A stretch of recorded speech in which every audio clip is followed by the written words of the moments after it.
but Sidonia was a man on whom the conventional superiorities of life produced as little effect as a flake falling on the glaciers of the high Alps. His comprehension of the world and human nature was too vast and complete, he understood too well the relative value of things to appreciate anything but essential excellence, and that not too much. A charming woman was not more charming to him because she chanced to be an empress in a particular district of one of the smallest planets. A charming woman under any circumstances was not an unique animal. When Sidonia felt a disposition to be spellbound, he used to review in his memory all the charming women of whom he had read in the books of all literatures, and whom he had known himself in every court and clime, and the result of his reflections ever was, that the charming woman in question was by no means the paragon, which some who had read, seen, and thought less, might be inclined to esteem her. There was, indeed, no subject on which Sidonia discoursed so felicitously as on woman, and none on which Lord Eskdale more frequently endeavoured to attract him. He would tell you Talmudical stories about our Mother Eve and the Queen of Sheba, which would have astonished you. There was not a free lady of Greece, Leontium, and Phryne, Lais, Danaea, and Lamia, the Egyptian girl Thonis, respecting whom he could not tell you as many diverting tales as if they were ladies of Loreto, not a nook of Athensus, not an obscure scholiast, not a passage in a Greek orator, that could throw light on these personages, which was not at his command. What stories he would tell you about Mark Antony and the actress Cytheris in their chariot drawn by tigers. What a character would he paint of that Flora who gave her gardens to the Roman people. It would draw tears to your eyes. No man was ever so learned in the female manners of the last centuries of polytheism as Sidonia. You would have supposed that he had devoted his studies peculiarly to that period if you had not chanced to draw him to the Italian Middle Ages. And even these startling revelations were almost eclipsed by his anecdotes of the court of Henry III. Of France, with every character of which he was as familiar as with the brilliant groups that at this moment filled the saloons of Madame de Hardy. Chapter 3. The image of Edith Milbank was the last thought of Coningsby, as he sank into an agitated slumber. To him had hitherto in general been accorded the precious boon of dreamless sleep. Homer tells us these phantasms come from Jove, they are rather the children of a distracted soul. Coningsby this night lived much in past years, varied by painful perplexities of the present, which he could neither subdue nor comprehend. The scene flitted from Eton to the castle of his grandfather, and then he found himself among the pictures of the Rue de Tronchet, but their owner bore the features of the Senior Milbank. A beautiful countenance that was alternately the face in the mysterious picture, and then that of Edith, haunted him under all circumstances. He woke little refreshed, restless, and yet sensible of some secret joy. He woke to think of her of whom he had dreamed. The light had dawned on his soul. Coningsby loved. Ah! What is that ambition that haunts our youth, that thirst for power or that lust of fame that forces us from obscurity into the sunblaze of the world? What are these sentiments so high, so vehement, so ennobling? They vanish, and in an instant, before the glance of a woman. Coningsby had scarcely quitted her side the preceding eve. He hung upon the accents of that clear sweet voice, and sought, with tremulous fascination, the gleaming splendor of those soft dark eyes. And now he sat in his chamber, with his eyes fixed on vacancy. All thoughts and feelings, pursuits, desires, life, merge in one absorbing sentiment. It is impossible to exist without seeing her again, and instantly. He had requested and gained permission to call on Lady Wallinger, he would not lose a moment in availing himself of it. As early as was tolerably decorous, and before, in all probability, they could quit their hotel, Coningsby repaired to the Rue de Rivoli to pay his respects to his new friends. As he walked along, he indulged in fanciful speculations which connected Edith and the mysterious portrait of his mother. He felt himself, as it were, near the fulfillment of some fate, and on the threshold of some critical discovery. He recalled the impatient, even alarmed, expressions of Rigby at Montham 6 years ago, when he proposed to invite young Milbank to his grandfather's dinner, the vindictive feud that existed between the two families, and for which political opinion, or even party passion, could not satisfactorily account, and he reasoned himself into a conviction, that the solution of many perplexities was at hand, and that all would be consummated to the satisfaction of every one, by his unexpected but inevitable agency. Coningsby found Sir Joseph alone. The worthy baronet was at any rate no participator in Mr. Millbank's vindictive feelings against Lord Monmouth. On the contrary, he had a very high respect for a marquis, whatever might be his opinions, and no mean consideration for a marquis' grandson. Sir Joseph had inherited a large fortune made by commerce, and had increased it by the same means. He was a middle-class Whig, had faithfully supported that party in his native town during the days they wandered in the wilderness, and had well earned his share of the milk and honey when they had vanquished the promised land.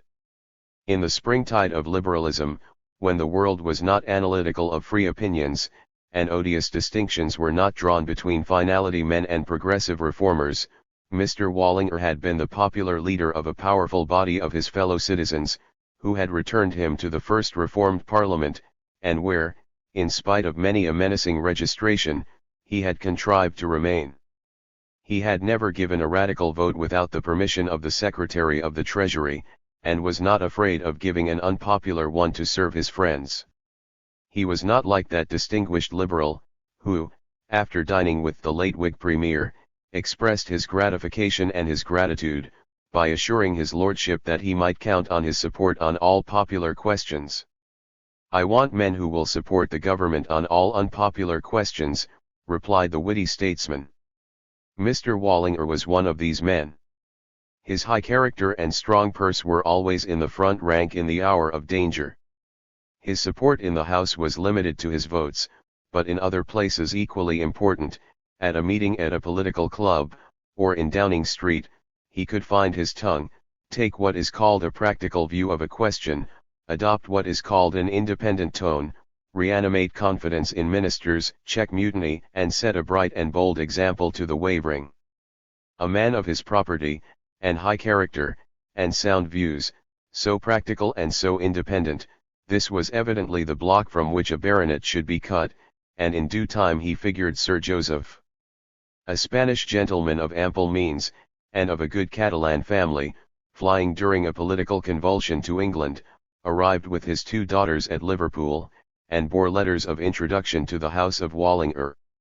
Some little time after this, by one of those stormy vicissitudes of political fortune, of late years not unusual in the peninsula, he returned to his native country, and left his children, and the management of that portion of his fortune that he had succeeded in bringing with him, under the guardianship of the father of the present Sir Joseph. This gentleman was about again to become an exile, when he met with an untimely end in one of those terrible tumults of which Barcelona is the frequent scene. The younger Wallinger was touched by the charms of one of his father's wards. Her beauty of a character to which he was unaccustomed, her accomplishments of society, and the refinement of her manners, conspicuous in the circle in which he lived, captivated him, and though they had no heir, the union had been one of great felicity. Sir Joseph was proud of his wife. He secretly considered himself, though his tone was as liberal and independent as in old days, to be on the threshold of aristocracy, and was conscious that Lady Wallinger played her part not unworthily in the elevated circles in which they now frequently found themselves. Sir Joseph was fond of great people, and not averse to travel, because, bearing a title, and being a member of the British Parliament, and always moving with the appendages of wealth, servants, carriages, and couriers, and fortified with no lack of letters from the Foreign Office, he was everywhere acknowledged, and received, and treated as a personage, was invited to court balls, dined with ambassadors, and found himself and his lady at every festival of distinction. The elder Millbank had been Joseph Wallinger's youthful friend. Different as were their dispositions and the rate of their abilities, their political opinions were the same, and commerce habitually connected their interests. During a visit to Liverpool, Millbank had made the acquaintance of the sister of Lady Wallinger, and had been a successful suitor for her hand.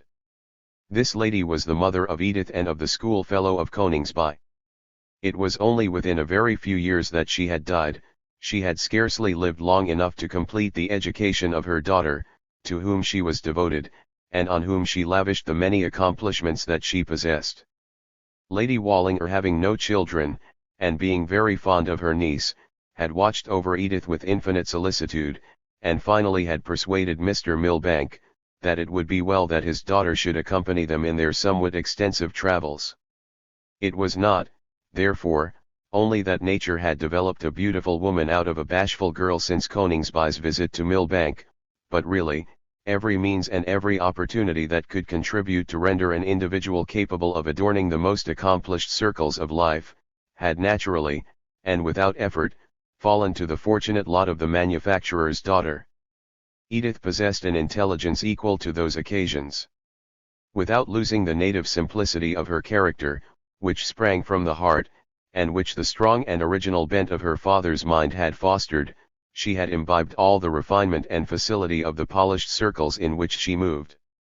She had a clear head, a fine taste, and a generous spirit, had received so much admiration, that, though by no means insensible to homage, her heart was free, was strongly attached to her family, and, notwithstanding all the splendor of Rome, and the brilliancy of Paris, her thoughts were often in her Saxon valley, amid the green hills and busy factories of Milbank. Sir Joseph, finding himself alone with the grandson of Lord Monmouth, was not very anxious that the ladies should immediately appear. He thought this a good opportunity of getting at what are called the real feelings of the Tory party, and he began to pump with a seductive semblance of frankness. For his part, he had never doubted that a Conservative government was ultimately inevitable, had told Lord John so 2 years ago, and, between themselves, Lord John was of the same opinion. The present position of the Whigs was the necessary fate of all progressive parties, could not see exactly how it would end, thought sometimes it must end in a fusion of parties, but could not well see how that could be brought about, at least at present. For his part, should be happy to witness an union of the best men of all parties, for the preservation of peace and order, without any reference to any particular opinions. And, in that sense of the word, it was not at all impossible he might find it his duty some day to support a Conservative government.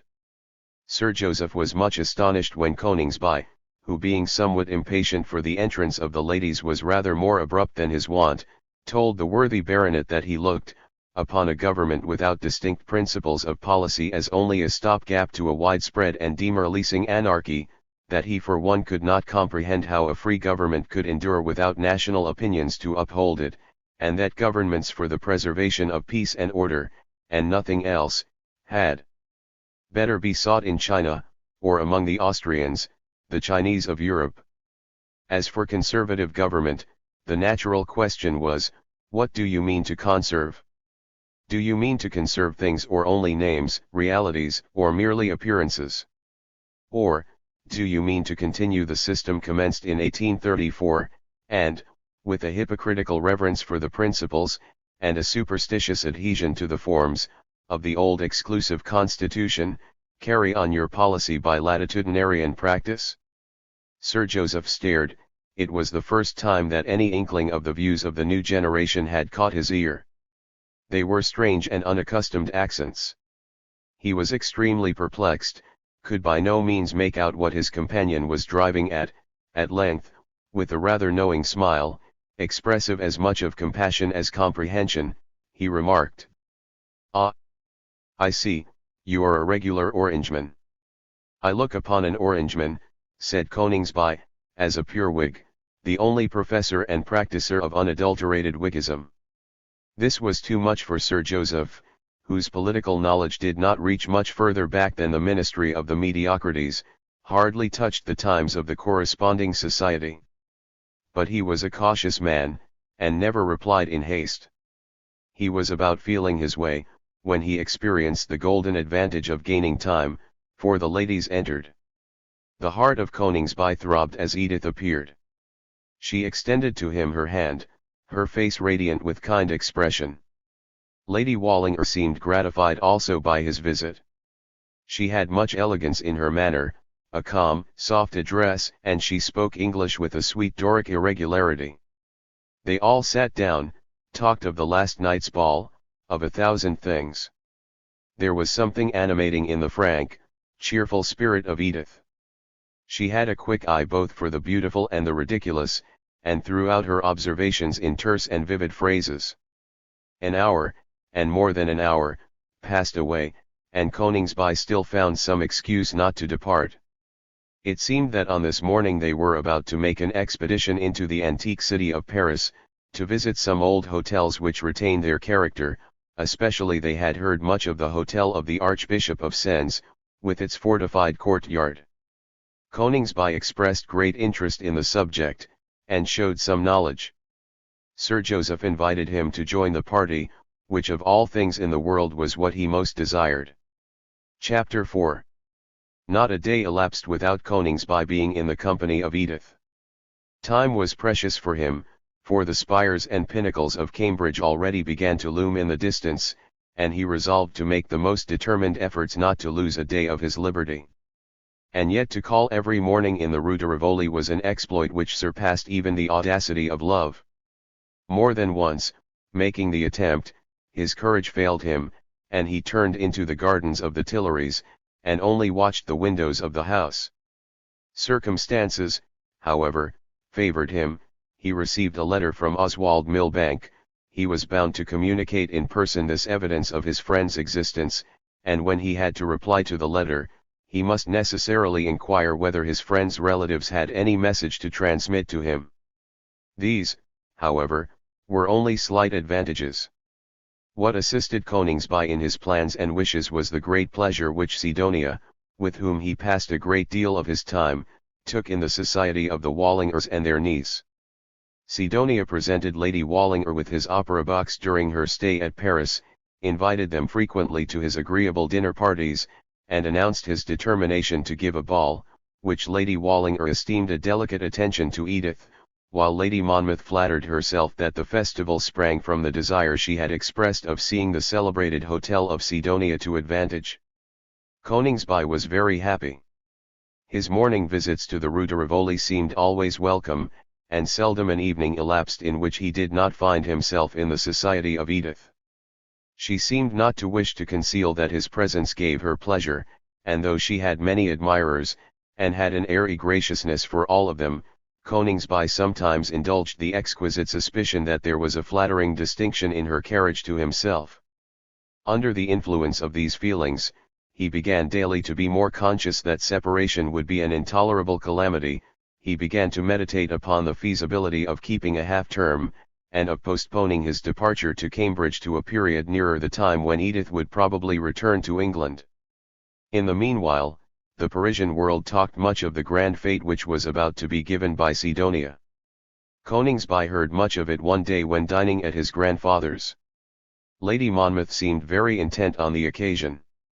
Even Lord Monmouth half talked of going, though, for his part, he wished people would come to him, and never ask him to their houses. That was his idea of society. He liked the world, but he liked to find it under his own roof. He grudged them nothing, so that they would not insist upon the reciprocity of cold catching, and would eat his good dinners instead of insisting on his eating their bad ones. But Monsieur Sidonia's cook is a gem, they say, observed an attaché of an embassy. I have no doubt of it. Sidonia is a man of sense, almost the only man of sense I know. I never caught him tripping. He never makes a false move. Sidonia is exactly the sort of man I like. You know you cannot deceive him, and that he does not want to deceive you.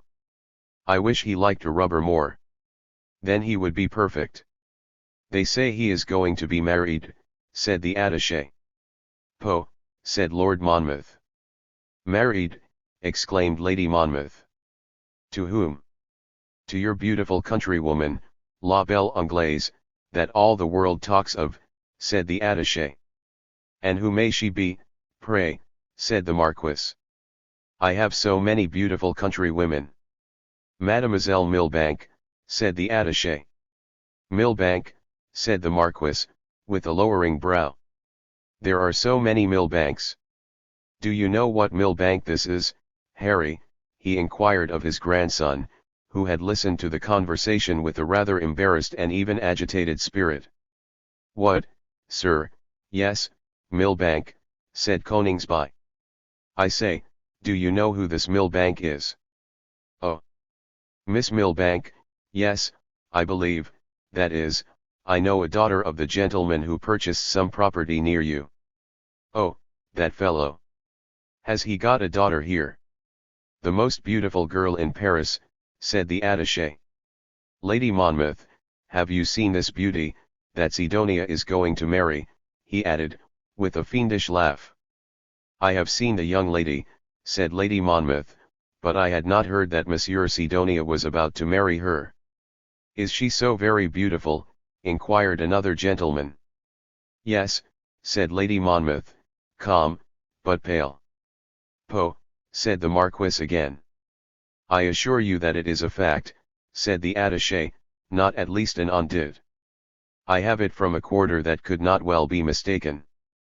Behold a little snatch of ordinary dinner gossip that left a very painful impression on the minds of three individuals who were present. The name of Milbank revived in Lord Monmouth's mind a sense of defeat, discomfiture, and disgust. Hellingsley, lost elections, and Mr. Rigby, three subjects which Lord Monmouth had succeeded for a time in expelling from his sensations. His lordship thought that, in all probability, this beauty of whom they spoke so highly was not really the daughter of his foe, that it was some confusion which had arisen from the similarity of names, nor did he believe that Sidonia was going to marry her, whoever she might be, but a variety of things had been said at dinner, and a number of images had been raised in his mind that touched his spleen. He took his wine freely, and, the usual consequence of that proceeding with Lord Monmouth, became silent and sullen. As for Lady Monmouth, she had learnt that Sidonia, whatever might be the result, was paying very marked attention to another woman, for whom undoubtedly he was giving that very ball which she had flattered herself was a homage to her wishes, and for which she had projected a new dress of eclipsing splendour. Coningsby felt quite sure that the story of Sidonia's marriage with Edith was the most ridiculous idea that ever entered into the imagination of man, at least he thought he felt quite sure. But the idlest and wildest report that the woman you love is about to marry another is not comfortable. Besides, he could not conceal from himself that, between the Wallingers and Sidonia there existed a remarkable intimacy, fully extended to their niece. He had seen her certainly on more than one occasion in lengthened and apparently earnest conversation with Sidonia, who, by the by, spoke with her often in Spanish, and never concealed his admiration of her charms or the interest he found in her society. And Edith, what, after all, had passed between Edith and himself which should at all gainsay this report, which he had been particularly assured was not a mere report, but came from a quarter that could not well be mistaken? She had received him with kindness. And how should she receive one who was the friend and preserver of her only brother, and apparently the intimate and cherished acquaintance of her future husband? Coningsby felt that sickness of the heart that accompanies one's first misfortune. The illusions of life seemed to dissipate and disappear. He was miserable, he had no confidence in himself, in his future. After all, what was he?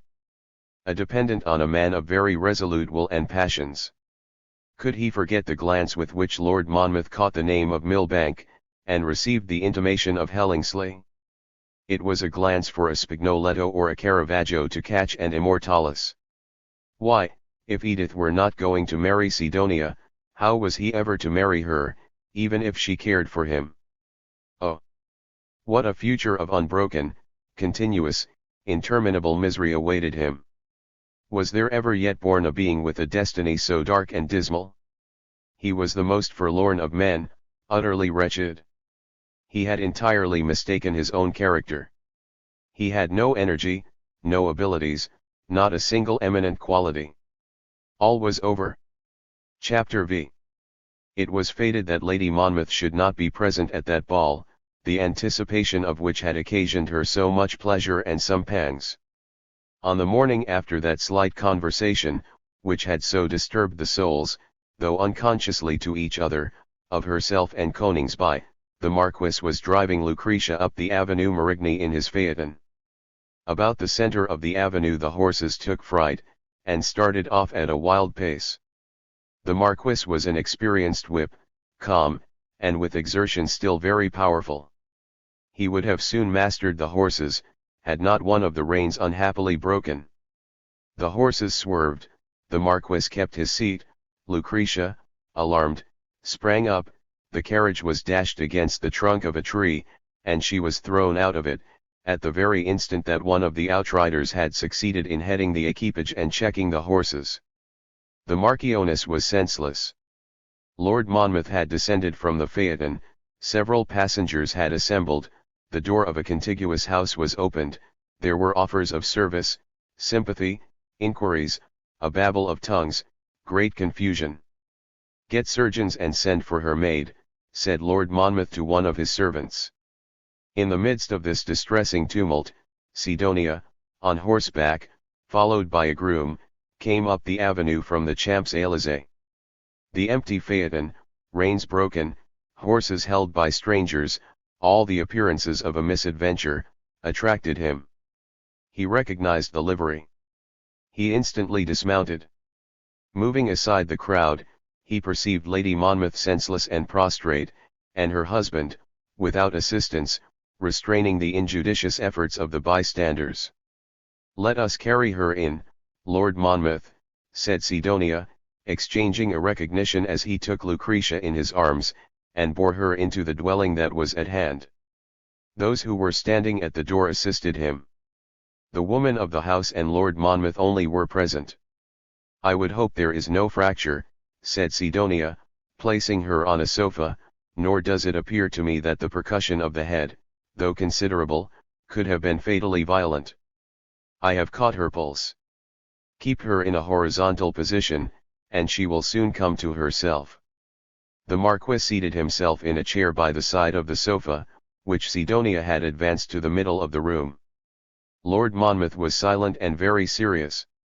Sidonia opened the window, and touched the brow of Lucretia with water. At this moment M. Villebec and a surgeon entered the chamber. "The brain cannot be affected, with that pulse," said the surgeon, "there is no fracture." "How pale she is," said Lord Monmouth, as if he were examining a picture. "The color seems to me to return," said Sidonia. The surgeon applied some restoratives which he had brought with him. The face of the Marchioness showed signs of life, she stirred. "She revives," said the surgeon. The Marchioness breathed with some force, again, then half opened her eyes, and then instantly closed them. "If I could but get her to take this draught," said the surgeon. "Stop, moisten her lips first," said Sidonia. They placed the draught to her mouth, in a moment she put forth her hand as if to repress them, then opened her eyes again, and sighed. "She is herself," said the surgeon. "Lucretia," said the Marquis. "Sidonia," said the Marchioness. Lord Monmouth looked round to invite his friend to come forward. "Lady Monmouth," said Sidonia, in a gentle voice. She started, rose a little on the sofa, stared around her. "Where am I?" she exclaimed. "With me," said the Marquis, and he bent forward to her, and took her hand. "Sidonia," she again exclaimed, in a voice of inquiry. "Is here," said Lord Monmouth. "He carried you in after our accident." "Accident? Why is he going to marry?" The Marquis took a pinch of snuff. There was an awkward pause in the chamber. "I think now," said Sidonia to the surgeon, "that Lady Monmouth would take the draught." "She refused it?" "Try you, Sidonia," said the Marquis, rather dryly. "You feel yourself again," said Sidonia, advancing. "Would I did not," said the Marchioness, with an air of stupor.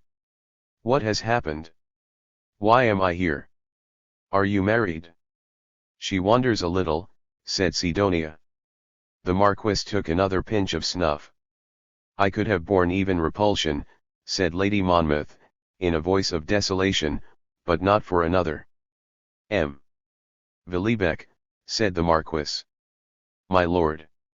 Lord Monmouth looked at him with that irresistible scrutiny which would daunt a galley slave, and then, after a short pause, said, "The carriage should have arrived by this time. Let us get home." Chapter 6. After the conversation at dinner which we have noticed, the restless and disquieted Coningsby wandered about Paris, vainly seeking in the distraction of a great city some relief from the excitement of his mind.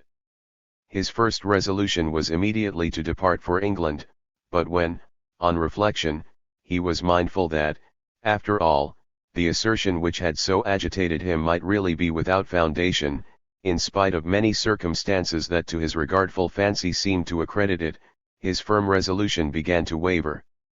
These were the first pangs of jealousy that Coningsby had ever experienced, and they revealed to him the immensity of the stake which he was hazarding on a most uncertain die.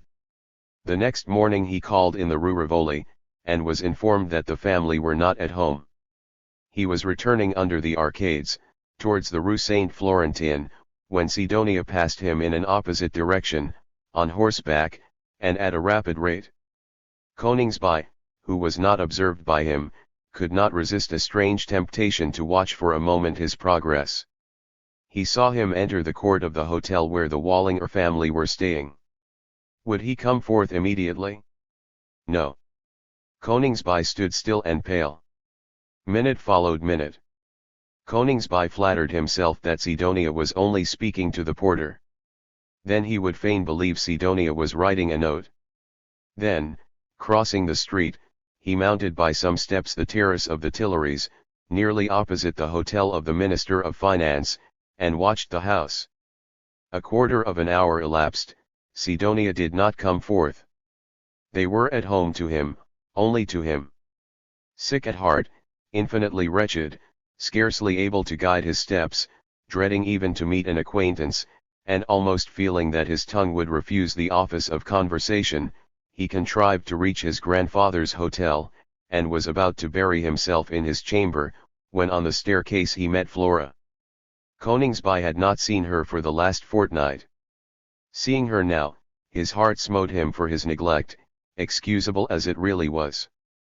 Anyone else at this time he would have hurried by without a recognition, but the gentle and suffering Flora was too meek to be rudely treated by so kind a heart as Coningsby's.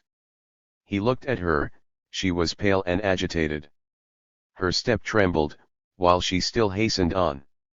"What is the matter?" inquired Coningsby. "My lord, the Marchioness, are in danger, thrown from their carriage." Briefly she detailed to Coningsby all that had occurred, that M. Villibec had already repaired to them, that she herself only this moment had learned the intelligence that seemed to agitate her to the centre. Coningsby instantly turned with her, but they had scarcely emerged from the courtyard when the carriage approached that brought Lord and Lady Monmouth home. They followed it into the court. They were immediately at its door. "All is right, Harry," said the Marquis, calm and grave. Coningsby pressed his grandfather's hand. Then he assisted Lucretia to alight. "I am quite well," she said, "now. But you must lean on me, dearest Lady Monmouth," Coningsby said in a tone of tenderness, as he felt Lucretia almost sinking from him. And he supported her into the hall of the hotel. Lord Monmouth had lingered behind. Flora crept up to him, and with unwonted boldness offered her arm to the Marquis. He looked at her with a glance of surprise, and then a softer expression, one indeed of an almost winning sweetness, which, though rare, was not a stranger to his countenance, melted his features, and taking the arm so humbly presented, he said, "Ma petite, you look more frightened than any of us." Poor child! He had reached the top of the flight of steps. He withdrew his arm from Flora, and thanked her with all his courtesy. "You are not hurt, then, sir?" she ventured to ask with a look that expressed the infinite solicitude which her tongue did not venture to convey. "By no means, my good little girl," and he extended his hand to her, which she reverently bent over and embraced. Chapter 7.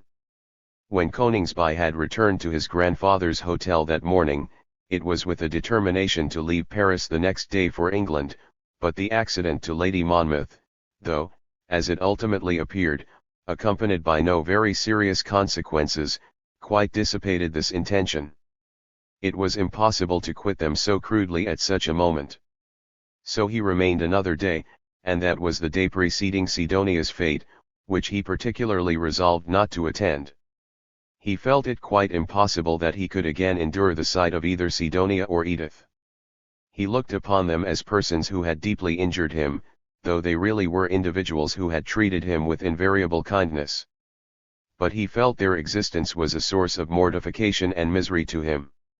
With these feelings, sauntering away the last hours at Paris, disquieted, uneasy, no present, no future, no enjoyment, no hope, really, positively, undeniably unhappy, unhappy too for the first time in his life, the first unhappiness, what a companion piece for the first love. Coningsby, of all places in the world, in the gardens of the Luxembourg, encountered Sir Joseph Wallinger and Edith. To avoid them was impossible, they met face to face, and Sir Joseph stopped, and immediately reminded him that it was 3 days since they had seen him, as if to reproach him for so unprecedented a neglect. And it seemed that Edith, though she said not as much, felt the same. And Coningsby turned round and walked with them.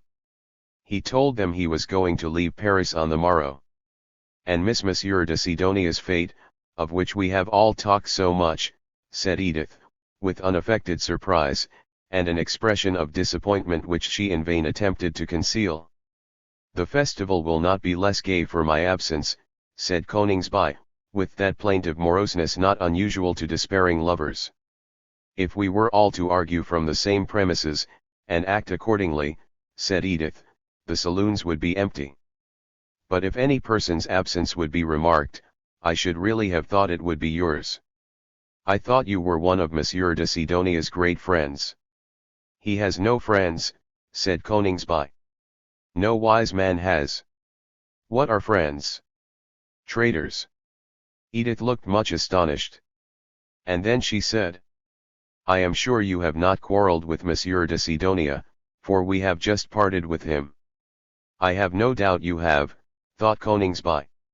And it is impossible to speak of another in higher terms than he spoke of you. Sir Joseph observed how unusual it was for Monsieur de Sidonia to express himself so warmly. Sidonia is a great man, and carries everything before him, said Coningsby. I am nothing, I cannot cope with him, I retire from the field. What field? Inquired Sir Joseph, who did not clearly catch the drift of these observations. It appears to me that a field for action is exactly what Sidonia wants. There is no vent for his abilities and intelligence. He wastes his energy in traveling from capital to capital like a king's messenger. The morning after his fate he is going to Madrid. This brought some reference to their mutual movements. Edith spoke of her return to Lancashire, of her hope that Mr. Coningsby would soon see Oswald, but Mr. Coningsby informed her that though he was going to leave Paris, he had no intention of returning to England, that he had not yet quite made up his mind whither he should go, but thought that he should travel direct to St. Petersburg. He wished to travel overland to Astrakhan. That was the place he was particularly anxious to visit. After this incomprehensible announcement, they walked on for some minutes in silence, broken only by occasional monosyllables, with which Coningsby responded at hazard to the sound remarks of Sir Joseph. As they approached the palace, a party of English who were visiting the Chamber of Peers, and who were acquainted with the companions of Coningsby, encountered them. Amid the mutual recognitions, Coningsby was about to take his leave somewhat ceremoniously, but Edith held forth her hand, and said, "Is this indeed farewell?" His heart was agitated, his countenance changed, he retained her hand amid the chattering tourists, too full of their criticisms and their egotistical commonplaces to notice what was passing. A sentimental ebullition seemed to be on the point of taking place. Their eyes met. The look of Edith was mournful and inquiring. "We will say farewell at the ball," said Coningsby, and she rewarded him with a radiant smile. Chapter 8. Sidonia lived in the Faubourg Saint-Germain, in a large hotel that, in old days, had belonged to the Crillons, but it had received at his hands such extensive alterations, that nothing of the original decoration, and little of its arrangement, remained. A flight of marble steps, ascending from a vast court, led into a hall of great dimensions, which was at the same time an orangery and a gallery of sculpture. It was illumined by a distinct, yet soft and subdued light, which harmonized with the beautiful repose of the surrounding forms, and with the exotic perfume that was wafted about. A gallery led from this hall to an inner hall of quite a different character, fantastic, glittering, variegated, full of strange shapes and dazzling objects. The roof was carved and gilt in that honeycomb style prevalent in the Saracenic buildings, the walls were hung with leather stamped in rich and vivid patterns, the floor was a flood of mosaic, about were statues of negroes of human size with faces of wild expression, and holding in their outstretched hands silver torches that blazed with an almost painful brilliancy. From this inner hall a double staircase of white marble led to the grand suite of apartments. These saloons, lofty, spacious, and numerous, had been decorated principally in encaustic by the most celebrated artists of Munich. The three principal rooms were only separated from each other by columns, covered with rich hangings, on this night drawn aside. The decoration of each chamber was appropriate to its purpose. On the walls of the ballroom nymphs and heroes moved in measure in Sicilian landscapes, or on the azure shores of Aegean waters.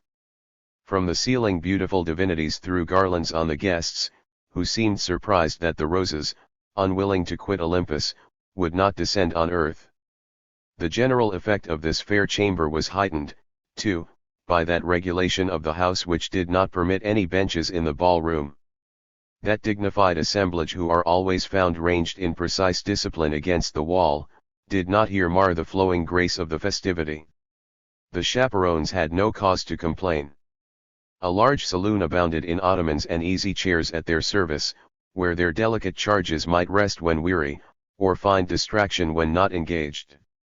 All the world were at this fete of Sidonia. It exceeded in splendor and luxury every entertainment that had yet been given.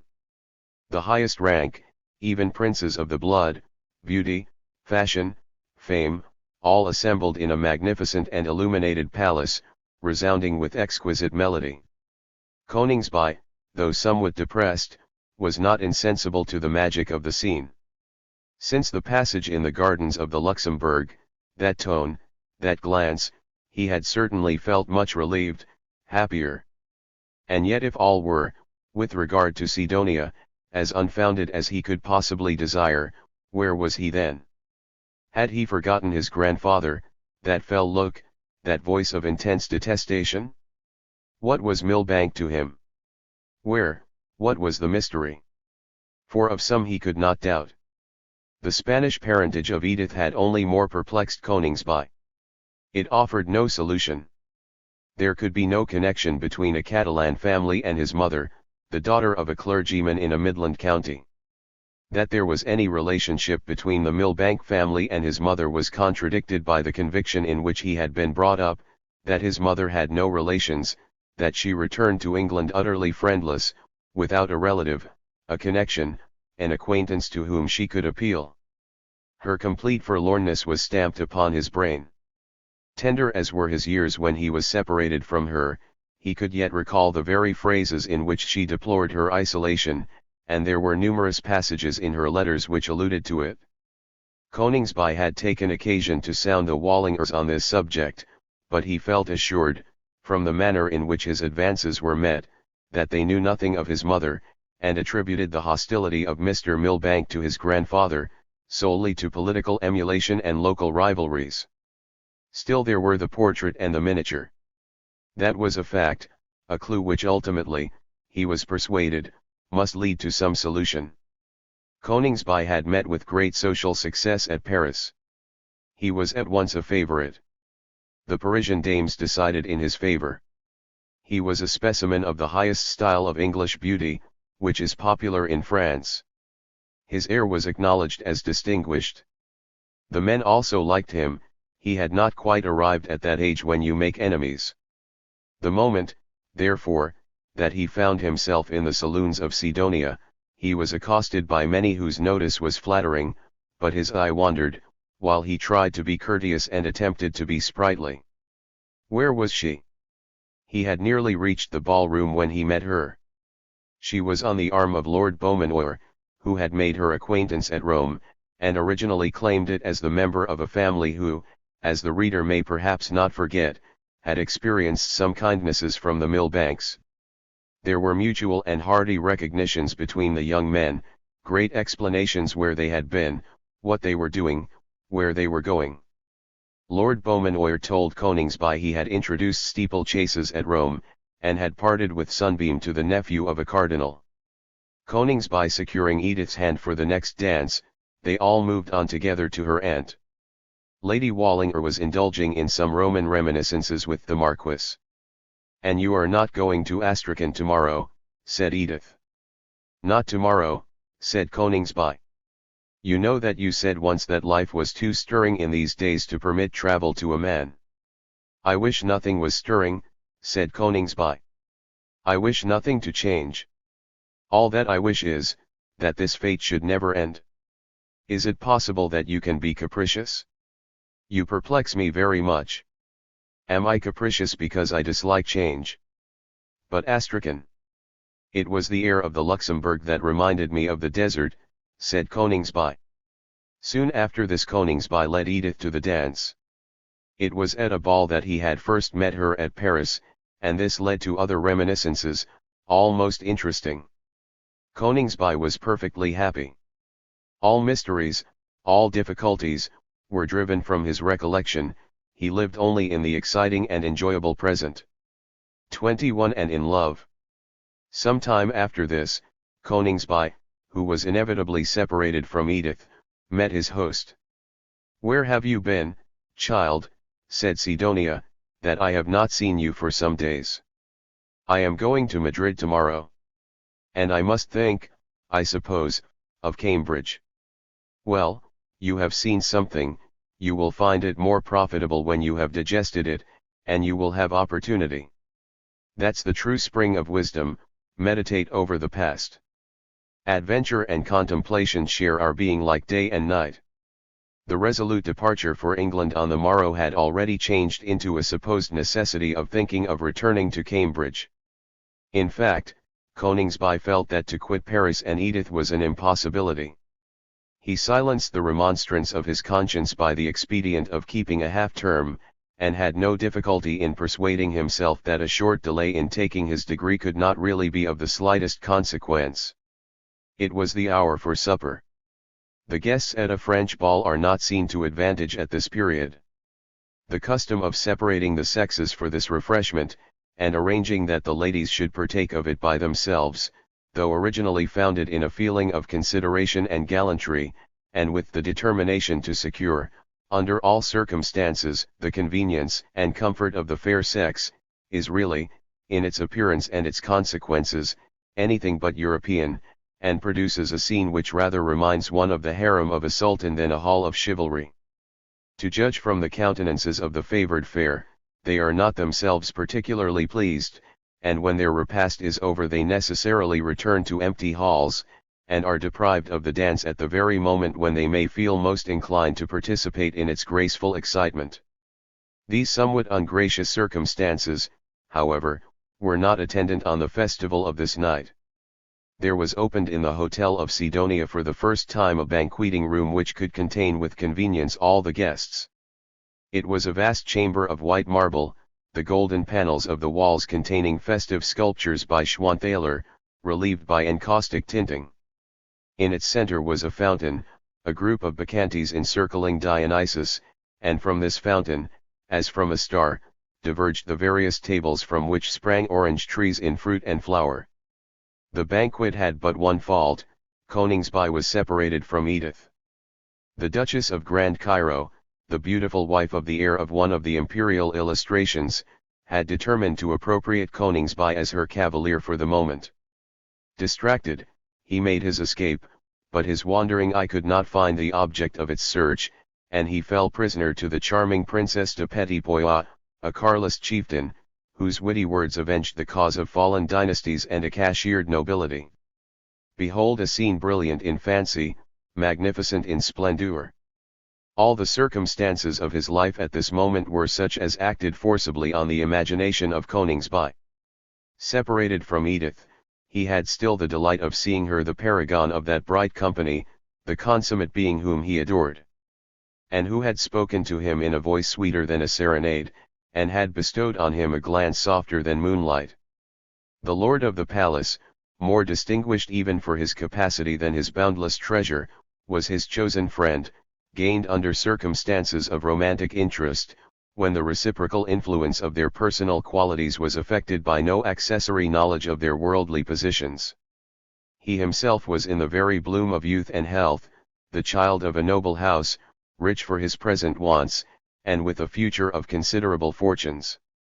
Entrancing love and dazzling friendship, a high ambition and the pride of knowledge, the consciousness of a great prosperity, the vague, daring energies of the high pulse of 21, all combined to stimulate his sense of existence, which, as he looked around him at the beautiful objects and listened to the delicious sounds, seemed to him a dispensation of almost supernatural ecstasy. About an hour after this, the ballroom still full, but the other saloons gradually emptying, Coningsby entered a chamber which seemed deserted. Yet he heard sounds, as it were, of earnest conversation. It was the voice that invited his progress. He advanced another step, then suddenly stopped. There were two individuals in the room, by whom he was unnoticed. They were Sidonia and Miss Milbank. They were sitting on a sofa, Sidonia holding her hand and endeavoring, as it seemed, to soothe her. Her tones were tremulous, but the expression of her face was fond and confiding. It was all the work of a moment. Coningsby instantly withdrew, yet could not escape hearing an earnest request from Edith to her companion that he would write to her. In a few seconds Coningsby had quitted the hotel of Sidonia, and the next day found him on his road to England. End of Book 6. Book 7. Chapter I. It was one of those gorgeous and enduring sunsets that seemed to linger as if they wished to celebrate the mid-period of the year. Perhaps the beautiful hour of impending twilight never exercises a more effective influence on the soul than when it descends on the aspect of some distant and splendid city. What a contrast between the serenity and repose of our own bosoms and the fierce passions and destructive cares girt in the walls of that multitude whose domes and towers rise in purple luster against the resplendent horizon. And yet the disturbing emotions of existence and the bitter inheritance of humanity should exercise but a modified sway, and entail but a light burden, within the circle of the city into which the next scene of our history leads us. For it is the sacred city of study, of learning, and of faith, and the declining beam is resting on the dome of the Radcliffe, lingering on the towers of Christ Church and Magdalen, sanctifying the spires and pinnacles of Holy St. Mary's. A young Oxonian, who had for some time been watching the city in the sunset, from a rising ground in its vicinity, lost, as it would seem, in meditation, suddenly rose, and looking at his watch, as if remindful of some engagement, hastened his return at a rapid pace. He reached the High Street as the Blenheim light post coach dashed up to the Star Hotel, with that brilliant precision which even the new generation can remember, and yet which already ranks among the traditions of English manners. A peculiar and most animating spectacle used to be the arrival of a first-rate light coach in a country town. The small machine, crowded with so many passengers, the foaming and coveting leaders, the wheelers more steady and glossy, as if they had not done their 10 miles in the hour, the triumphant bugle of the guard, and the haughty routine with which the driver, as he reached his goal, threw his whip to the obedient ostlers in attendance, and, not least, the staring crowd, a little awestruck, and looking for the moment at the lowest official of the stable with considerable respect, altogether made a picture which one recollects with cheerfulness, and misses now in many a dreary market town. Our Oxonian was a young man about the middle height, and naturally of a thoughtful expression and rather reserved mien. The general character of his countenance was, indeed, a little stern, but it broke into an almost bewitching smile, and a blush suffused his face, as he sprang forward and welcomed an individual about the same age, who had jumped off the Blenheim. "Well, Coningsby," he exclaimed, extending both his hands. "By Jove, my dear Milbank, we have met at last," said his friend. And here we must for a moment revert to what had occurred to Coningsby since he so suddenly quitted Paris at the beginning of the year. The wound he had received was deep to one unused to wounds. Yet, after all, none had outraged his feelings, no one had betrayed his hopes. He had loved one who had loved another. Misery, but scarcely humiliation. And yet 'tis a bitter pang under any circumstances to find another preferred to yourself.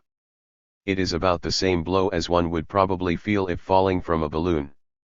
Your Icarian flight melts into a groveling existence, scarcely superior to that of a sponge or a coral, or redeemed only from utter insensibility by your frank detestation of your rival. It is quite impossible to conceal that Coningsby had imbibed for Sidonia a certain degree of aversion, which, in these days of exaggerated phrase, might even be described as hatred. And Edith was so beautiful. And there had seemed between them a sympathy so native and spontaneous, creating at once the charm of intimacy without any of the disenchanting attributes that are occasionally its consequence. He would recall the tones of her voice, the expression of her soft dark eye, the airy spirit and frank graciousness, sometimes even the flattering blush, with which she had ever welcomed one of whom she had heard so long and so kindly. It seemed, to use a sweet and homely phrase, that they were made for each other. The circumstances of their mutual destinies might have combined into one enchanting fate. And yet, had she accorded him that peerless boon, her heart, with what aspect was he to communicate this consummation of all his hopes to his grandfather, ask Lord Monmouth for his blessing, and the gracious favour of an establishment for the daughter of his foe, of a man whose name was never mentioned except to cloud his visage? Ah! What was that mystery that connected the haughty house of Coningsby with the humble blood of the Lancashire manufacturer? Why was the portrait of his mother beneath the roof of Millbank? Coningsby had delicately touched upon the subject both with Edith and the Wallingers, but the result of his inquiries only involved the question in deeper gloom.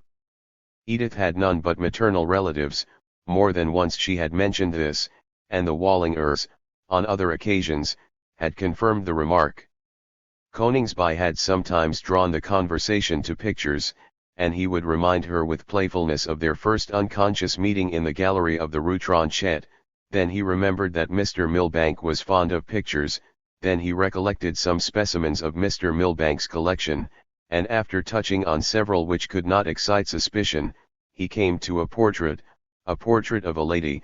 Was it a portrait or an ideal countenance? Edith thought she had heard it was a portrait, but she was by no means certain, and most assuredly was quite unacquainted with the name of the original, if there were an original. Coningsby addressed himself to the point with Sir Joseph. He inquired of the uncle explicitly whether he knew anything on the subject. Sir Joseph was of opinion that it was something that Milbank had somewhere picked up. Milbank used often to pick up pictures. Disappointed in his love, Coningsby sought refuge in the excitement of study, and in the brooding imagination of an aspiring spirit. The softness of his heart seemed to have quitted him forever. He recurred to his habitual reveries of political greatness and public distinction. And as it ever seemed to him that no preparation could be complete for the career which he planned for himself, he devoted himself with increased ardour to that digestion of knowledge which converts it into wisdom. His life at Cambridge was now a life of seclusion. With the exception of a few Eton friends, he avoided all society. And, indeed, his acquisitions during this term were such as few have equalled, and could only have been mastered by a mental discipline of a severe and exalted character. At the end of the term Coningsby took his degree, and in a few days was about to quit that university where, on the whole, he had passed 3 serene and happy years in the society of fond and faithful friends, and in ennobling pursuits. He had many plans for his impending movements, yet none of them very mature ones. Lord Vere wished Coningsby to visit his family in the north, and afterwards to go to Scotland together. Coningsby was more inclined to travel for a year. Amid this hesitation a circumstance occurred which decided him to adopt neither of these courses. It was commencement, and coming out of the quadrangle of St. John's, Coningsby came suddenly upon Sir Joseph and Lady Wallinger, who were visiting the marvels and rarities of the university. They were alone. Coningsby was a little embarrassed, for he could not forget the abrupt manner in which he had parted from them, but they greeted him with so much cordiality that he instantly recovered himself, and, turning, became their companion. He hardly ventured to ask after Edith.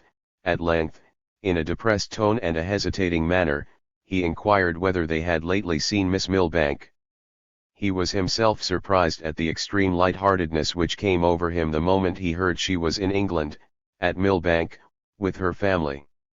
He always very much liked Lady Wallinger, but this morning he hung over her like a lover, lavished on her unceasing and the most delicate attentions, seemed to exist only in the idea of making the Wallingers enjoy and understand Cambridge, and no one else was to be their guide at any place or under any circumstances.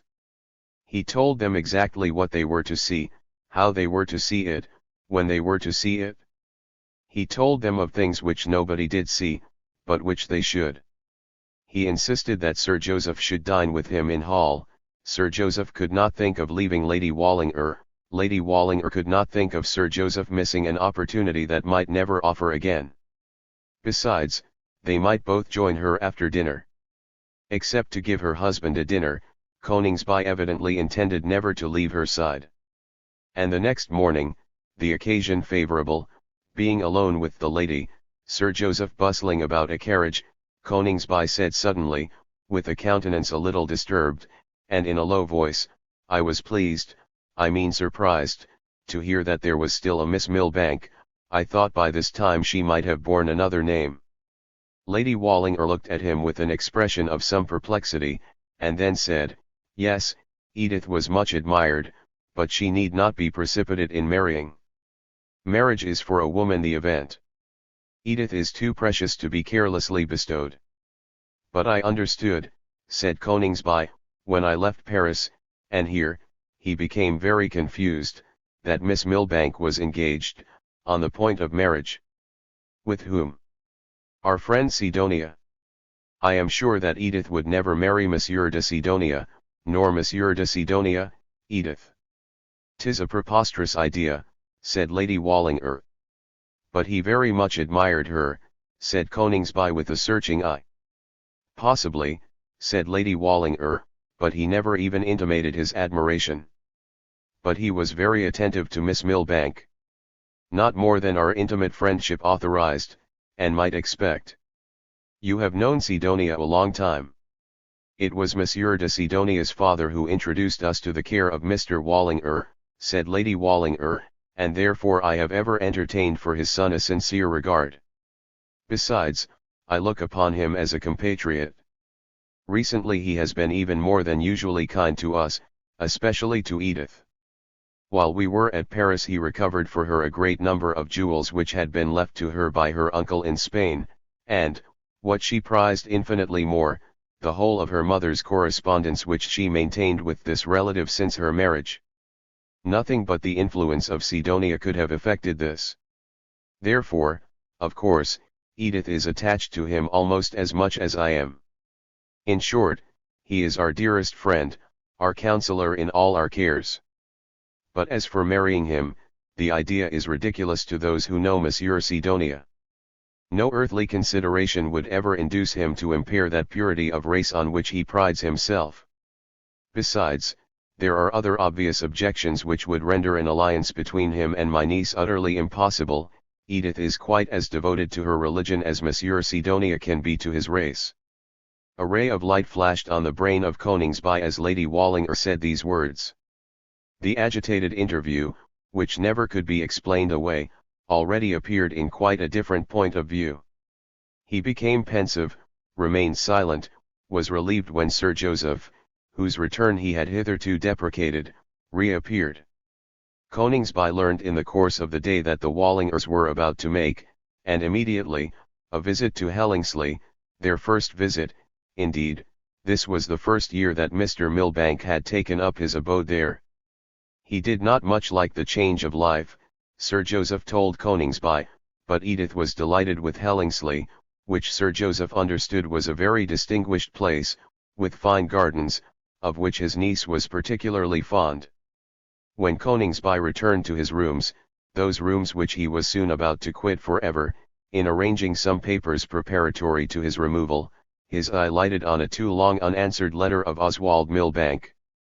Coningsby had often projected a visit to Oxford, which he much desired to make, but hitherto it had been impossible for him to effect it, except in the absence of Millbank, and he had frequently postponed it that he might combine his first visit to that famous seat of learning with one to his old schoolfellow and friend. Now that was practicable. And immediately Coningsby wrote to apprise Millbank that he had taken his degree, was free, and prepared to pay him immediately the long-projected visit. 3 years and more had elapsed since they had quitted Eton. How much had happened in the interval! What new ideas, new feelings, vast and novel knowledge! Though they had not met, they were nevertheless familiar with the progress and improvement of each other's minds. Their suggestive correspondence was too valuable to both of them to have been otherwise than cherished. And now they were to meet on the eve of entering that world for which they had made so sedulous a preparation. Chapter 2.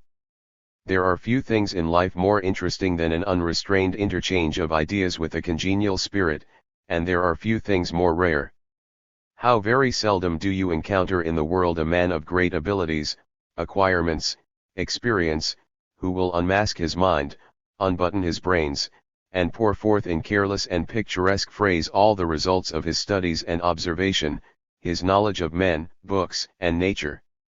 On the contrary, if a man has by any chance what he conceives an original idea, he hoards it as if it were old gold, and rather avoids the subject with which he is most conversant, from fear that you may appropriate his best thoughts. One of the principal causes of our renowned dullness in conversation is our extreme intellectual jealousy. It must be admitted that in this respect authors, but especially poets, bear the palm. They never think they are sufficiently appreciated, and live in tremor lest a brother should distinguish himself. Artists have the repute of being nearly as bad. And as for a small rising politician, a clever speech by a supposed rival or suspected candidate for office destroys his appetite and disturbs his slumbers. One of the chief delights and benefits of travel is, that one is perpetually meeting men of great abilities, of original mind, and rare acquirements, who will converse without reserve. In these discourses the intellect makes daring leaps and marvelous advances. The tone that colors our after life is often caught in these chance colloquies, and the bent given that shapes a career. And yet perhaps there is no occasion when the heart is more open, the brain more quick, the memory more rich and happy, or the tongue more prompt and eloquent, than when two school-day friends, knit by every sympathy of intelligence and affection, meet at the close of their college careers, after a long separation, hesitating, as it were, on the verge of active life, and compare together their conclusions of the interval, impart to each other all their thoughts and secret plans and projects. High fancies and noble aspirations, glorious visions of personal fame and national regeneration. Ah! Why should such enthusiasm ever die? Life is too short to be little. Man is never so manly as when he feels deeply, acts boldly, and expresses himself with frankness and with fervour. Most assuredly there never was a congress of friendship wherein more was said and felt than in this meeting, so long projected, and yet perhaps on the whole so happily procrastinated, between Coningsby and Millbank. In a moment they seemed as if they had never parted. Their faithful correspondence indeed had maintained the chain of sentiment unbroken.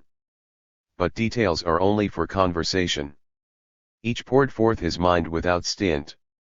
Not an author that had influenced their taste or judgment but was canvassed and criticized, not a theory they had framed or a principle they had adopted that was not confessed. Often, with boyish glee still lingering with their earnest purpose, they shouted as they discovered that they had formed the same opinion or adopted the same conclusion.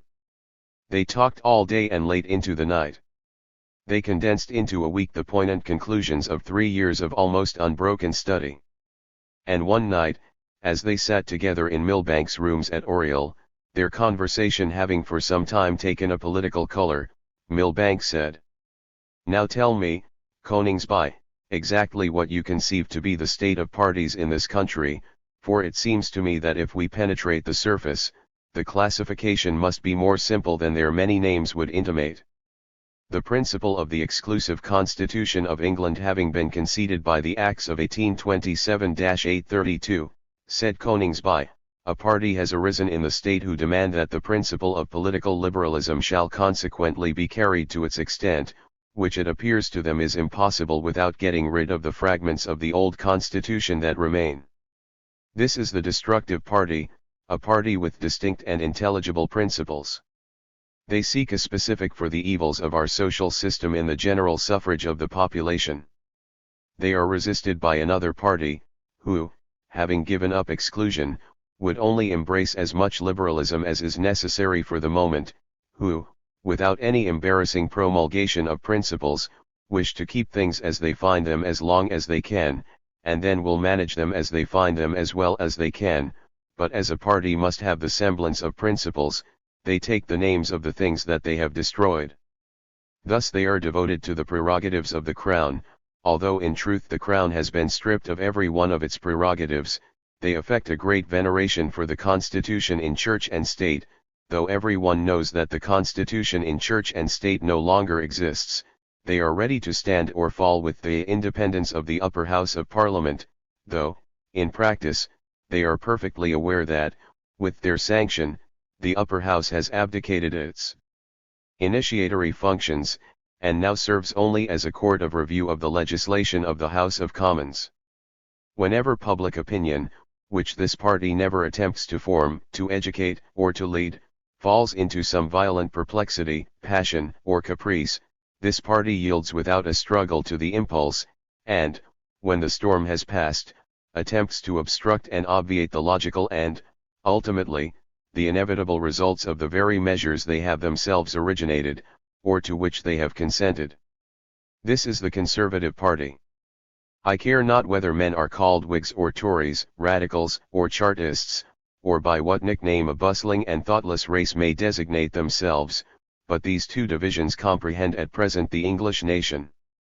With regard to the first school, I for one have no faith in the remedial qualities of a government carried on by a neglected democracy, who, for 3 centuries, have received no education.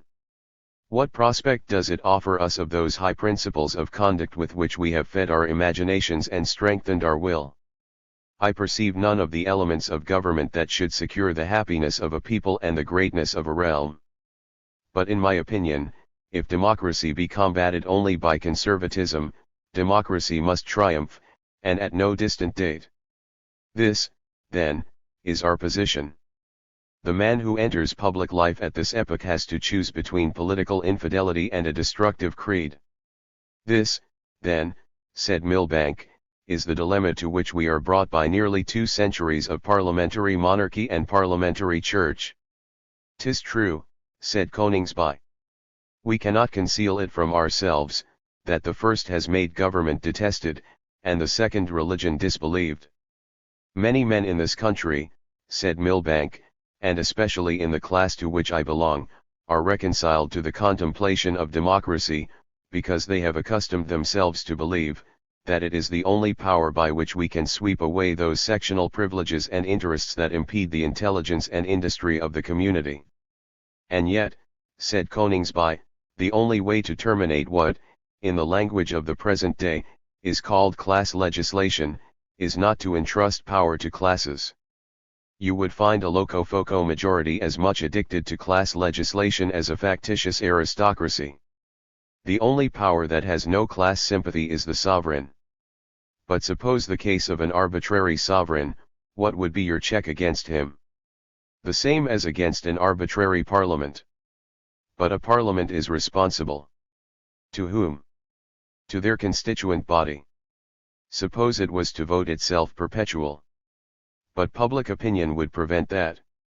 And is public opinion of less influence on an individual than on a body? But public opinion may be indifferent. A nation may be misled, may be corrupt. If the nation that elects the parliament be corrupt, the elected body will resemble it. The nation that is corrupt deserves to fall. But this only shows that there is something to be considered beyond forms of government, national character. And herein mainly should we repose our hopes. If a nation be led to aim at the good and the great, depend upon it, whatever be its form, the government will respond to its convictions and its sentiments. Do you then declare against parliamentary government? Far from it. I look upon political change as the greatest of evils, for it comprehends all. But if we have no faith in the permanence of the existing settlement, if the very individuals who established it are, year after year, proposing their modifications or their reconstructions, so also, while we uphold what exists, ought we to prepare ourselves for the change we deem impending? Now I would not that either ourselves, or our fellow citizens, should be taken unawares as in 1832, when the very men who opposed the Reform Bill offered contrary objections to it which destroyed each other, so ignorant were they of its real character, its historical causes, its political consequences. We should now so act that, when the occasions arrives, we should clearly comprehend what we want, and have formed an opinion as to the best means by which that want can be supplied. For this purpose I would accustom the public mind to the contemplation of an existing though torpid power in the Constitution, capable of removing our social grievances, were we to transfer to it those prerogatives which the Parliament has gradually usurped, and used in a manner which has produced the present material and moral disorganization. The House of Commons is the house of a few, the sovereign is the sovereign of all. The proper leader of the people is the individual who sits upon the throne. Then you abjure the representative principle. Why so?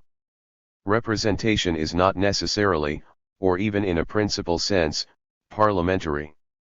Parliament is not sitting at this moment, and yet the nation is represented in its highest as well as in its most minute interests. Not a grievance escapes notice and redress. I see in the newspaper this morning that a pedagogue has brutally chastised his pupil. It is a fact known over all England. We must not forget that a principle of government is reserved for our days that we shall not find in our Aristotles, or even in the forests of Tacitus, nor in our Saxon Wittenage motes, nor in our Plantagenet parliaments. Opinion is now supreme, and opinion speaks in print. The representation of the press is far more complete than the representation of Parliament. Parliamentary representation was the happy device of a ruder age, to which it was admirably adapted, an age of semi-civilization, when there was a leading class in the community, but it exhibits many symptoms of desuetude. It is controlled by a system of representation more vigorous and comprehensive, which absorbs its duties and fulfills them more efficiently, and in which discussion is pursued on fairer terms, and often with more depth and information. And to what power would you entrust the function of taxation? To some power that would employ it more discreetly than in creating our present amount of debt, and in establishing our present system of imposts. In a word, true wisdom lies in the policy that would effect its ends by the influence of opinion, and yet by the means of existing forms. Nevertheless, if we are forced to revolutions, let us propose to our consideration the idea of a free monarchy, established on fundamental laws, itself the apex of a vast pile of municipal and local government, ruling an educated people, represented by a free and intellectual press.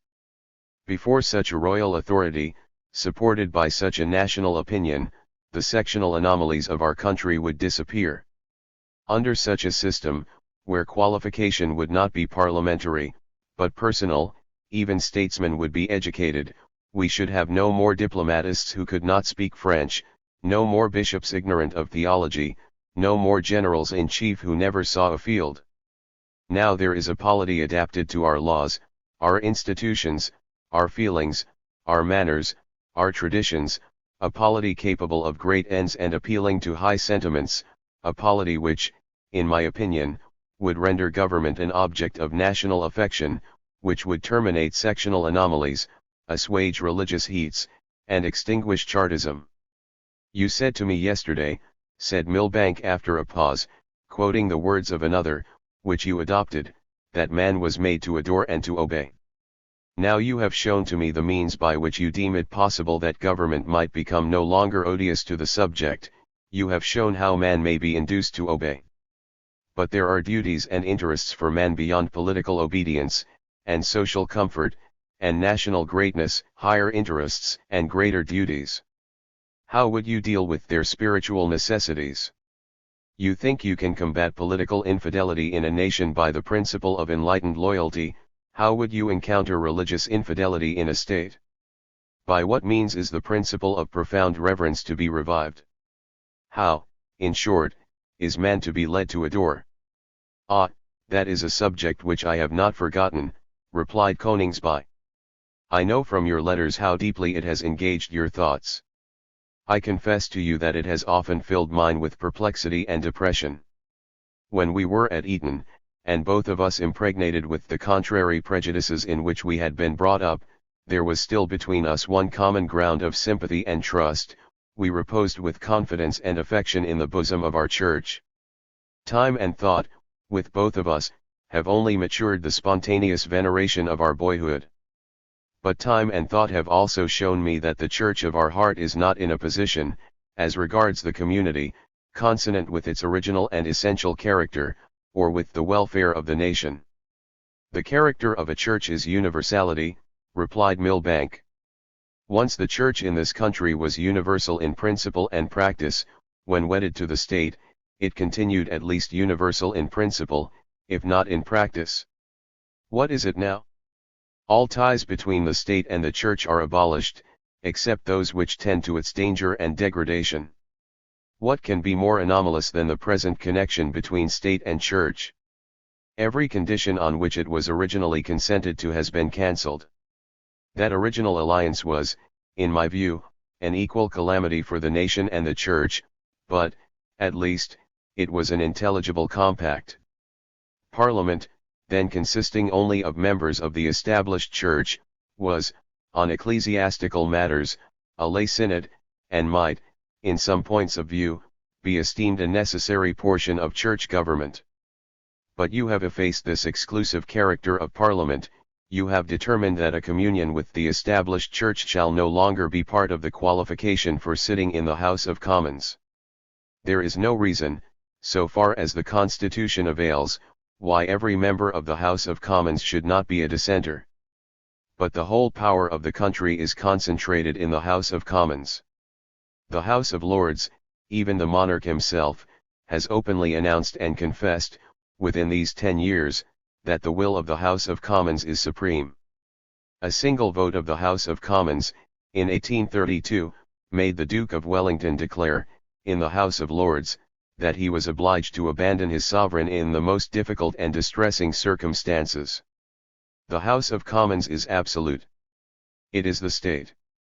L'État c'est moi. The House of Commons virtually appoints the bishops. A sectarian assembly appoints the bishops of the established Church.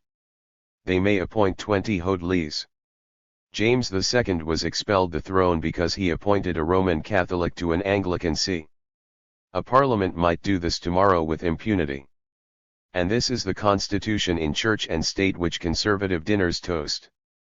The only consequences of the present union of Church and State are, that, on the side of the State, there is perpetual interference in ecclesiastical government, and on the side of the Church a sedulous avoidance of all those principles on which alone Church government can be established, and by the influence of which alone can the Church of England again become universal.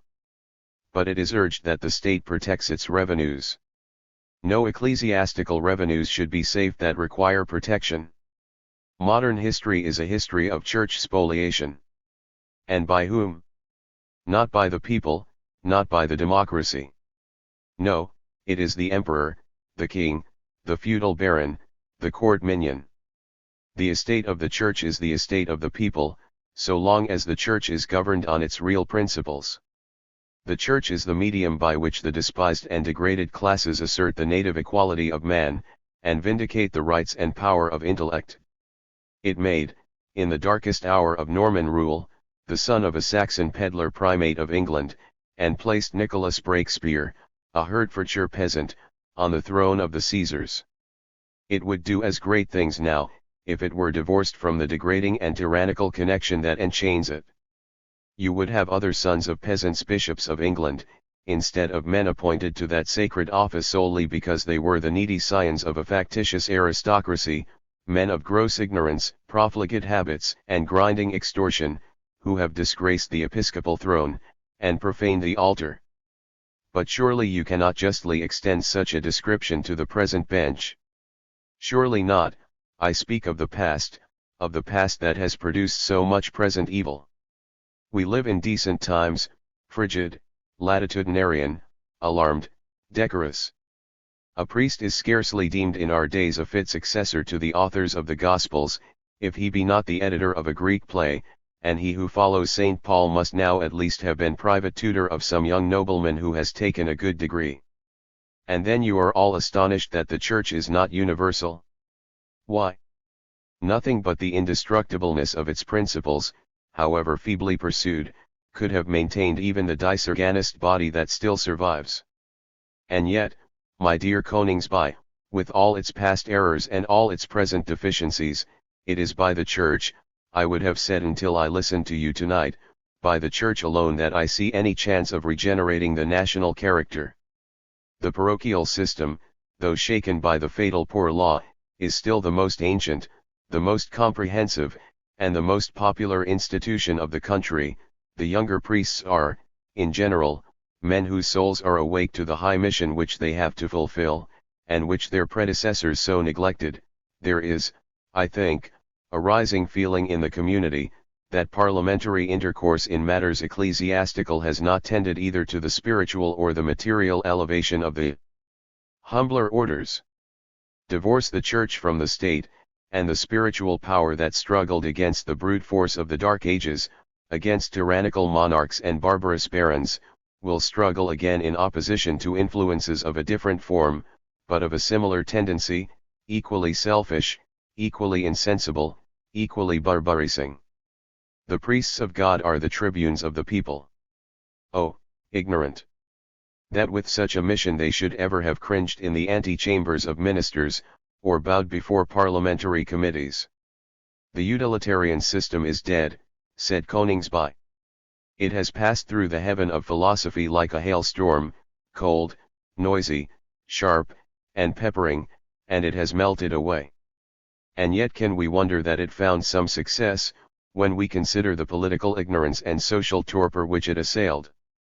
Anointed kings turned into chief magistrates, and therefore much overpaid, estates of the realm changed into parliaments of virtual representation, and therefore requiring real reform, Holy Church transformed into national establishment, and therefore grumbled at by all the nation for whom it was not supported.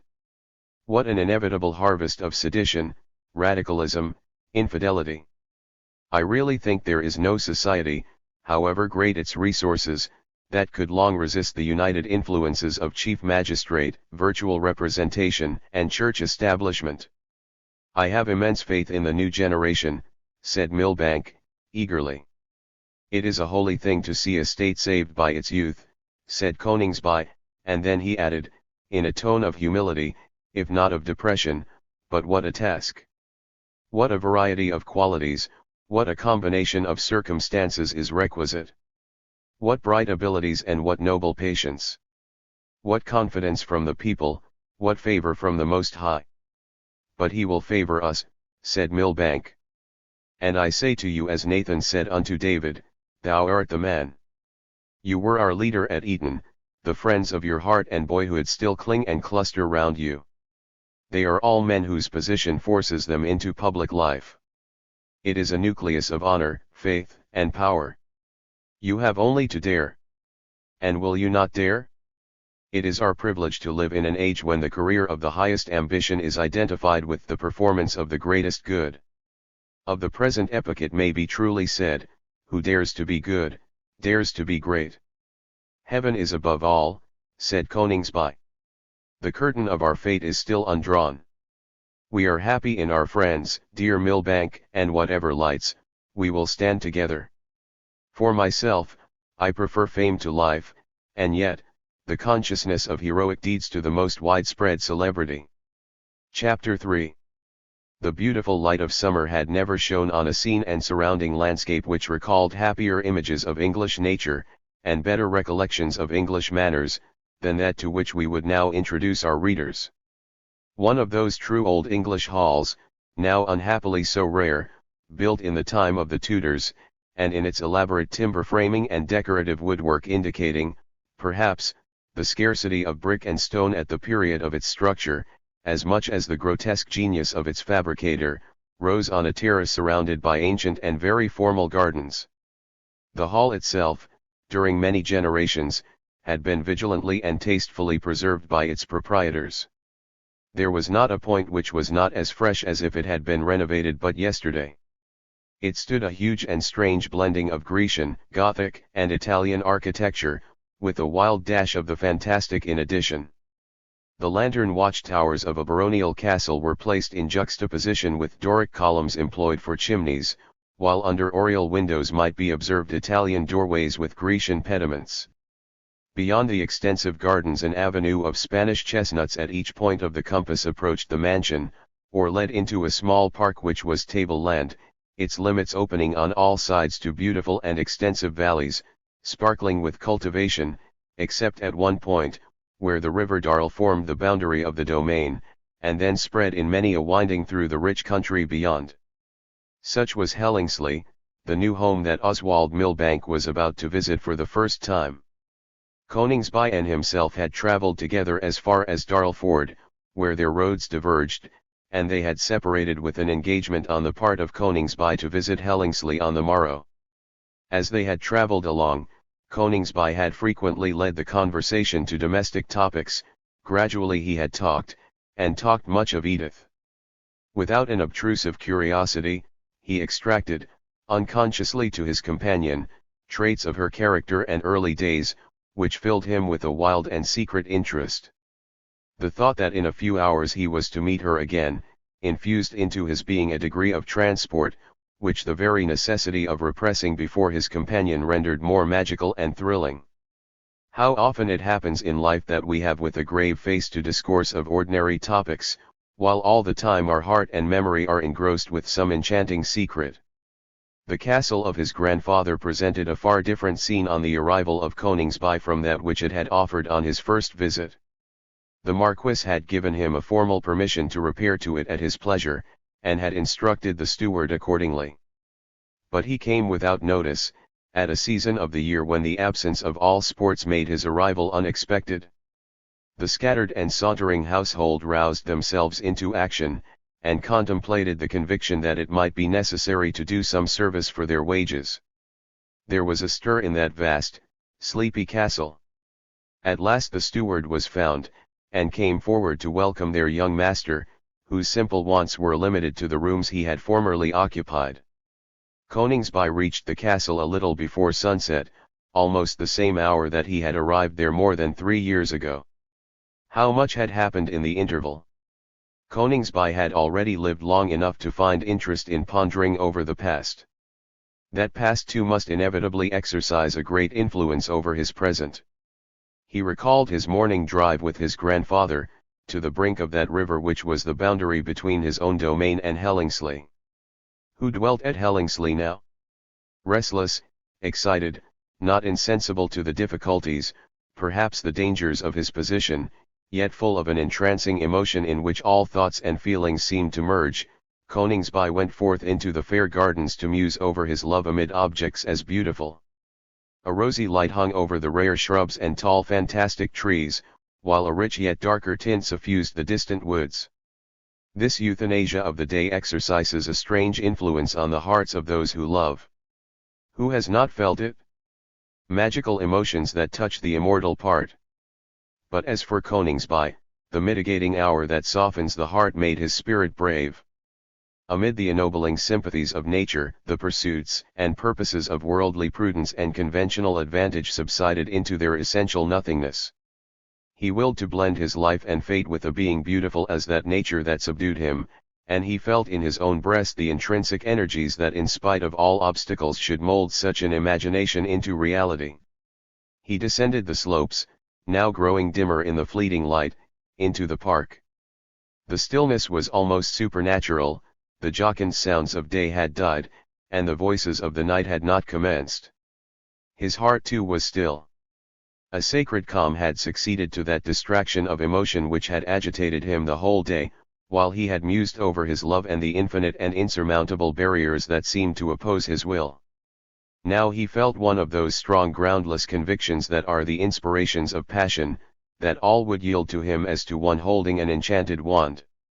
Onward he strolled, it seemed without purpose, yet always proceeding. A pale and then gleaming tint stole over the masses of mighty timber, and soon a glittering light flooded the lawns and glades. The moon was high in her summer heaven, and still Coningsby strolled on. He crossed the broad lawns, he traversed the bright glades, amid the gleaming and shadowy woods, he traced his prescient way. He came to the bank of a rushing river, foaming in the moonlight, and wafting on its blue breast the shadow of 1,000 stars.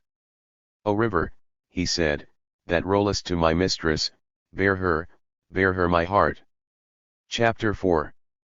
Lady Wallinger and Edith were together in the morning room of Hellingsley, the morrow after the arrival of Oswald. Edith was arranging flowers in a vase, while her aunt was embroidering a Spanish peasant in correct costume. The daughter of Millbank looked as bright and fragrant as the fair creations that surrounded her.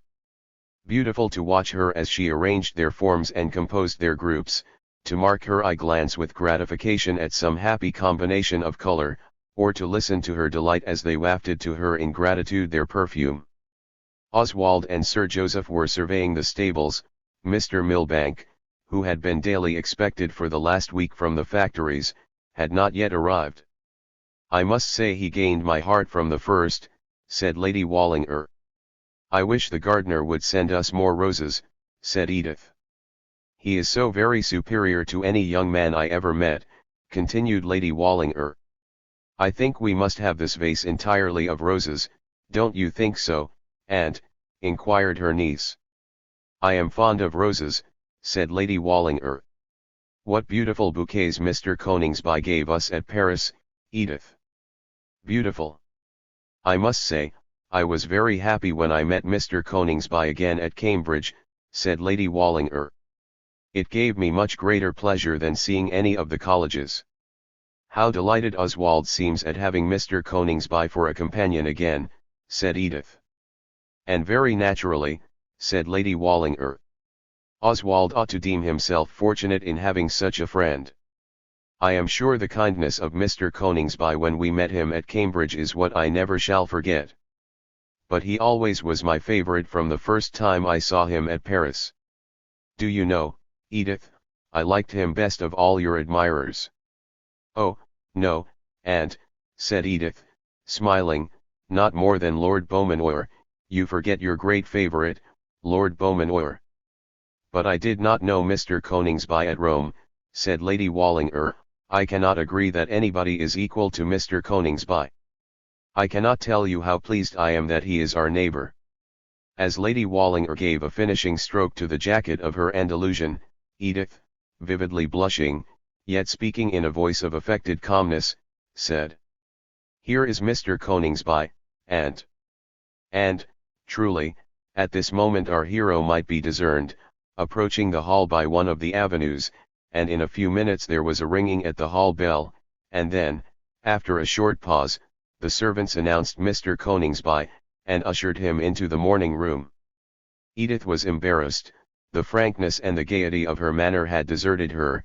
Coningsby was rather earnest than self-possessed. Each felt at first that the presence of Lady Wallinger was a relief.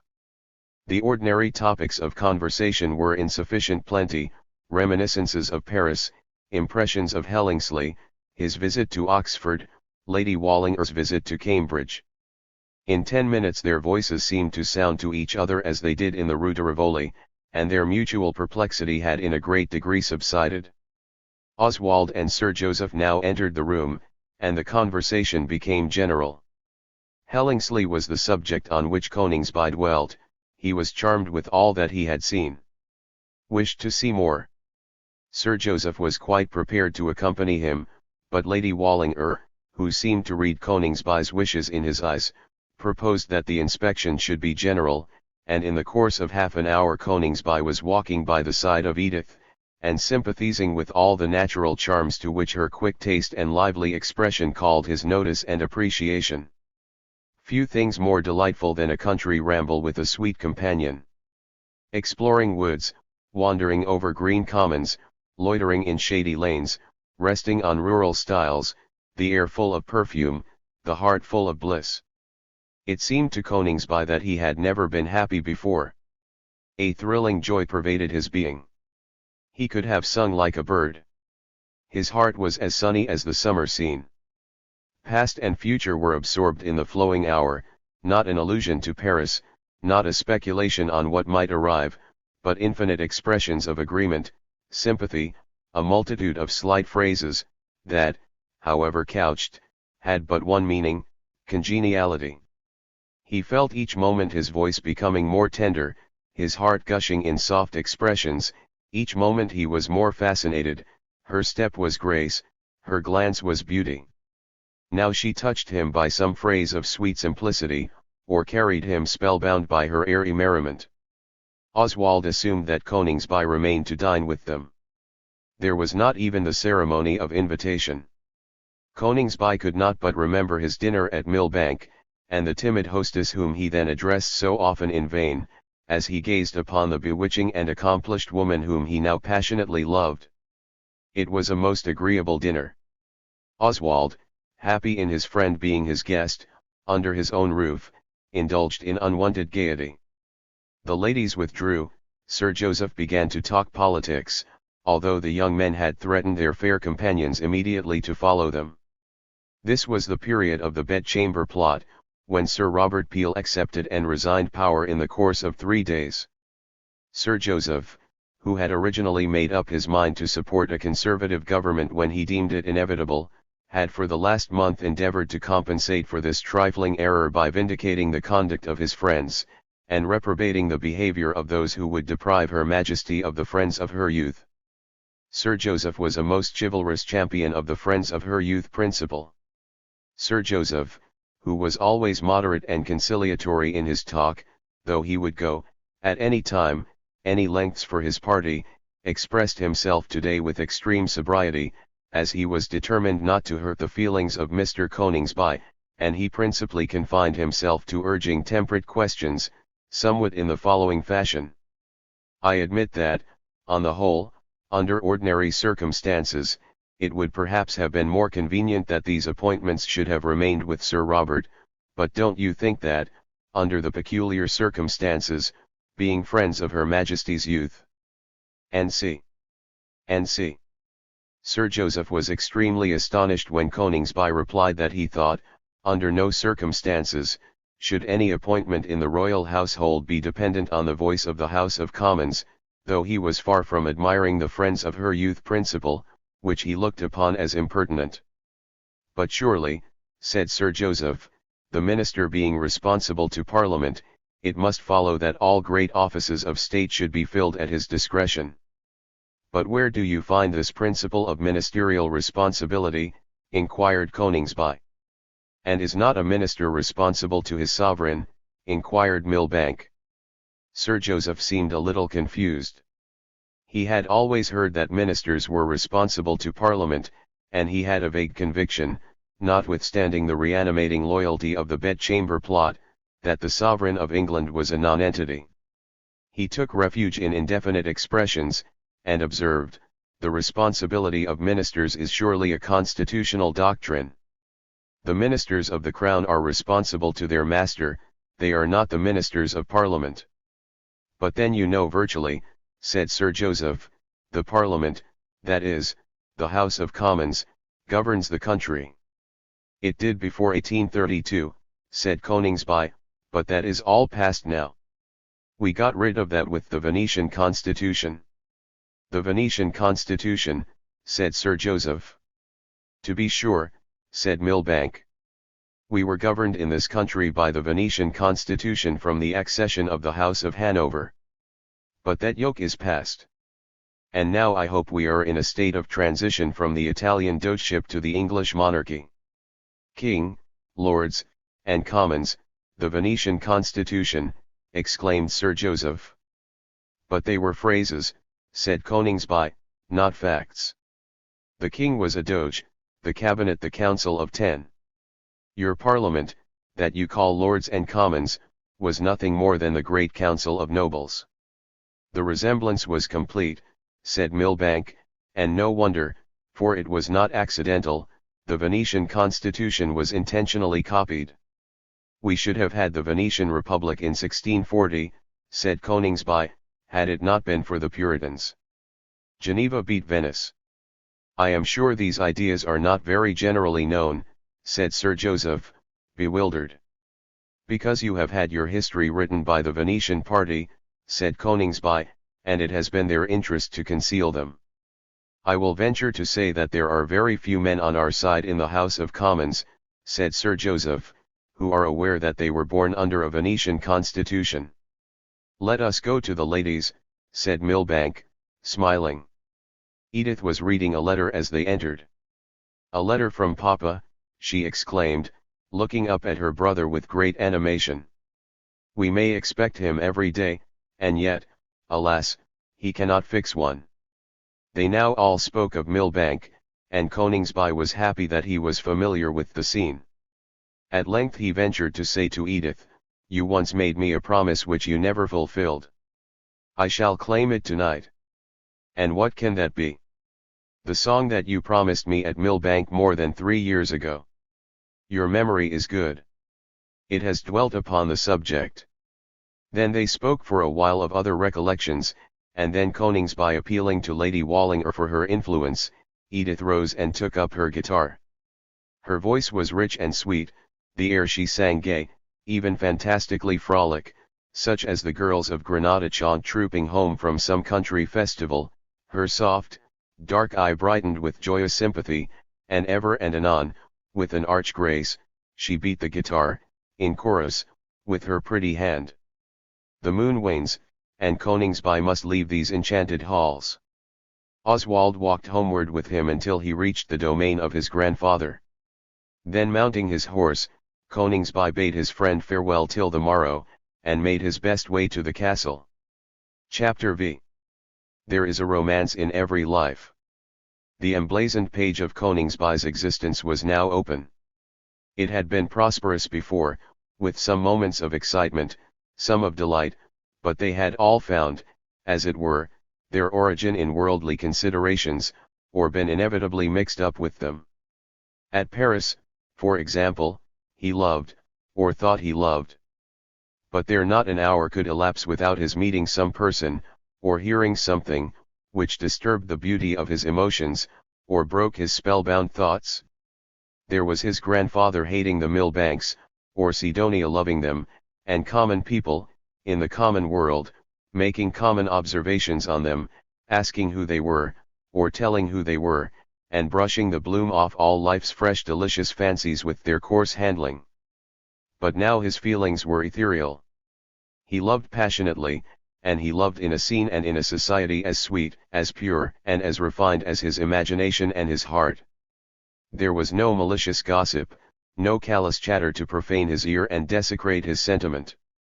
All that he heard or saw was worthy of the summer sky, the still green woods, the gushing river, the gardens and terraces, the stately and fantastic dwellings, among which his life now glided as in some dainty and gorgeous masque. All the soft, social, domestic sympathies of his nature, which, however abundant, had never been cultivated, were developed by the life he was now leading. It was not merely that he lived in the constant presence, and under the constant influence of one whom he adored, that made him so happy. He was surrounded by beings who found felicity in the interchange of kind feelings and kind words, in the cultivation of happy talents and refined tastes, and the enjoyment of a life which their own good sense and their own good hearts made them both comprehend and appreciate. Ambition lost much of its splendor, even his lofty aspirations something of their hallowing impulse of paramount duty, when Coningsby felt how much ennobling delight was consistent with the seclusion of a private station, and mused over an existence to be passed amid woods and waterfalls with a fair hand locked in his, or surrounded by his friends in some ancestral hall. The morning after his first visit to Hellingsley, Coningsby rejoined his friends, as he had promised Oswald at their breakfast table, and day after day he came with the early sun, and left them only when the late moon silvered the keep of Coningsby Castle. Mr. Milbank, who wrote daily, and was daily to be expected, did not arrive. A week of unbroken bliss, had vanished away, passed in long rides and longer walks, sunset saunterings and sometimes moonlit strolls, talking of flowers, and thinking of things even sweeter, listening to delicious songs, and sometimes reading aloud some bright romance or some inspiring lay. One day Coningsby, who arrived at the hall unexpectedly late, indeed it was some hours past noon, for he had been detained by dispatches which arrived at the castle from Mr. Rigby, and which required his interposition, found the ladies alone, and was told that Sir Joseph and Oswald were at the fishing cottage where they wished him to join them. He was in no haste to do this, and Lady Wallinger proposed that when they felt inclined to ramble they should all walk down to the fishing cottage together. So, seating himself by the side of Edith, who was tinting a sketch which she had made of a rich oriel of Hellingsley, the morning passed away in that slight and yet subtle talk in which a lover delights, and in which, while asking 1,000 questions, that seem at the first glance sufficiently trifling, he is indeed often conveying a meaning that is not expressed, or attempting to discover a feeling that is hidden. And these are occasions when glances meet and glances are withdrawn, the tongue may speak idly, the eye is more eloquent, and often more true. Coningsby looked up. Lady Wallinger, who had more than once announced that she was going to put on her bonnet, was gone. Yet still he continued to talk trifles, and still Edith listened. "Of all that you have told me," said Edith, "nothing pleases me so much as your description of Saint Genevieve. How much I should like to catch the deer at sunset on the heights. What a pretty drawing it would make." "You would like Eustace Lisle," said Coningsby. "He is so shy and yet so ardent. You have such a band of friends. Oswald was saying this morning there was no one who had so many devoted friends. We are all united by sympathy. It is the only bond of friendship, and yet friendship." "Edith," said Lady Wallinger, looking into the room from the garden, with her bonnet on, "you will find me roaming on the terrace." "We come, dear aunt." And yet they did not move. There were yet a few pencil touches to be given to the tinted sketch. Coningsby would cut the pencils. "Would you give me," he said, "some slight memorial of Hellingsley and your art? I would not venture to hope for anything half so beautiful as this, but the slightest sketch. It would make me so happy when away to have it hanging in my room." A blush suffused the cheek of Edith. She turned her head a little aside, as if she were arranging some drawings. And then she said, in a somewhat hushed and hesitating voice, "I am sure I will do so, and with pleasure. A view of the hall itself, I think that would be the best memorial. Where shall we take it from? We will decide in our walk," and she rose, and promised immediately to return, left the room. Coningsby leant over the mantelpiece in deep abstraction, gazing vacantly on a miniature of the father of Edith. A light step roused him. She had returned. Unconsciously he greeted her with a glance of ineffable tenderness. They went forth. It was a grey, sultry day. Indeed it was the covered sky which had led to the fishing scheme of the morning. Sir Joseph was an expert and accomplished angler, and the Darl was renowned for its sport. They lingered before they reached the terrace where they were to find Lady Wallinger, observing the different points of view which the hall presented, and debating which was to form the subject of Coningsby's drawing, for already it was to be not merely a sketch, but a drawing, the most finished that the bright and effective pencil of Edith could achieve. If it really were to be placed in his room, and were to be a memorial of Hellingsley, her artistic reputation demanded a masterpiece. They reached the terrace. Lady Wallinger was not there, nor could they observe her in the vicinity. Coningsby was quite certain that she had gone onward to the fishing cottage, and expected them to follow her, and he convinced Edith of the justness of his opinion. To the fishing cottage, therefore, they bent their steps. They emerged from the gardens into the park, sauntering over the tableland, and seeking as much as possible the shade, in the soft but oppressive atmosphere. At the limit of the tableland their course lay by a wild but winding path through a gradual and wooded declivity. While they were yet in this craggy and romantic woodland, the big fervent drops began to fall. Coningsby urged Edith to seek at once a natural shelter, but she, who knew the country, assured him that the fishing cottage was close by, and that they might reach it before the rain could do them any harm.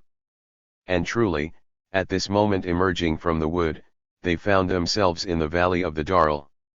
The river here was narrow and winding, but full of life, rushing, and clear but for the dark sky it reflected, with high banks of turf and tall trees, the silver birch, above all others, in clustering groups, infinitely picturesque. At the turn of the river, about 200 yards distant, Coningsby observed the low, dark roof of the fishing cottage on its banks. They descended from the woods to the margin of the stream by a flight of turf and steps, Coningsby holding Edith's hand as he guided her progress. The drops became thicker. They reached, at a rapid pace, the cottage. The absent boat indicated that Sir Joseph and Oswald were on the river. The cottage was an old building of rustic logs, with a shelving roof, so that you might obtain sufficient shelter without entering its walls. Coningsby found a rough garden seat for Edith. The shower was now violent. Nature, like man, sometimes weeps from gladness. It is the joy and tenderness of her heart that seek relief, and these are summer showers. In this instance the vehemence of her emotion was transient, though the tears kept stealing down her cheek for a long time, and gentle sighs and sobs might for some period be distinguished. The oppressive atmosphere had evaporated, the grey, sullen tint had disappeared, a soft breeze came dancing up the stream, a glowing light fell upon the woods and waters, the perfume of trees and flowers and herbs floated around. There was a caroling of birds, a hum of happy insects in the air, freshness and stir, and a sense of joyous life, pervaded all things. It seemed that the heart of all creation opened. Coningsby, after repeatedly watching the shower with Edith, and speculating on its progress, which did not much annoy them, had seated himself on a log almost at her feet. And assuredly a maiden and a youth more beautiful and engaging had seldom met before in a scene more fresh and fair. Edith on her rustic seat watched the now blue and foaming river, and the birch trees with a livelier tint, and quivering in the sunset air, an expression of tranquil bliss suffused her beautiful brow, and spoke from the thrilling tenderness of her soft dark eye. Coningsby gazed on that countenance with a glance of entranced rapture.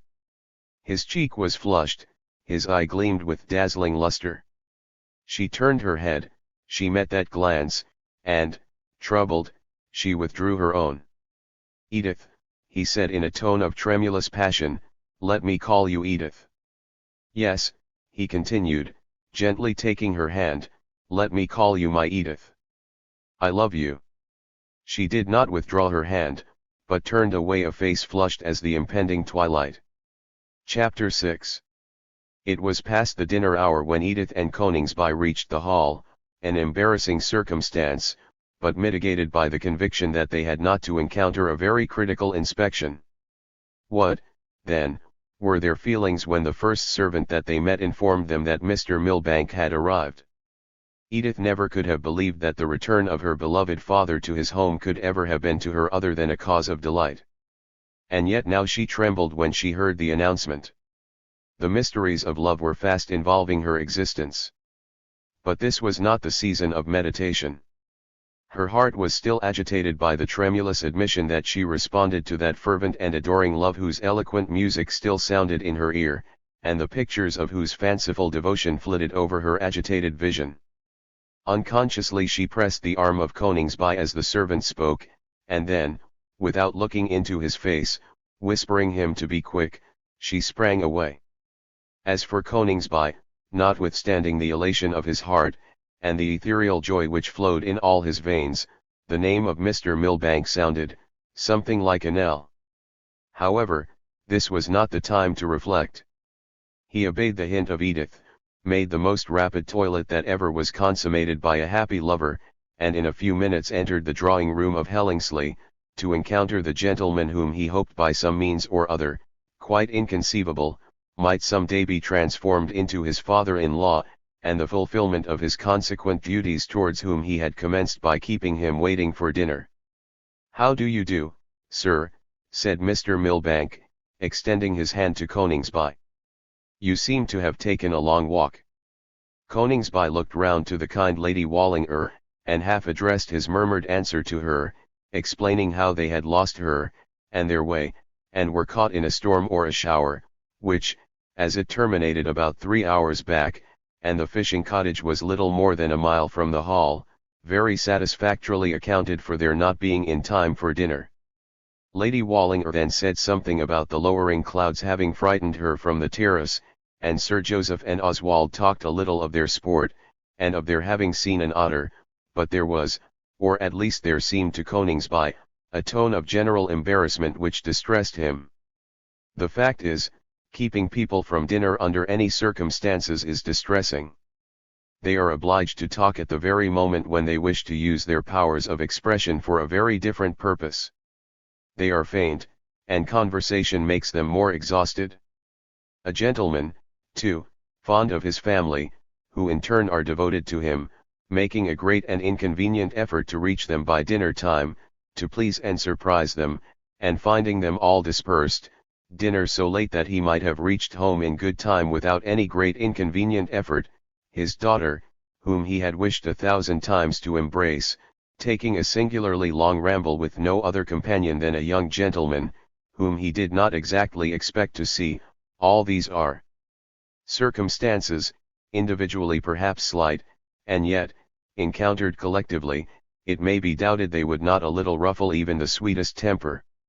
Mr. Milbank, too, had not the sweetest temper, though not a bad one, a little quick and fiery.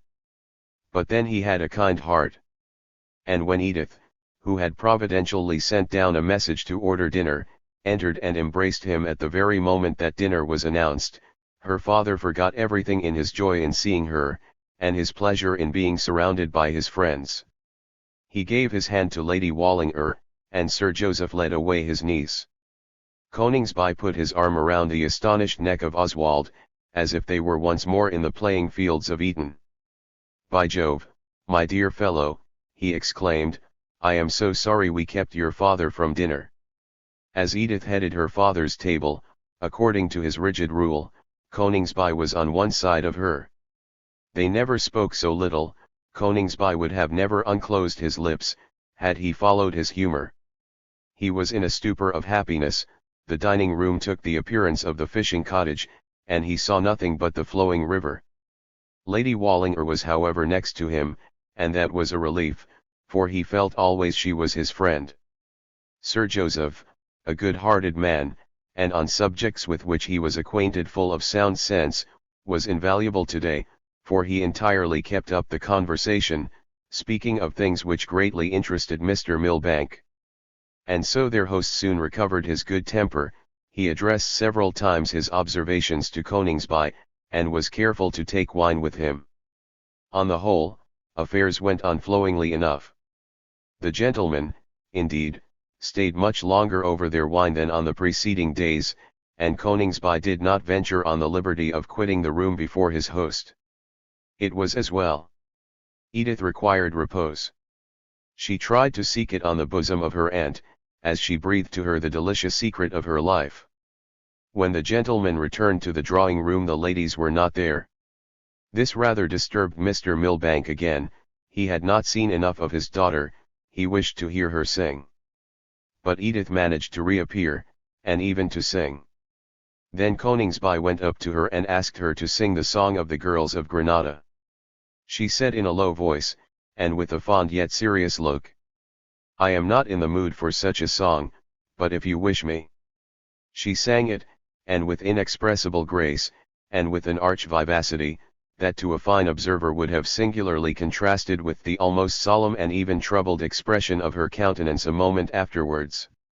The day was about to die, the day the most important, the most precious in the lives of Harry Coningsby and Edith Milbank. Words had been spoken, vows breathed, which were to influence their careers forever. For them hereafter there was to be but one life, one destiny, one world.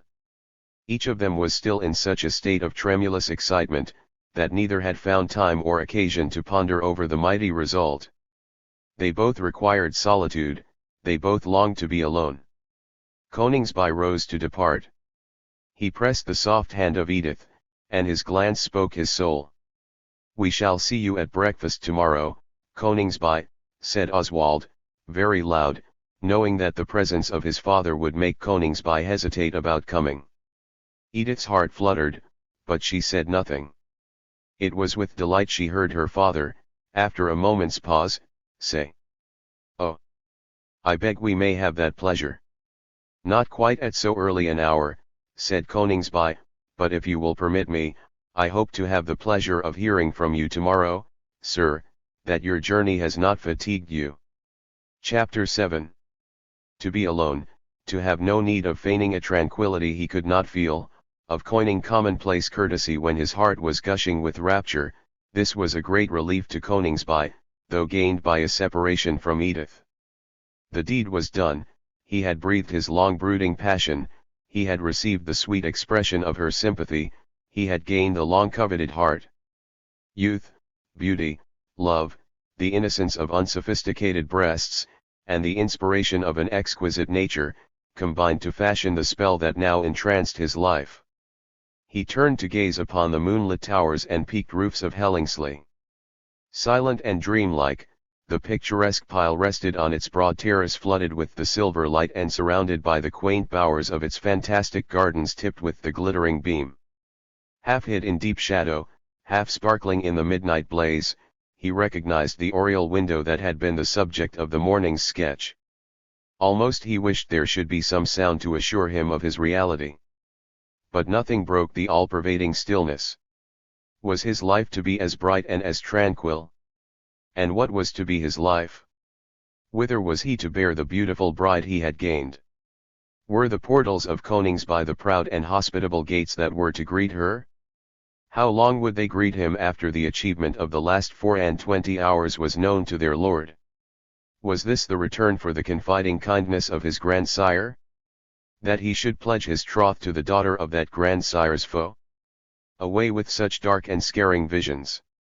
Is it not the noon of a summer night fragrant with the breath of gardens, bright with the beam that lovers love, and soft with the breath of Ausonian breezes?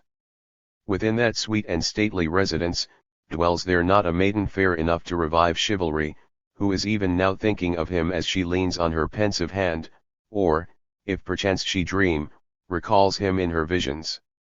And himself, is he one who would cry craven with such a lot? What avail his golden youth, his high blood, his daring and devising spirit, and all his stores of wisdom, if they help not now? Does not he feel the energy divine that can confront fate and carve out fortunes? Besides, it is nigh midsummer eve, and what should fairies reign for but to aid such a bright pair as this? He recalls 1,000 times the scene, the moment, in which but a few hours past he dared to tell her that he loved, he recalls 1,000 times the still, small voice, that murmured her agitated felicity, more than 1,000 times, for his heart clenched the idea as a diver grasps a gem, he recalls the enraptured yet gentle embrace, that had sealed upon her blushing cheek his mystical and delicious sovereignty. Chapter 8. The morning broke lowering and thunderous, small white clouds, dull and immovable, studded the leaden sky, the waters of the rushing Darl seemed to have become black and almost stagnant, the terraces of Hellingsley looked like the hard lines of a model, and the mansion itself had a harsh and metallic character. Before the chief portal of his hall, the elder Millbank, with an air of some anxiety, surveyed the landscape and the heavens, as if he were speculating on the destiny of the day. Often his eye wandered over the park, often with an uneasy and restless step he paced the raised walk before him. The clock of Hellingsley Church had given the chimes of noon. His son and Coningsby appeared at the end of one of the avenues. His eye lightened, his lip became compressed, he advanced to meet them. "Are you going to fish today, Oswald?" he inquired of his son. "We had some thoughts of it, sir." "A fine day for sport, I should think," he observed, as he turned towards the hall with them. Coningsby remarked the fanciful beauty of the portal, its twisted columns, and caryatides carved in dark oak. "Yes, it's very well," said Milbank, "but I really do not know why I came here. My presence is an effort. Oswald does not care for the place, none of us do, I believe." "Oh, I like it now, father, and Edith dotes on it." "She was very happy at Milbank," said the father, rather sharply. "We are all of us happy at Milbank," said Oswald. "I was much struck with the valley and the whole settlement when I first saw it," said Coningsby. "Suppose you go and see about the tackle, Oswald," said Mr. Milbank, "and Mr. Coningsby and I will take a stroll on the terrace in the meantime." The habit of obedience, which was supreme in this family, instantly carried Oswald away, though he was rather puzzled why his father should be so anxious about the preparation of the fishing tackle, as he rarely used it. His son had no sooner departed than Mr. Milbank turned to Coningsby, and said very abruptly, "You have never seen my own room here, Mr. Coningsby. Step in, for I wish to say a word to you." And thus speaking, he advanced before the astonished, and rather agitated Coningsby, and led the way through a door and long passage to a room of moderate dimensions, partly furnished as a library, and full of parliamentary papers and blue books. Shutting the door with some earnestness and pointing to a chair, he begged his guest to be seated. Both in their chairs, Mr. Milbank, clearing his throat, said without preface, "I have reason to believe, Mr. Coningsby, that you are attached to my daughter." "I have been attached to her for a long time most ardently," replied Coningsby, in a calm and rather measured tone, but looking very pale. "And I have reason to believe that she returns your attachment," said Mr. Milbank. "I believe she deigns not to disregard it," said Coningsby, his white cheek becoming scarlet. "It is then a mutual attachment, which, if cherished, must produce mutual unhappiness," said Mr. Milbank.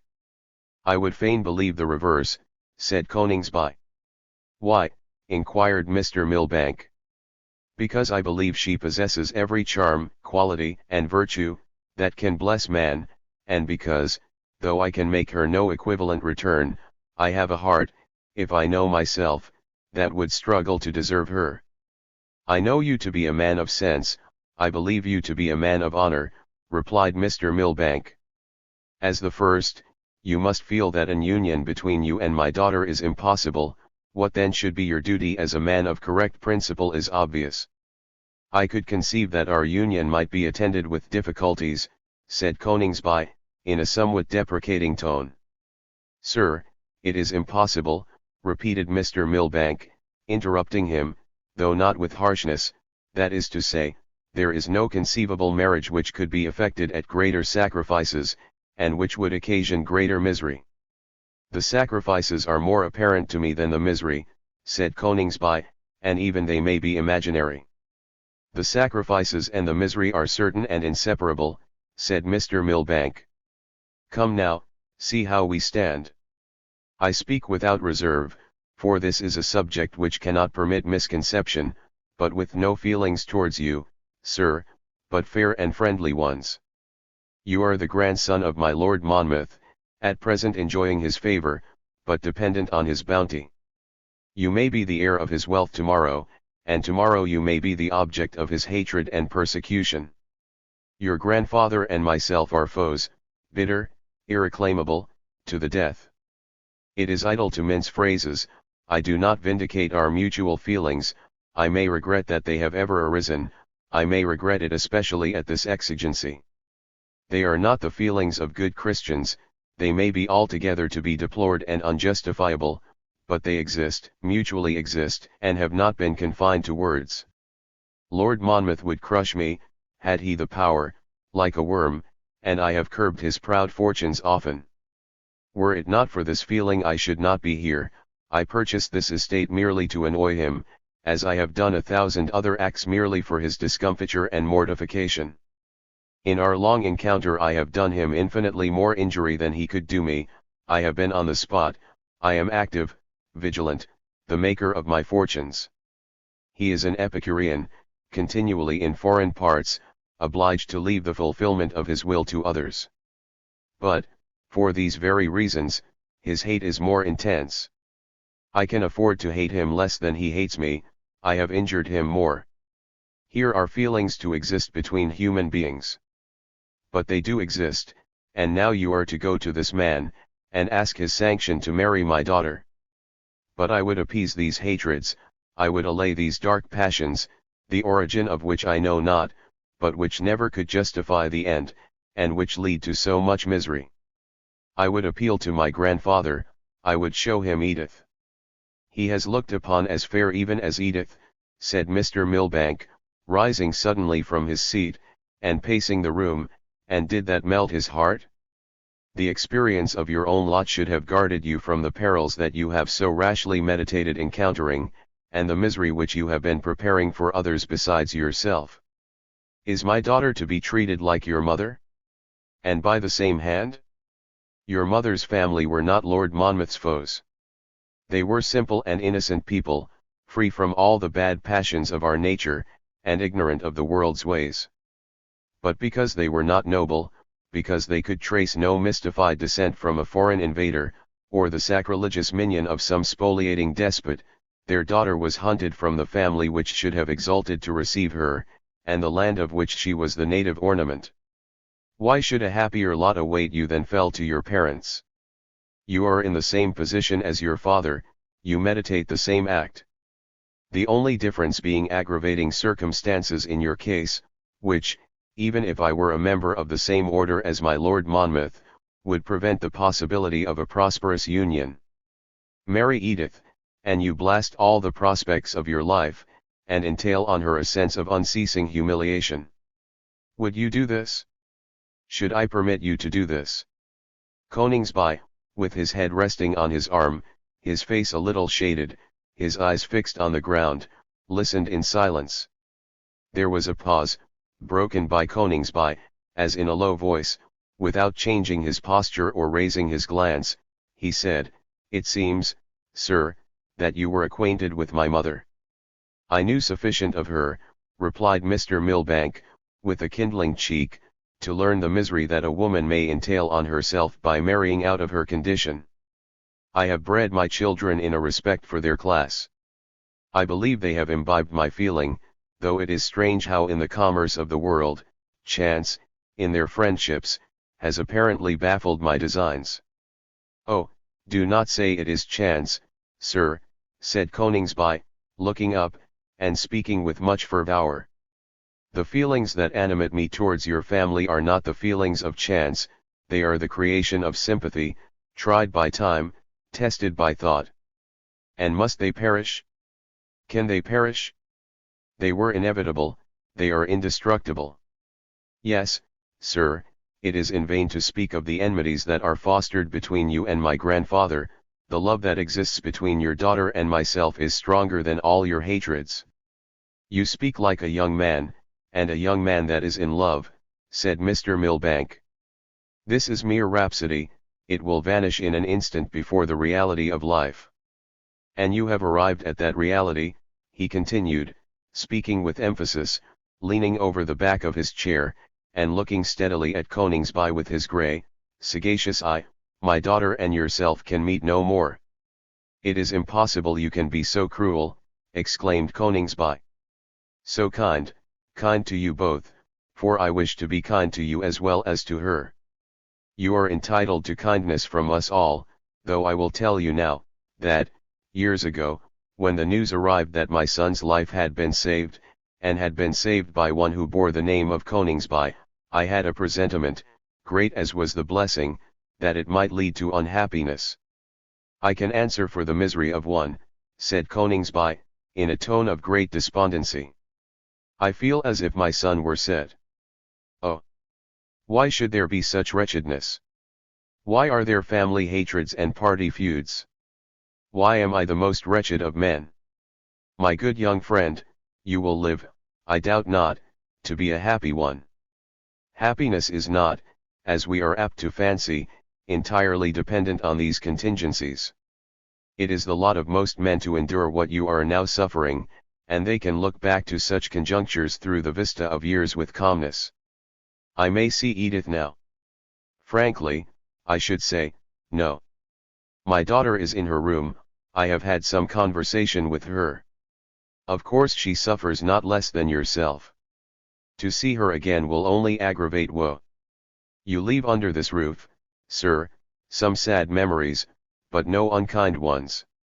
It is not likely that I can serve you, or that you may want my aid, but whatever may be in my power, remember you may command it, without reserve and without restraint.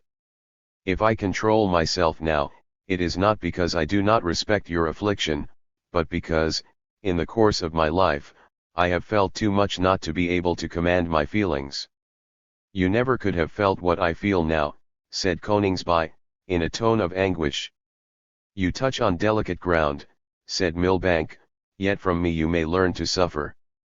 There was a being once, not less fair than the peerless girl that you would fain call your own, and her heart was my proud possession. There were no family feuds to baffle our union, nor was I dependent on anything, but the energies which had already made me flourishing. What happiness was mine! It was the first dream of my life, and it was the last, my solitary passion, the memory of which softens my heart. Ah! You dreaming scholars, and fine gentlemen who saunter through life, you think there is no romance in the loves of a man who lives in the toil and turmoil of business. You are in deep error. Amid my career of travail, there was ever a bright form which animated exertion, inspired my invention, nerved my energy, and to gain whose heart and life I first made many of those discoveries, and entered into many of those speculations, that have since been the foundation of my wide prosperity. Her faith was pledged to me, I lived upon her image, the day was even talked of when I should bear her to the home that I had proudly prepared for her. There came a young noble, a warrior who had never seen war, glittering with gewgaws. He was quartered in the town where the mistress of my heart, who was soon to share my life and my fortunes, resided. The tale is too bitter not to be brief. He saw her, he sighed, I will hope that he loved her, she gave him with rapture the heart which perhaps she found she had never given to me, and instead of bearing the name I had once hoped to have called her by, she pledged her faith at the altar to one who, like you, was called Coningsby. My mother. You see, I too have had my griefs. Dear sir, said Coningsby, rising and taking Mr. Milbank's hand, I am most wretched, and yet I wish to part from you even with affection. You have explained circumstances that have long perplexed me. A curse, I fear, is on our families. I have not mind enough at this moment even to ponder on my situation. My head is a chaos. I go, yes, I quit this Hellingsley, where I came to be so happy, where I have been so happy. Nay, let me go, dear sir. I must be alone, I must try to think. And tell her, no, tell her nothing. God will guard over us. Proceeding down the avenue with a rapid and distempered step, his countenance lost, as it were, in a wild abstraction, Coningsby encountered Oswald Milbank. He stopped, collected his turbulent thoughts, and throwing on Oswald one look that seemed at the same time to communicate woe and to demand sympathy, flung himself into his arms. My friend, he exclaimed, and then added, in a broken voice, I need a friend. Then in a hurried, impassioned, and somewhat incoherent strain, leaning on Oswald's arm, as they walked on together, he poured forth all that had occurred, all of which he had dreamed, his baffled bliss, his actual despair. Alas! There was little room for solace, and yet all that earnest affection could inspire, and a sagacious brain and a brave spirit, were offered for his support, if not his consolation, by the friend who was devoted to him. In the midst of this deep communion, teeming with every thought and sentiment that could enchain and absorb the spirit of man, they came to one of the park gates of Coningsby. Milbank stopped. The command of his father was peremptory, that no member of his family, under any circumstances, or for any consideration, should set his foot on that domain. Lady Wallinger had once wished to have seen the castle, and Coningsby was only too happy in the prospect of escorting her and Edith over the place, but Oswald had then at once put his veto on the project, as a thing forbidden, and which, if put in practice, his father would never pardon. So it passed off, and now Oswald himself was at the gates of that very domain with his friend who was about to enter them, his friend whom he might never see again, that Coningsby who, from their boyish days, had been the idol of his life, whom he had lived to see appeal to his affections and his sympathy, and whom Oswald was now going to desert in the midst of his lonely and unsolaced woe.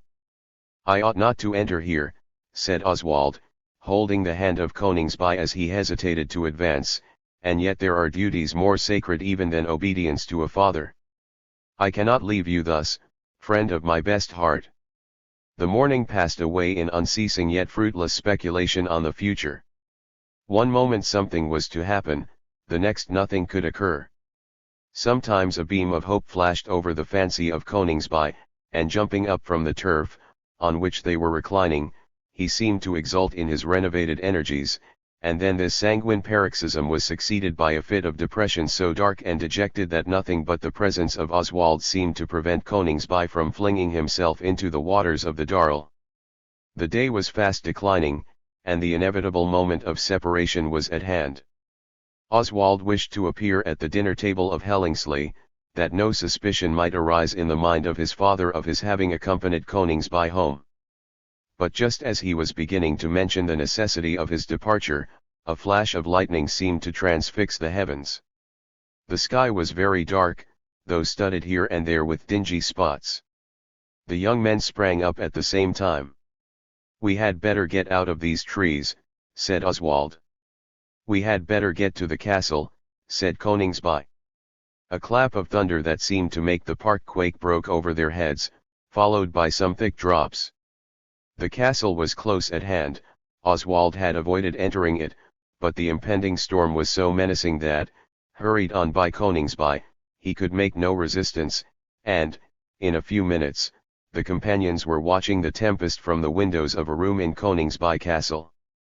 The fork lightning flashed and scintillated from every quarter of the horizon, the thunder broke over the castle, as if the keep were rocking with artillery. Amid the momentary pauses of the explosion, the rain was heard descending like dissolving waterspouts. Nor was this one of those transient tempests that often agitate the summer. Time advanced, and its fierceness was little mitigated. Sometimes there was a lull, though the violence of the rain never appeared to diminish, but then, as in some pitched fight between contending hosts, when the fervour of the field seems for a moment to allay, fresh squadrons arrive and renew the hottest strife, so a low moaning wind that was now at intervals faintly heard bore up a great reserve of electric vapour, that formed, as it were, into field in the space between the castle and Hellingsley, and then discharged its violence on that fated district. Coningsby and Oswald exchanged looks. "You must not think of going home at present, my dear fellow," said the first. "I am sure your father would not be displeased. There is not a being here who even knows you, and if they did, what then?" The servant entered the room, and inquired whether the gentlemen were ready for dinner. "By all means, come, my dear Millbank, I feel reckless as the tempest, let us drown our cares in wine." Coningsby, in fact, was exhausted by all the agitation of the day, and all the harassing spectres of the future. He found wine a momentary solace. He ordered the servants away, and for a moment felt a degree of wild satisfaction in the company of the brother of Edith. Thus they sat for a long time, talking only of one subject, and repeating almost the same things, yet both felt happier in being together. Oswald had risen, and opening the window, examined the approaching night.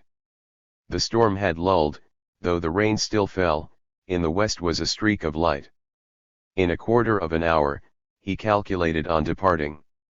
As he was watching the wind he thought he heard the sound of wheels, which reminded him of Coningsby's promise to lend him a light carriage for his return. They sat down once more. They had filled their glasses for the last time, to pledge to their faithful friendship, and the happiness of Coningsby and Edith, when the door of the room opened, and there appeared, Mr. Rigby. End of Book 7.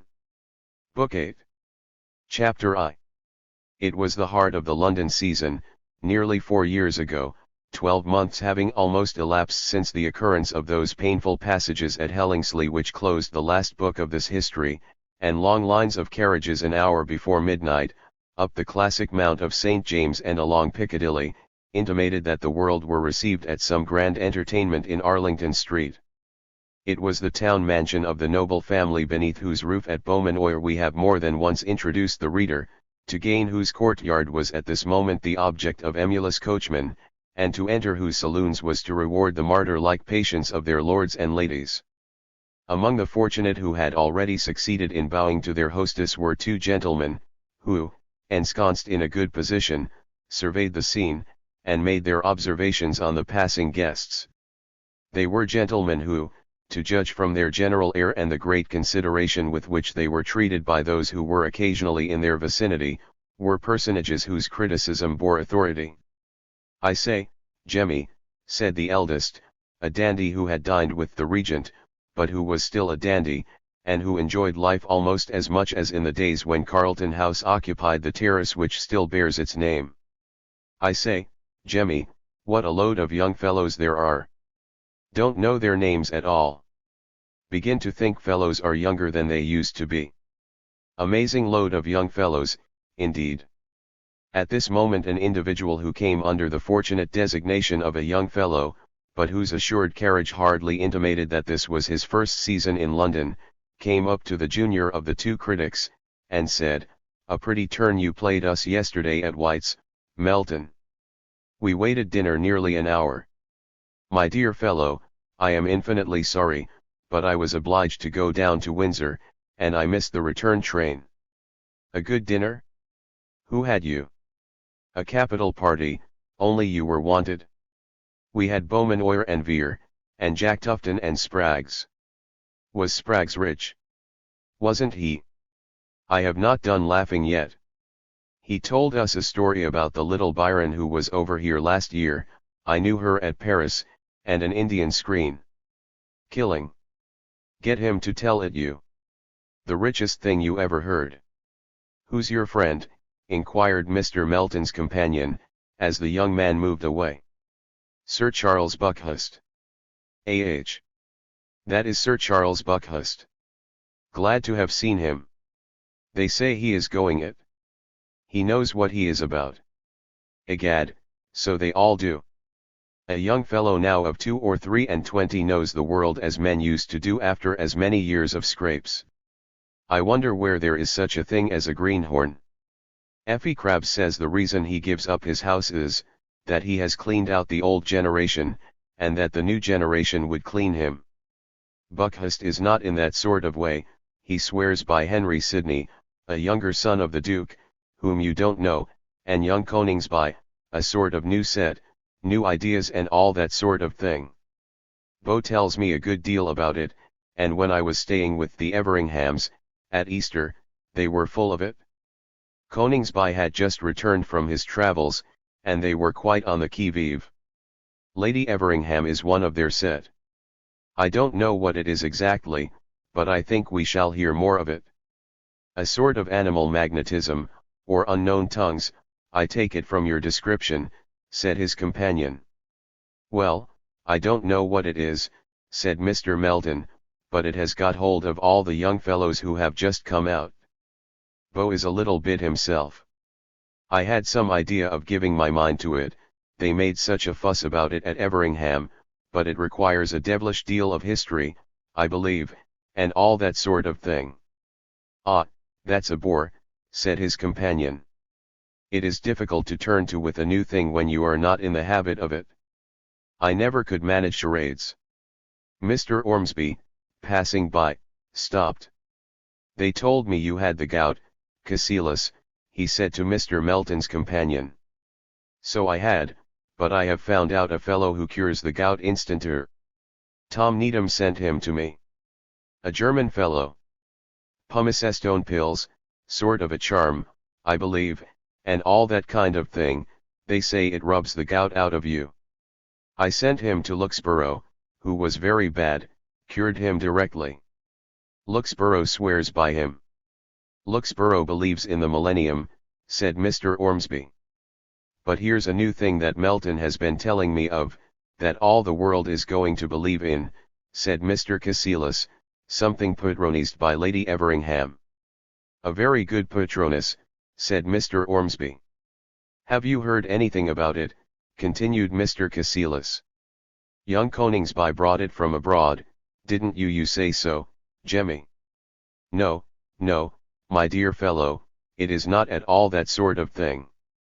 But they say it requires a deuced deal of history, continued Mr. Cassilis. One must brush up one's Goldsmith. Canterton used to be the fellow for history at White's. He was always boring one with William the Conqueror, Julius Caesar, and all that sort of thing. I tell you what, said Mr. Ormsby, looking both sly and solemn, I should not be surprised if, some day or another, we have a history about Lady Everingham and young Coningsby. Poh, said Mr. Melton, he is engaged to be married to her sister, Lady Teresa. The deuce, said Mr. Ormsby, well, you are a friend of the family, and I suppose you know. He is a devilish good-looking fellow, that young Coningsby, said Mr. Cassilis. All the women are in love with him, they say. Lady Eleanor Ducie quite raves about him. By the by, his grandfather has been very unwell, said Mr. Ormsby, looking mysteriously. I saw Lady Monmouth here just now, said Mr. Melton. Oh, he is quite well again, said Mr. Ormsby. Got an odd story at White's that Lord Monmouth was going to separate from her, said Mr. Cassilis. No foundation, said Mr. Ormsby, shaking his head. They are not going to separate, I believe, said Mr. Melton, but I rather think there was a foundation for the rumor. Mr. Ormsby still shook his head. Well, continued Mr. Melton, all I know is, that it was looked upon last winter at Paris as a settled thing. There was some story about some Hungarian, said Mr. Cassilis. No, that blew over, said Mr. Melton, it was Trotsmansdorf the row was about. All this time Mr. Ormsby, as the friend of Lord and Lady Monmouth, remained shaking his head, but as a member of society, and therefore delighting in small scandal, appropriating the gossip with the greatest avidity. I should think old Monmouth was not the sort of fellow to blow up a woman, said Mr. Cassilis. Provided she would leave him quietly, said Mr. Melton. Yes, Lord Monmouth never could live with a woman more than 2 years, said Mr. Ormsby, pensively. And that I thought at the time rather an objection to his marriage.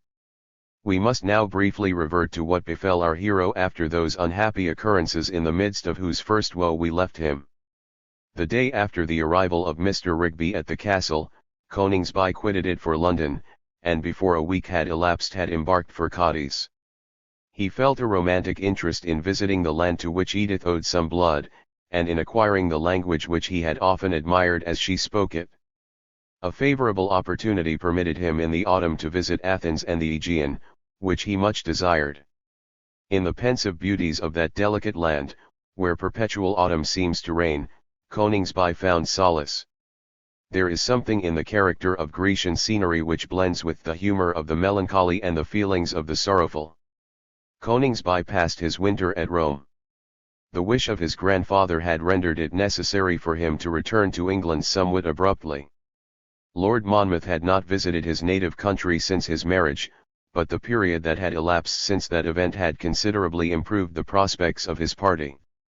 The majority of the Whig cabinet in the House of Commons by 1840 had become little more than nominal, and though it was circulated among their friends, as if from the highest authority, that one was enough, there seemed daily a better chance of their being deprived even of that magical unit. For the first time in the history of this country since the introduction of the system of parliamentary sovereignty, the government of England depended on the fate of single elections, and indeed, by a single vote, it is remarkable to observe, the fate of the Whig government was ultimately decided. This critical state of affairs, duly reported to Lord Monmouth, revived his political passions, and offered him that excitement which he was ever seeking, and yet for which he had often sighed. The Marquis, too, was weary of Paris. Every day he found it more difficult to be amused. Lucretia had lost her charm. He, from whom nothing could be concealed, perceived that often, while she elaborately attempted to divert him, her mind was wandering elsewhere. Lord Monmouth was quite superior to all petty jealousy and the vulgar feelings of inferior mortals, but his sublime selfishness required devotion. He had calculated that a wife or a mistress who might be in love with another man, however powerfully their interests might prompt them, could not be so agreeable or amusing to their friends and husbands as if they had no such distracting hold upon their hearts or their fancy. Latterly at Paris, while Lucretia became each day more involved in the vortex of society, where all admired and some adored her, Lord Monmouth fell into the easy habit of dining in his private rooms, sometimes tête-à-tête with Villebecque, whose inexhaustible tales and adventures about a kind of society which Lord Monmouth had always preferred infinitely to the polished and somewhat insipid circles in which he was born, had rendered him the prime favourite of his great patron.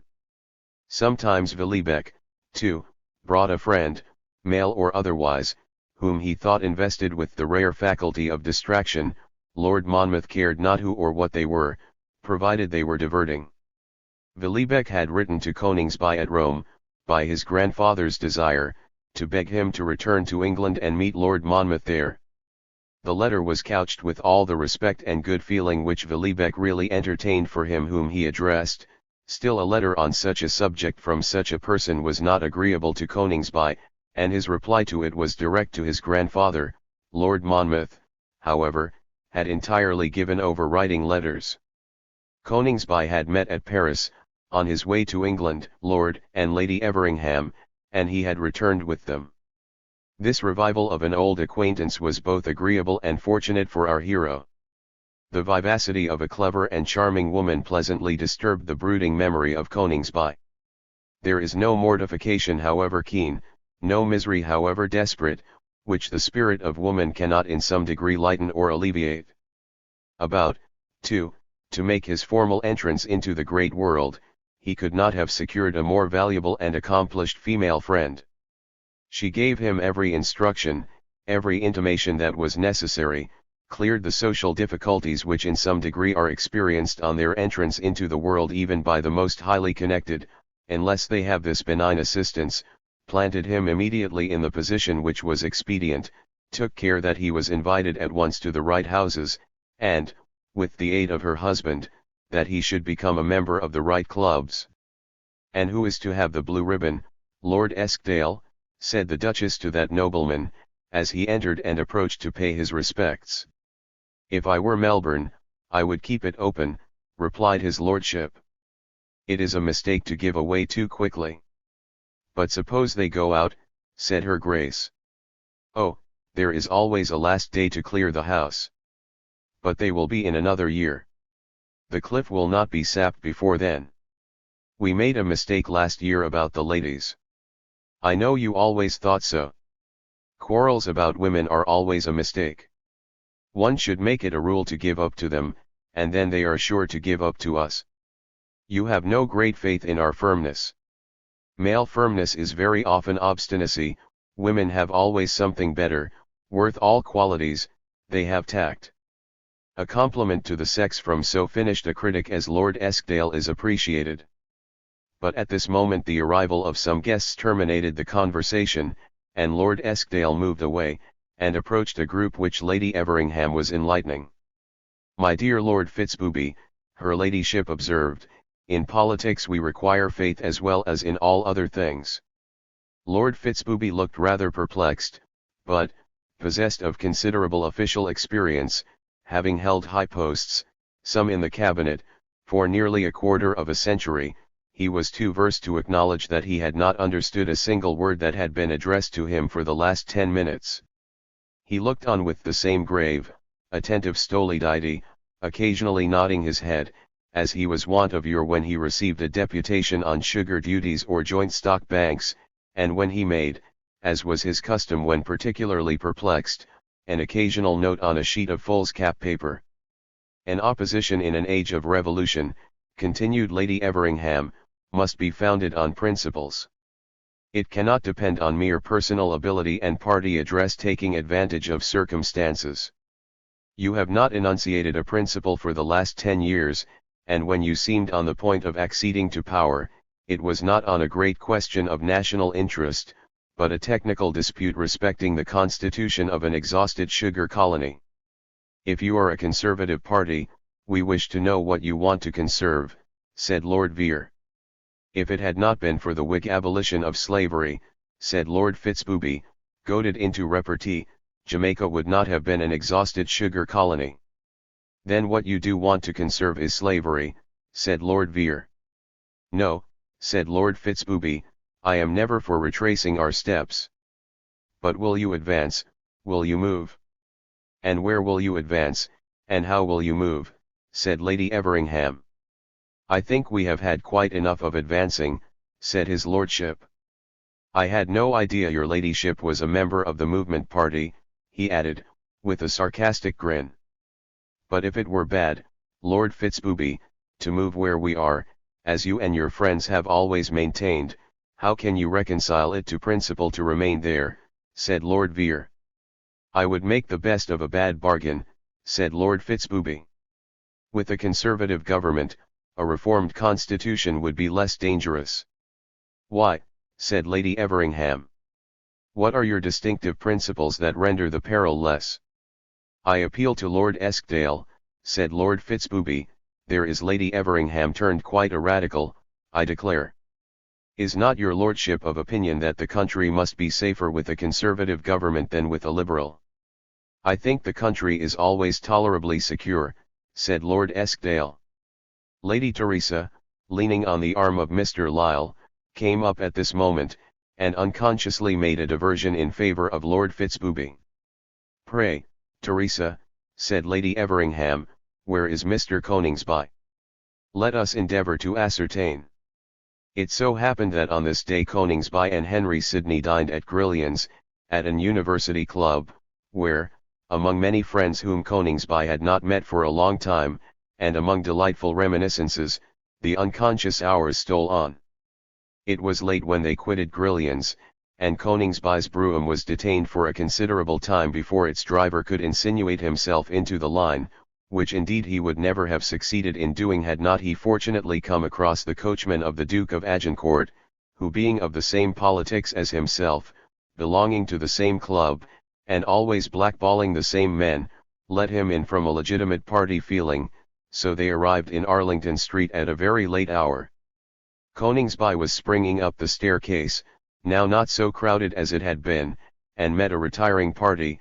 He was about to say a passing word to a gentleman as he went by, when, suddenly, Coningsby turned deadly pale. The gentleman could hardly be the cause, for it was the gracious and handsome presence of Lord Beaumanoir. The lady resting on his arm was Edith. They moved on while he was motionless, yet Edith and himself had exchanged glances. His was one of astonishment, but what was the expression of hers? She must have recognized him before he had observed her. She was collected, and she expressed the purpose of her mind in a distant and haughty recognition. Coningsby remained for a moment stupefied, then suddenly turning back, he bounded downstairs and hurried into the cloakroom. He met Lady Wallinger, he spoke rapidly, he held her hand, did not listen to her answers, his eyes wandered about. There were many persons present. At length he recognized Edith enveloped in her mantle. He went forward, he looked at her, as if he would have read her soul, he said something. She changed color as he addressed her, but seemed instantly by an effort to rally and regain her equanimity, replied to his inquiries with extreme brevity, and Lady Wallinger's carriage being announced, moved away with the same slight haughty salute as before, on the arm of Lord Beaumanoir. Chapter 2. Sadness fell over the once happy family of Millbank after the departure of Coningsby from Hellingsley. When the first pang was over, Edith had found some solace in the sympathy of her aunt, who had always appreciated and admired Coningsby, but it was a sympathy which aspired only to soften sorrow, and not to create hope. But Lady Wallinger, though she lengthened her visit for the sake of her niece, in time quitted them, and then the name of Coningsby was never heard by Edith. Her brother, shortly after the sorrowful and abrupt departure of his friend, had gone to the factories, where he remained, and of which, in future, it was intended that he should assume the principal direction. Mr. Milbank himself, sustained at first by the society of his friend Sir Joseph, to whom he was attached, and occupied with daily reports from his establishment and the transaction of the affairs with his numerous and busy constituents, was for a while scarcely conscious of the alteration which had taken place in the demeanour of his daughter. But when they were once more alone together, it was impossible any longer to be blind to the great change. That happy and equable gaiety of spirit, which seemed to spring from an innocent enjoyment of existence, and which had ever distinguished Edith, was wanting. Her sunny glance was gone. She was not indeed always moody and dispirited, but she was fitful, unequal in her tone. That temper whose sweetness had been a domestic proverb had become a little uncertain. Not that her affection for her father was diminished, but there were snatches of unusual irritability which momentarily escaped her, followed by bursts of tenderness that were the creatures of compunction. And often, after some hasty word, she would throw her arms round her father's neck with the fondness of remorse. She pursued her usual avocations, for she had really too well regulated a mind, she was in truth a person of too strong an intellect, to neglect any source of occupation and distraction. Her flowers, her pencil, and her books supplied her with these, and music soothed, and at times beguiled, her agitated thoughts. But there was no joy in the house, and in time Mr. Milbank felt it. Mr. Milbank was vexed, irritated, grieved.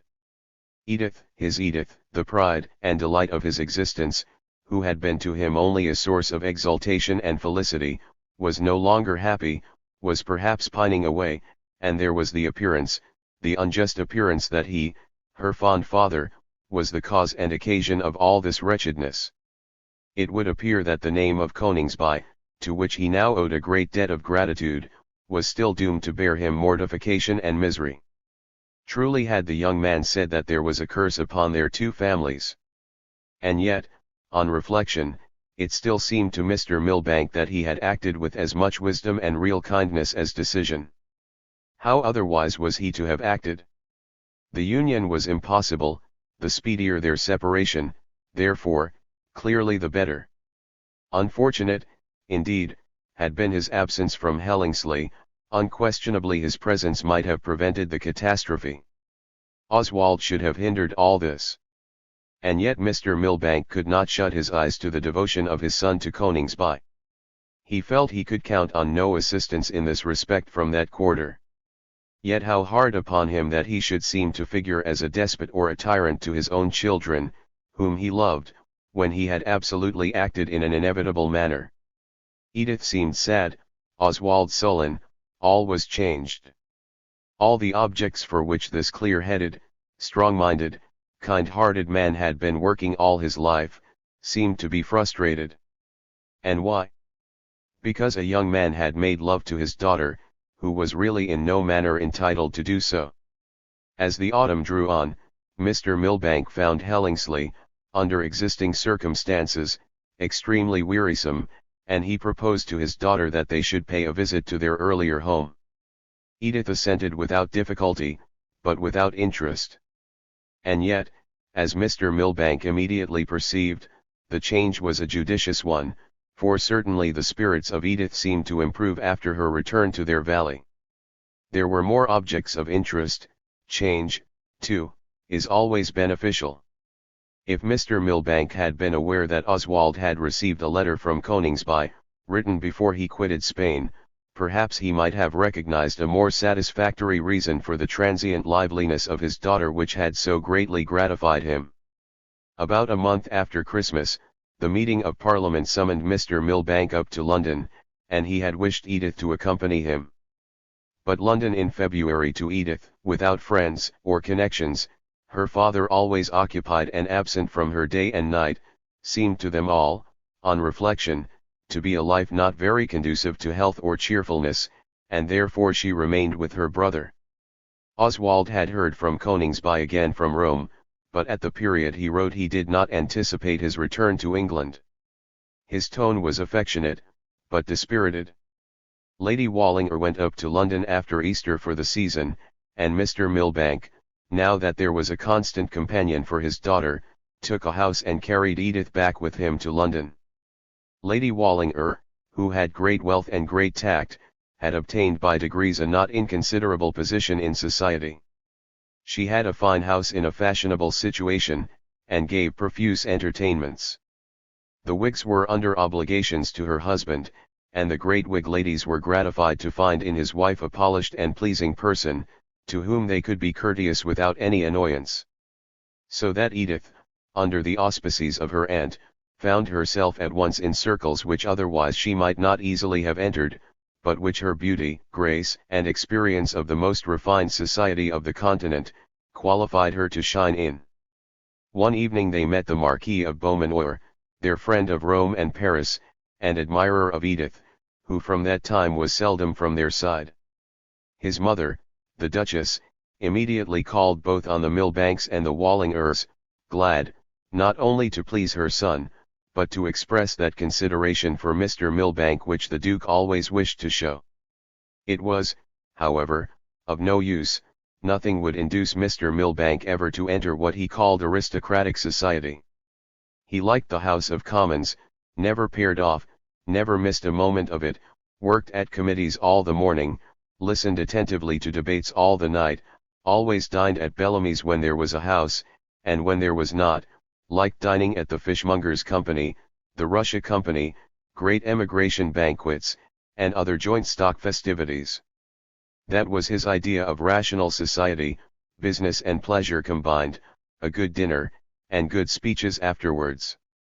Edith was aware that Coningsby had returned to England, for her brother had heard from him on his arrival, but Oswald had not heard since.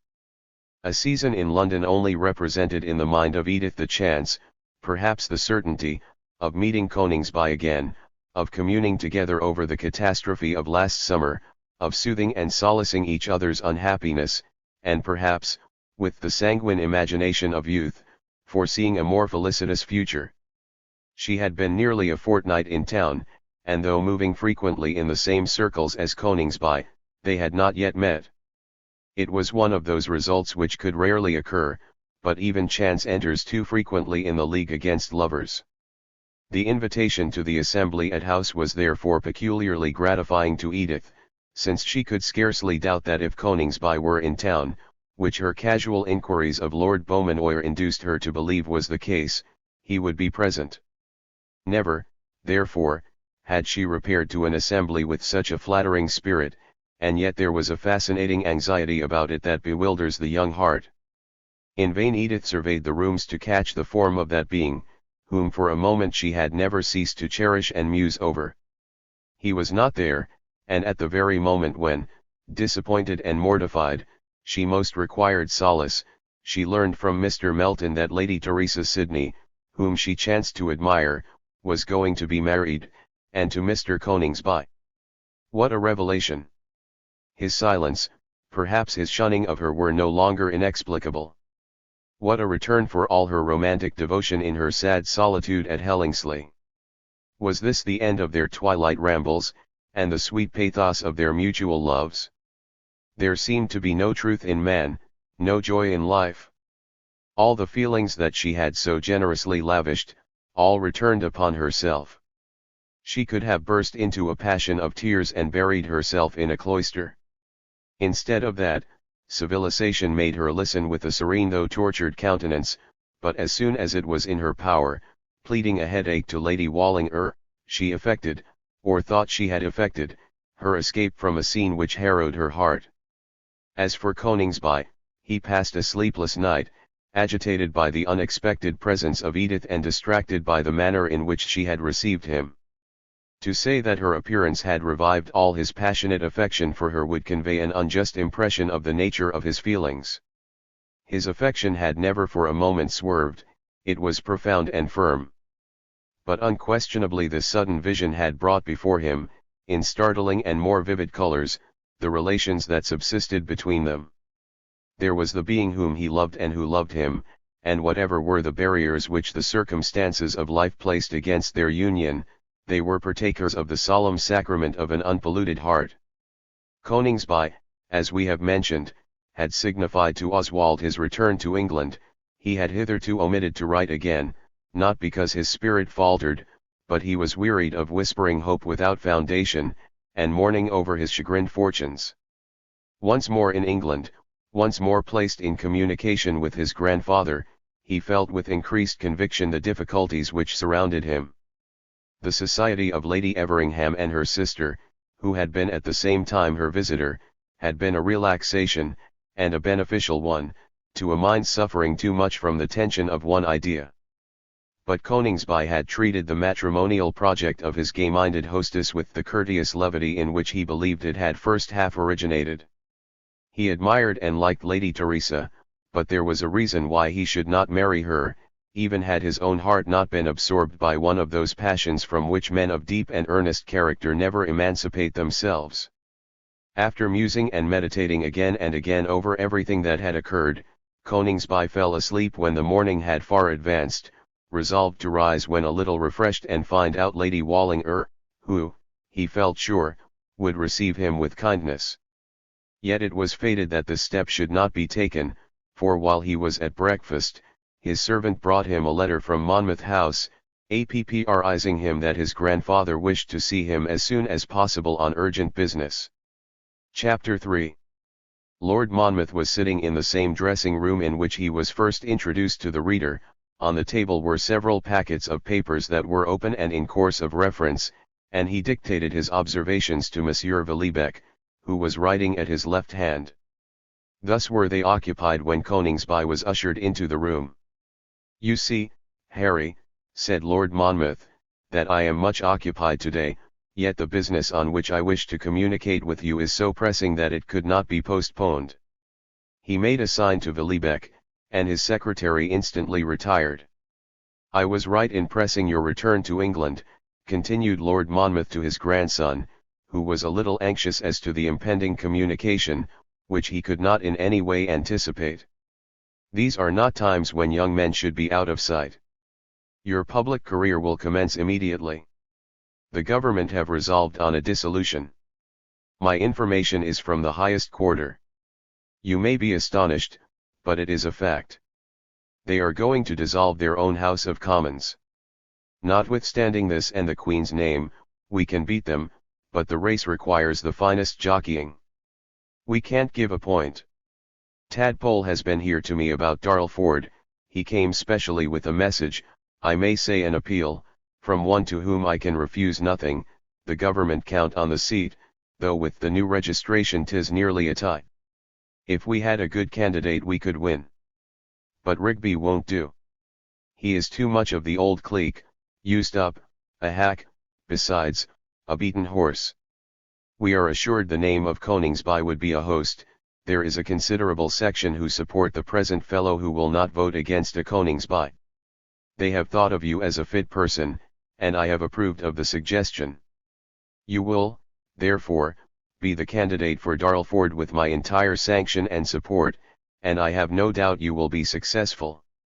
You may be sure I shall spare nothing, and it will be very gratifying to me, after being robbed of all our boroughs, that the only Coningsby who cares to enter Parliament, should nevertheless be able to do so as early as I could fairly desire. Coningsby the rival of Mr. Milbank on the hustings of Darlford. Vanquished or victorious, equally a catastrophe. The fierce passions, the gross insults, the hot blood and the cool lies, the ruffianism and the ribaldry, perhaps the domestic discomfiture and mortification, which he was about to be the means of bringing on the roof he loved best in the world, occurred to him with anguish. The countenance of Edith, haughty and mournful last night, rose to him again.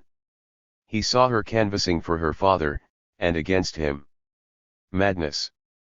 And for what was he to make this terrible and costly sacrifice for his ambition? Not even for that divinity or daemon for which we all immolate so much.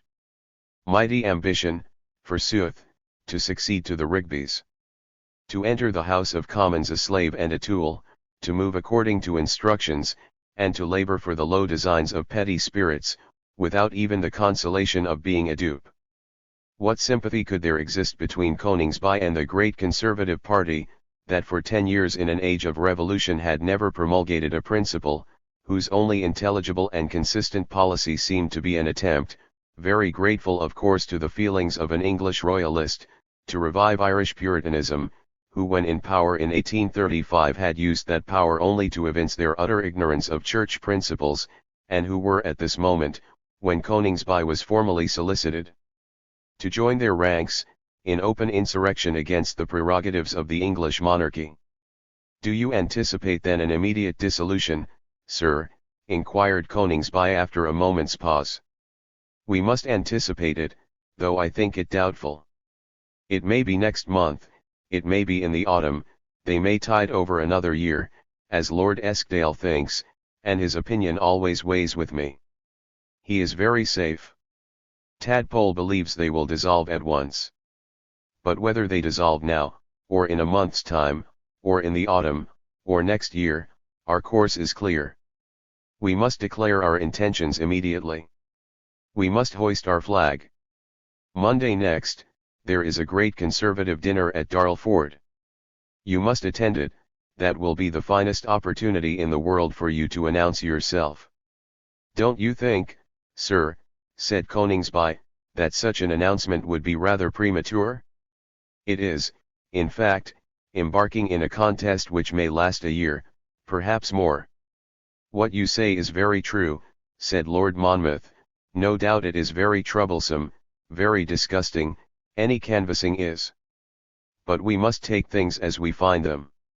You cannot get into Parliament now in the good old gentlemanlike way, and we ought to be thankful that this interest has been fostered for our purpose.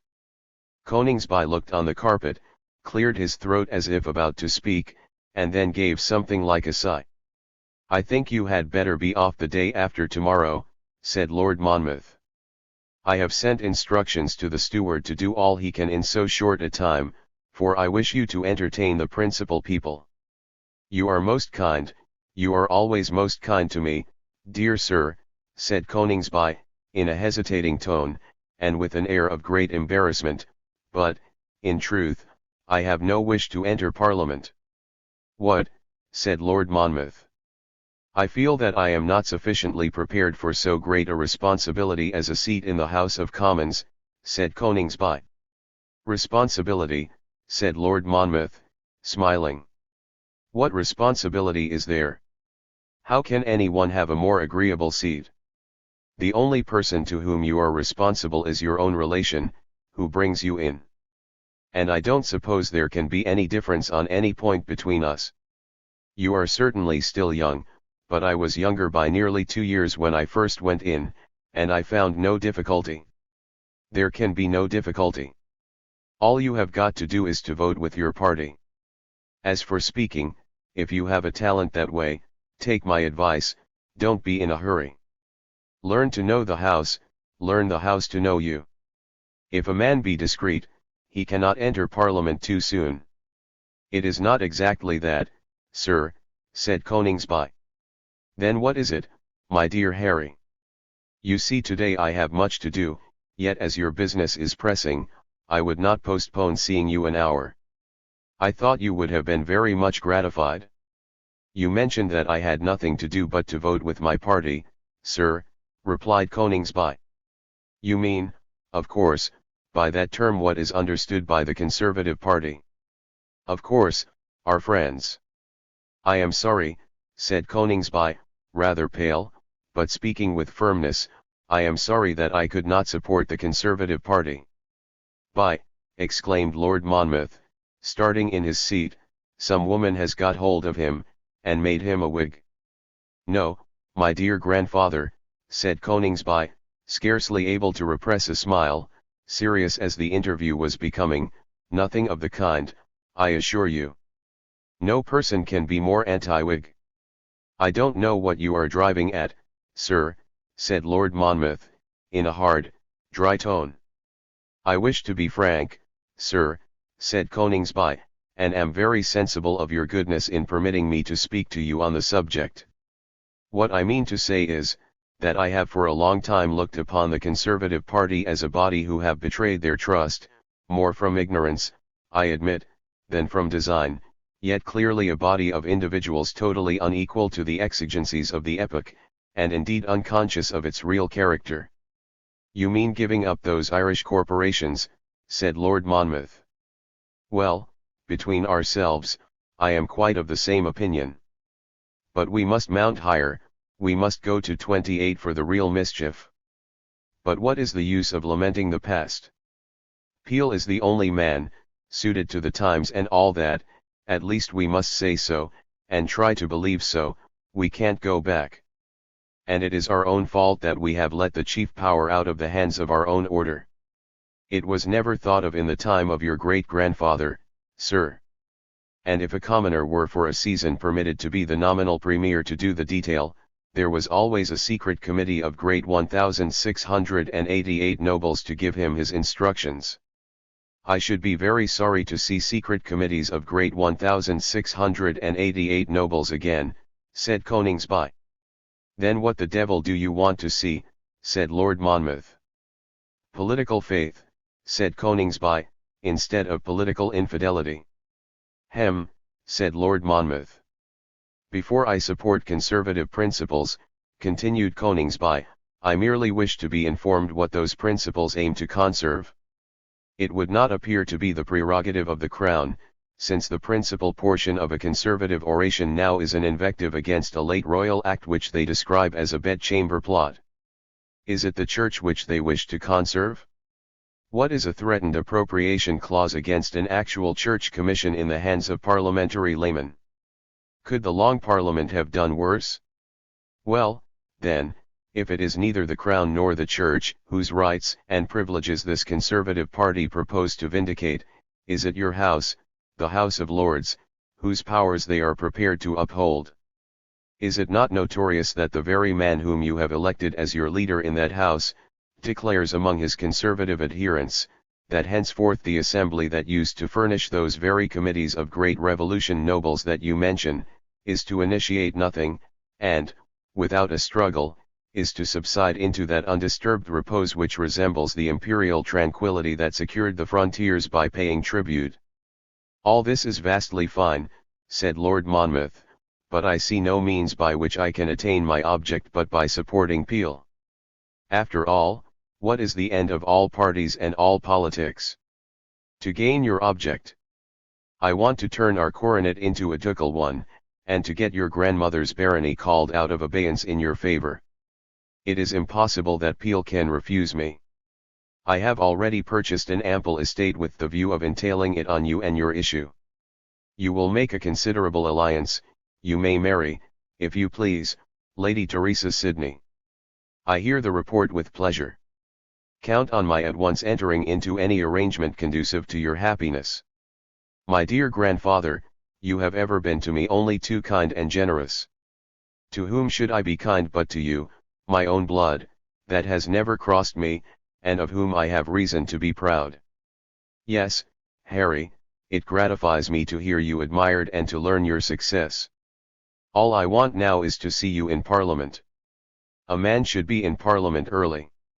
There is a sort of stiffness about every man, no matter what may be his talents, who enters Parliament late in life, and now, fortunately, the occasion offers. You will go down on Friday, feed the notabilities well, speak out, praise Peel, abuse O'Connell and the ladies of the bedchamber, anathematize all waverers, say a good deal about Ireland, stick to the Irish registration bill, that's a good card, and, above all, my dear Harry, don't spare that fellow Millbank. Remember, in turning him out you not only gain a vote for the Conservative cause and our coronet, but you crush my foe. Spare nothing for that object, I count on you, boy. I should grieve to be backward in anything that concerned your interest or your honor, sir, said Coningsby, with an air of great embarrassment. I am sure you would, said Lord Monmouth, in a tone of some kindness.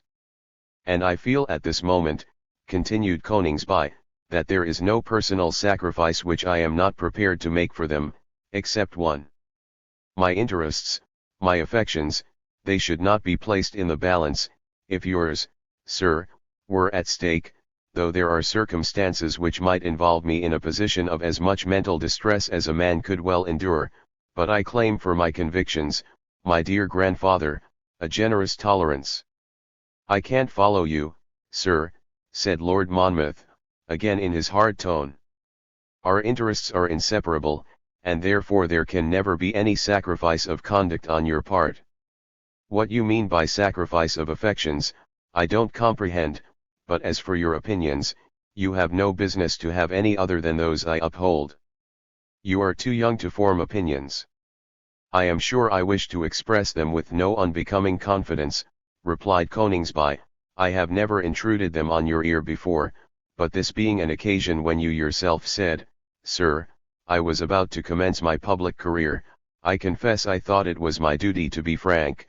I would not entail on myself long years of mortification by one of those ill-considered entrances into political life which so many public men have cause to deplore.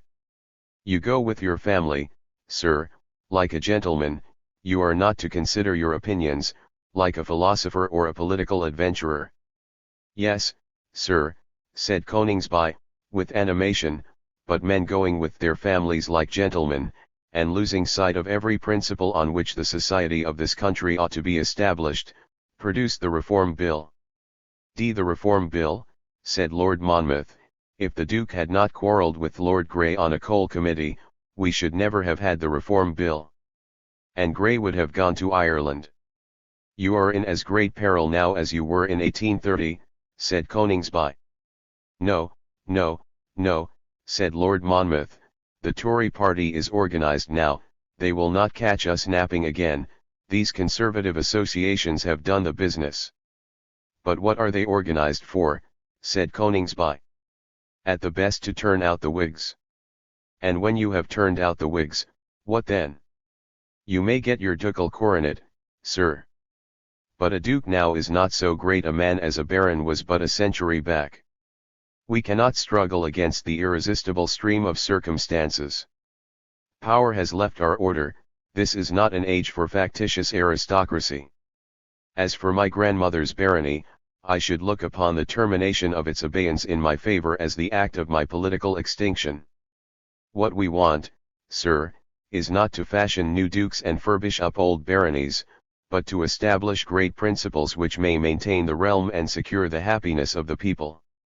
Let me see authority once more honoured, a solemn reverence again the habit of our lives, let me see property acknowledging, as in the old days of faith, that labour is his twin brother, and that the essence of all tenure is the performance of duty, let results such as these be brought about, and let me participate, however feebly, in the great fulfilment, and public life then indeed becomes a noble career, and a seat in Parliament an enviable distinction. I tell you what it is, Harry, said Lord Monmouth, very drily, members of this family may think as they like, but they must act as I please. You must go down on Friday to Darlford and declare yourself a candidate for the town, or I shall reconsider our mutual positions. I would say, you must go tomorrow, but it is only courteous to Rigby to give him a previous intimation of your movement. And that cannot be done today. I sent for Rigby this morning on other business which now occupies me, and find he is out of town. He will return tomorrow, and will be here at 3 o'clock, when you can meet him. You will meet him, I doubt not, like a man of sense, added Lord Monmouth, looking at Coningsby with a glance such as he had never before encountered, who is not prepared to sacrifice all the objects of life for the pursuit of some fantastical puerilities. His lordship rang a bell on his table for Villebec, and to prevent any further conversation, resumed his papers. Chapter 4. It would have been difficult for any person, unconscious of crime, to have felt more dejected than Coningsby when he rode out of the courtyard of Monmouth House. The love of Edith would have consoled him for the destruction of his prosperity, the proud fulfilment of his ambition might in time have proved some compensation for his crushed affections, but his present position seemed to offer no single source of solace. There came over him that irresistible conviction that is at times the dark doom of all of us, that the bright period of our life is past, that a future awaits us only of anxiety, failure, mortification, despair, that none of our resplendent visions can ever be realized, and that we add but one more victim to the long and dreary catalogue of baffled aspirations. Nor could he indeed by any combination see the means to extricate himself from the perils that were encompassing him. There was something about his grandfather that defied persuasion.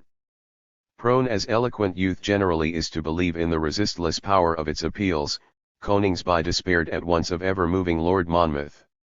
There had been a callous dryness in his manner, an unswerving purpose in his spirit, that at once baffled all attempts at influence. Nor could Coningsby forget the look he received when he quitted the room. There was no possibility of mistaking it, it said at once, without periphrasis, "Cross my purpose, and I will crush you." This was the moment when the sympathy, if not the counsels, of friendship might have been grateful. A clever woman might have afforded even more than sympathy, some happy device that might have even released him from the mesh in which he was involved. And once Coningsby had turned his horse's head to Park Lane to call on Lady Everingham. But surely if there were a sacred secret in the world, it was the one which subsisted between himself and Edith. No, that must never be violated. Then there was Lady Wallinger, he could at least speak with freedom to her. He resolved to tell her all. He looked in for a moment at a club to take up the court guide and find her direction. A few men were standing in a bow window. He heard Mr. Cassilis say, "So Beau, they say, is booked at last, the new beauty, have you heard?" "I saw him very sweet on her last night," rejoined his companion. "Has she any tin?" "Deuced deal, they say," replied Mr. Cassilis. "The father is a cotton lord, and they all have loads of tin, you know. Nothing like them now. He is in Parliament, is not he?" "Gad, I believe he is," said Mr. Cassilis.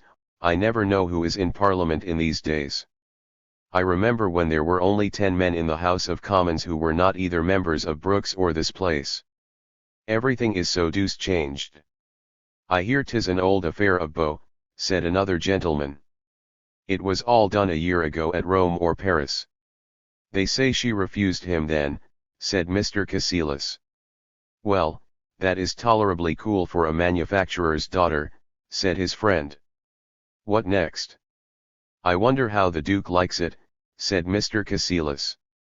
"Or the Duchess," added one of his friends. "Or the Everinghams," added the other. "The Duke will be deuced glad to see Beau settled, I take it," said Mr. Cassilis. "A good deal depends on the tin," said his friend. Coningsby threw down the court guide with a sinking heart. In spite of every insuperable difficulty, hitherto the end and object of all his aspirations and all his exploits, sometimes even almost unconsciously to himself, was Edith. It was over.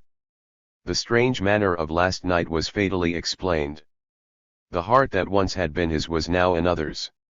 To the man who still loves there is in that conviction the most profound and desolate sorrow of which our nature is capable. All the recollection of the past, all the once cherished prospects of the future, blend into one bewildering anguish. Coningsby quitted the club, and mounting his horse, rode rapidly out of town, almost unconscious of his direction. He found himself at length in a green lane near Willesden, silent and undisturbed. He pulled up his horse, and summoned all his mind to the contemplation of his prospects. Edith was lost. Now, should he return to his grandfather, accept his mission, and go down to Darlford on Friday?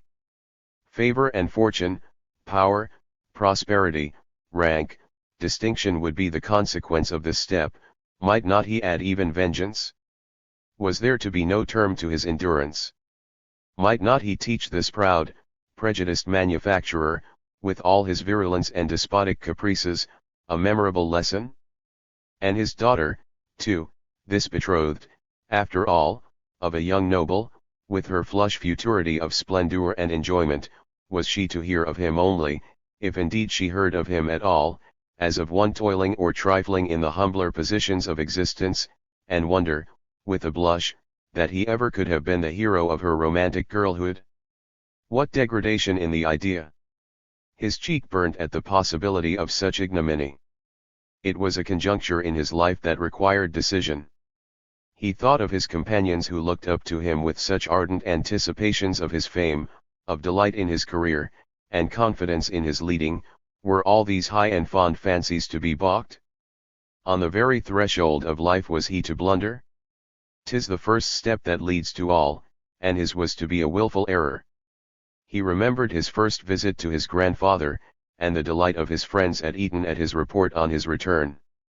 After 8 years of initiation was he to lose that favor then so highly prized, when the results which they had so long counted on were on the very eve of accomplishment?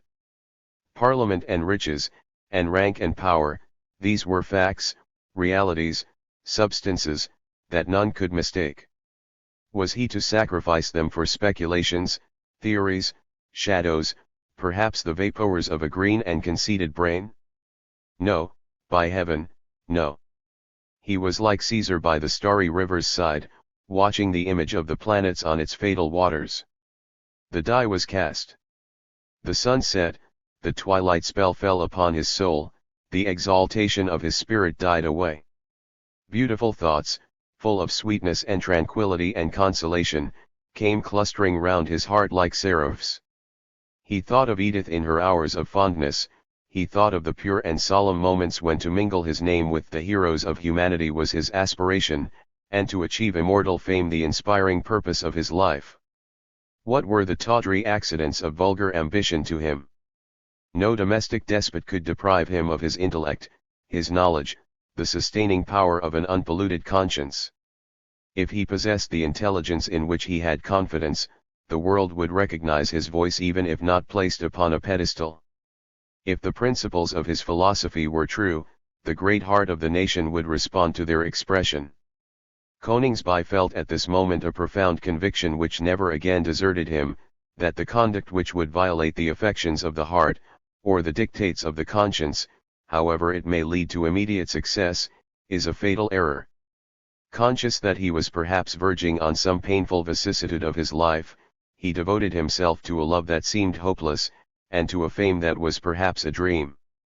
It was under the influence of these solemn resolutions that he wrote, on his return home, a letter to Lord Monmouth, in which he expressed all that affection which he really felt for his grandfather, and all the pangs which it cost him to adhere to the conclusions he had already announced. In terms of tenderness, and even humility, he declined to become a candidate for Darlford, or even to enter Parliament, except as the master of his own conduct. Chapter V. Lady Monmouth was reclining on a sofa in that beautiful boudoir which had been fitted up under the superintendence of Mr. Rigby, but as he then believed for the Princess Colonna. The walls were hung with amber satin, painted by Delaroche with such subjects as might be expected from his brilliant and picturesque pencil. Fair forms, heroes and heroines in dazzling costume, the offspring of chivalry merging into what is commonly styled civilization, moved in graceful or fantastic groups amid palaces and gardens. The ceiling, carved in the deep honeycomb fashion of the Saracens, was richly gilt and picked out in violet. Upon a violet carpet of velvet was represented the marriage of Cupid and Psyche. It was about 2 hours after Coningsby had quitted Monmouth House, and Flora came in, sent for by Lady Monmouth as was her custom, to read to her as she was employed with some light work. "'Tis a new book of Sue," said Lucretia. "They say it is good." Flora, seated by her side, began to read. Reading was an accomplishment which distinguished Flora, but today her voice faltered, her expression was uncertain, she seemed but imperfectly to comprehend her page. More than once Lady Monmouth looked round at her with an inquisitive glance. Suddenly Flora stopped and burst into tears. "Oh, madam," she at last exclaimed, "if you would but speak to Mr. Coningsby, all might be right." "What is this?" said Lady Monmouth, turning quickly on the sofa, then, collecting herself in an instant, she continued with less abruptness, and more suavity than usual, "Tell me, Flora, what is it, what is the matter?" "My lord," sobbed Flora, "has quarrelled with Mr. Coningsby." An expression of eager interest came over the countenance of Lucretia. "Why have they quarrelled?" "I do not know. They have quarrelled, it is not, perhaps, a right term, but my lord is very angry with Mr. Coningsby."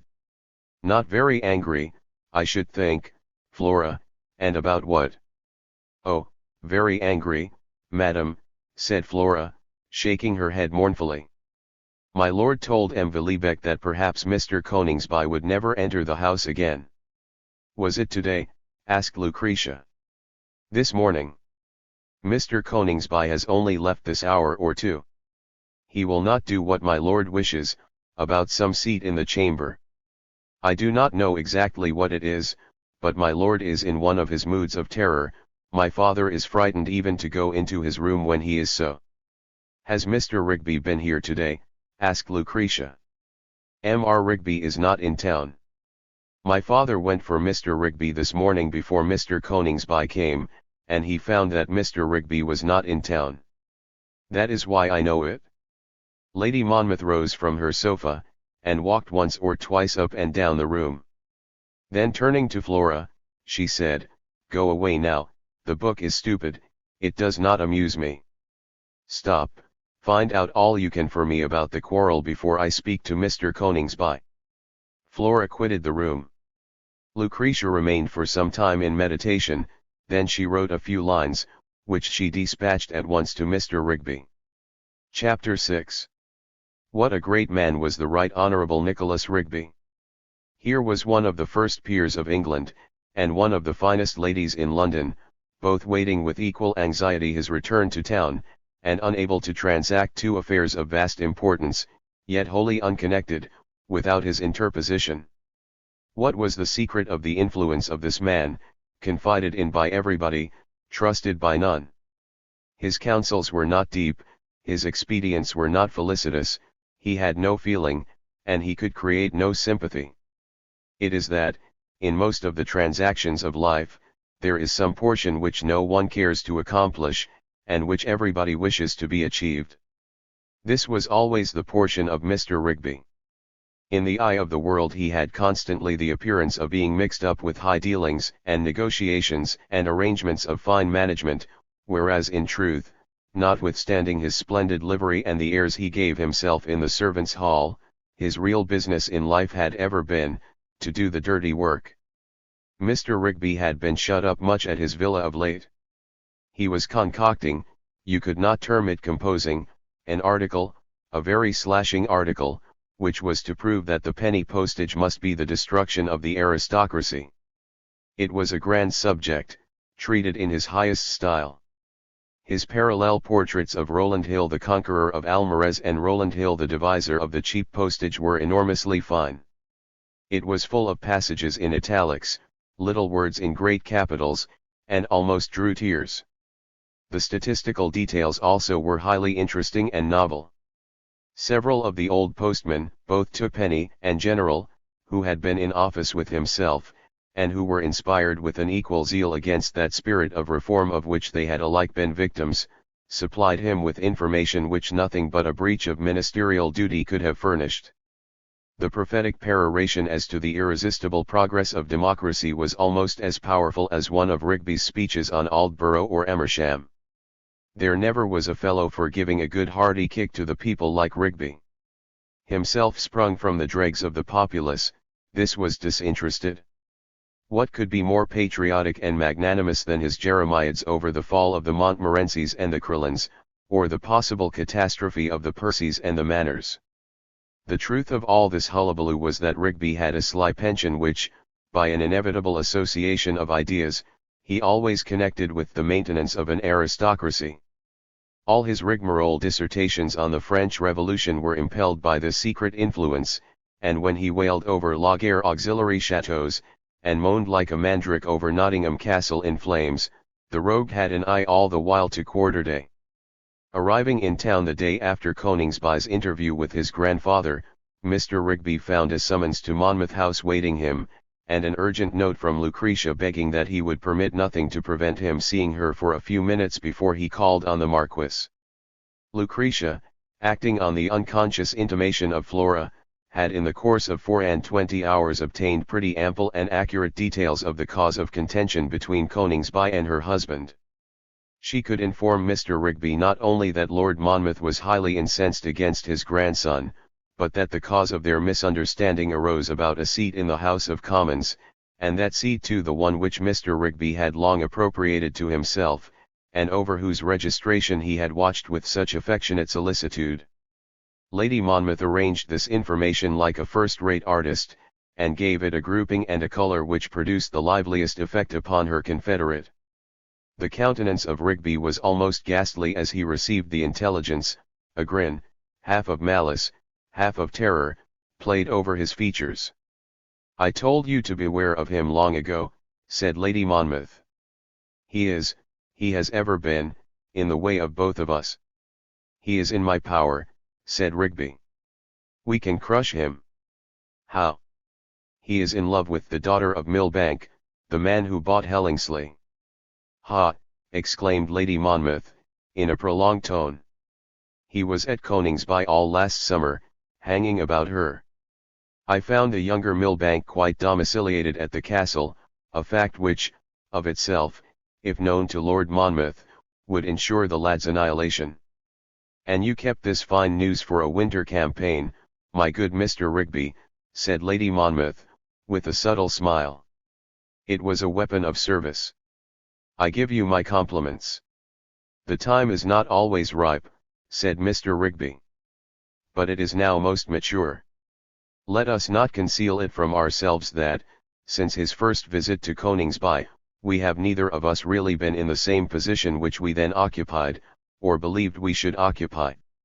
My lord, though you would scarcely believe it, has a weakness for this boy, and though I by my marriage, and you by your zealous ability, have apparently secured a permanent hold upon his habits, I have never doubted that when the crisis comes we shall find that the golden fruit is plucked by one who has not watched the garden. You take me?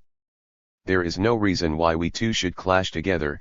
We can both of us find what we want, and more securely if we work in company.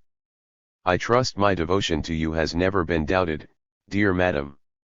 Nor to yourself, dear Mr. Rigby. Go now, the game is before you. Rid me of this Coningsby, and I will secure you all that you want. Doubt not me. There is no reason. I want a firm ally. There must be two." "It shall be done," said Rigby, "it must be done. If once the notion gets wind that one of the Castle family may perchance stand for Darlford, all the present combinations will be disorganized. It must be done at once. I know that the government will dissolve." "So I hear for certain," said Lucretia. "Be sure there is no time to lose. What does he want with you today?" "I know not, there are so many things. To be sure, and yet I cannot doubt he will speak of this quarrel. Let not the occasion be lost. Whatever his mood, the subject may be introduced. If good, you will guide him more easily; if dark, the love for the Hellingsley girl, the fact of the brother being in his castle, drinking his wine, riding his horses, ordering about his servants, you will omit no details. A Millbank quite at home at Coningsby will lash him to madness. 'Tis quite ripe. Not a word that you have seen me. Go, go, or he may hear that you have arrived. I shall be at home all the morning. It will be but gallant that you should pay me a little visit when you have transacted your business. You understand. Au revoir." Lady Monmouth took up again her French novel, but her eyes soon glanced over the page, unattached by its contents. Her own existence was too interesting to find any excitement in fiction. It was nearly 3 years since her marriage, that great step which she ever had a conviction was to lead to results still greater. Of late she had often been filled with a presentiment that they were near at hand, never more so than on this day. Irresistible was the current of associations that led her to meditate on freedom, wealth, power, on a career which should at the same time dazzle the imagination and gratify her heart. Notwithstanding the gossip of Paris, founded on no authentic knowledge of her husband's character or information, based on the haphazard observations of the floating multitude, Lucretia herself had no reason to fear that her influence over Lord Monmouth, if exerted, was materially diminished. But satisfied that he had formed no other tie, with her ever the test of her position, she had not thought it expedient, and certainly would have found it irksome, to maintain that influence by any ostentatious means. She knew that Lord Monmouth was capricious, easily wearied, soon palled, and that on men who have no affections, affection has no hold. Their passions or their fancies, on the contrary, as it seemed to her, are rather stimulated by neglect or indifference, provided that they are not systematic, and the circumstance of a wife being admired by one who is not her husband sometimes wonderfully revives the passion or renovates the respect of him who should be devoted to her. The health of Lord Monmouth was the subject which never was long absent from the vigilance or meditation of Lucretia. She was well assured that his life was no longer secure. She knew that after their marriage he had made a will, which secured to her a large portion of his great wealth in case of their having no issue, and after the accident at Paris all hope in that respect was over. Recently the extreme anxiety which Lord Monmouth had evinced about terminating the abeyance of the barony to which his first wife was a co-heiress in favour of his grandson, had alarmed Lucretia. To establish in the land another branch of the house of Coningsby was evidently the last excitement of Lord Monmouth, and perhaps a permanent one. If the idea were once accepted, notwithstanding the limit to its endowment which Lord Monmouth might at the first start contemplate, Lucretia had sufficiently studied his temperament to be convinced that all his energies and all his resources would ultimately be devoted to its practical fulfillment. Her original prejudice against Coningsby and jealousy of his influence had therefore of late been considerably aggravated, and the intelligence that for the first time there was a misunderstanding between Coningsby and her husband filled her with excitement and hope. She knew her lord well enough to feel assured that the cause for displeasure in the present instance could not be a light one. She resolved instantly to labour that it should not be transient, and it so happened that she had applied for aid in this endeavour to the very individual in whose power it rested to accomplish all her desire, while in doing so he felt at the same time he was defending his own position and advancing his own interests. Lady Monmouth was now waiting with some excitement the return of Mr. Rigby. His interview with his patron was of unusual length. An hour, and more than an hour, had elapsed. Lady Monmouth again threw aside the book which more than once she had discarded. She paced the room, restless rather than disquieted. She had complete confidence in Rigby's ability for the occasion, and with her knowledge of Lord Monmouth's character, she could not contemplate the possibility of failure, if the circumstances were adroitly introduced to his consideration. Still time stole on, the harassing and exhausting process of suspense was acting on her nervous system. She began to think that Rigby had not found the occasion favourable for the catastrophe, that Lord Monmouth, from apprehension of disturbing Rigby and entailing explanations on himself, had avoided the necessary communication, that her skilful combination for the moment had missed. 2 hours had now elapsed, and Lucretia, in a state of considerable irritation, was about to inquire whether Mr. Rigby were with his lordship when the door of her boudoir opened, and that gentleman appeared. "How long you have been," exclaimed Lady Monmouth. "Now sit down and tell me what has passed." Lady Monmouth pointed to the seat which Flora had occupied. "I thank your ladyship," said Mr. Rigby, with a somewhat grave and yet perplexed expression of countenance, and seating himself at some little distance from his companion, "but I am very well here." There was a pause. Instead of responding to the invitation of Lady Monmouth to communicate with his usual readiness and volubility, Mr. Rigby was silent, and, if it were possible to use such an expression with regard to such a gentleman, apparently embarrassed. "Well," said Lady Monmouth, "does he know about the Millbanks?" "Everything," said Mr. Rigby. "And what did he say?" "His lordship was greatly shocked," replied Mr. Rigby, with a pious expression of features. "Such monstrous ingratitude! As his lordship very justly observed, it is impossible to say what is going on under my own roof, or to what I can trust. But he made an exception in your favour, I dare say, my dear Mr. Rigby," said Lady Monmouth. Lord Monmouth was pleased to say that I possessed his entire confidence, said Mr. Rigby, and that he looked to me in his difficulties. Very sensible of him. And what is to become of Mr. Coningsby? The steps which his lordship is about to take with reference to the establishment generally, said Mr. Rigby, will allow the connection that at present subsists between that gentleman and his noble relative, now that Lord Monmouth's eyes are open to his real character, to terminate naturally, without the necessity of any formal explanation. But what do you mean by the steps he is going to take in his establishment generally? Lord Monmouth thinks he requires change of scene. Oh, is he going to drag me abroad again? Exclaimed Lady Monmouth, with great impatience. Why, not exactly, said Mr. Rigby, rather demurely. I hope he is not going again to that dreadful castle in Lancashire. Lord Monmouth was thinking that, as you were tired of Paris, you might find some of the German baths agreeable. Why, there is nothing that Lord Monmouth dislikes so much as a German bathing place. Exactly, said Mr. Rigby. Then how capricious in him wanting to go to them. He does not want to go to them. What do you mean, Mr. Rigby? Said Lady Monmouth, in a lower voice, and looking him full in the face with a glance seldom bestowed. There was a churlish and unusual look about Rigby. It was as if malignant, and yet at the same time a little frightened. He had screwed himself into doggedness.